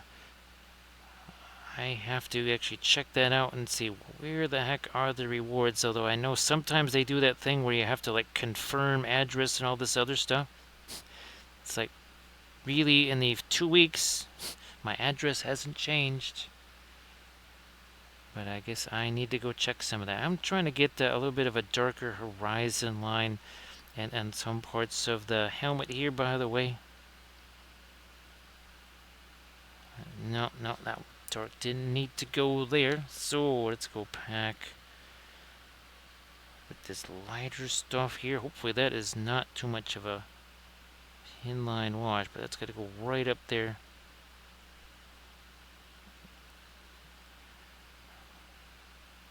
couple little things like scratches. Then this needs to be separated a little.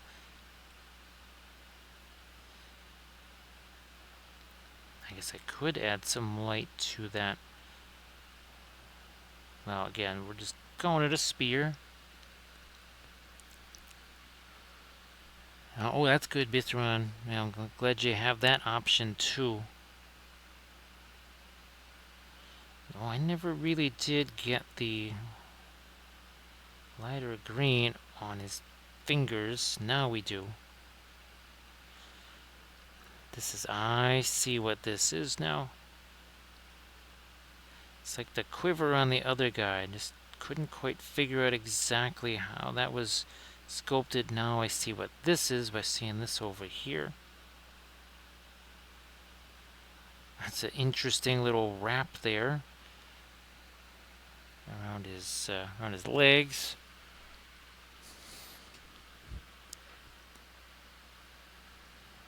What else are we doing here?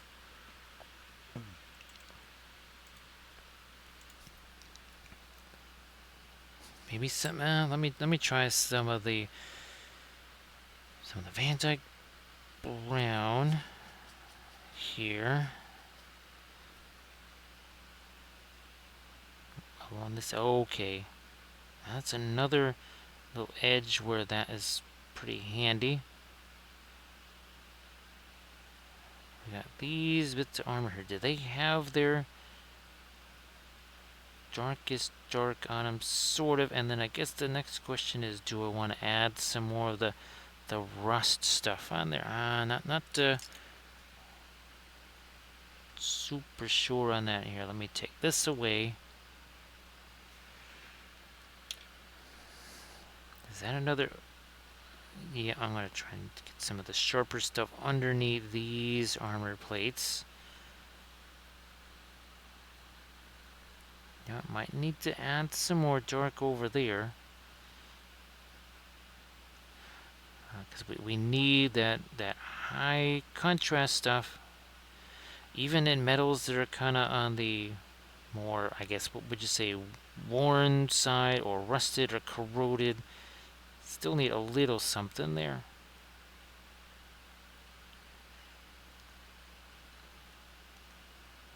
Trying to almost create a smidge of a horizon line there too. Yeah, but that always that gets annoying when that happens, right? But like I say, if it's gonna be that, you say, okay, well, if it's already being produced, then it can't really just be, well, there can't be disappointing waiting to follow.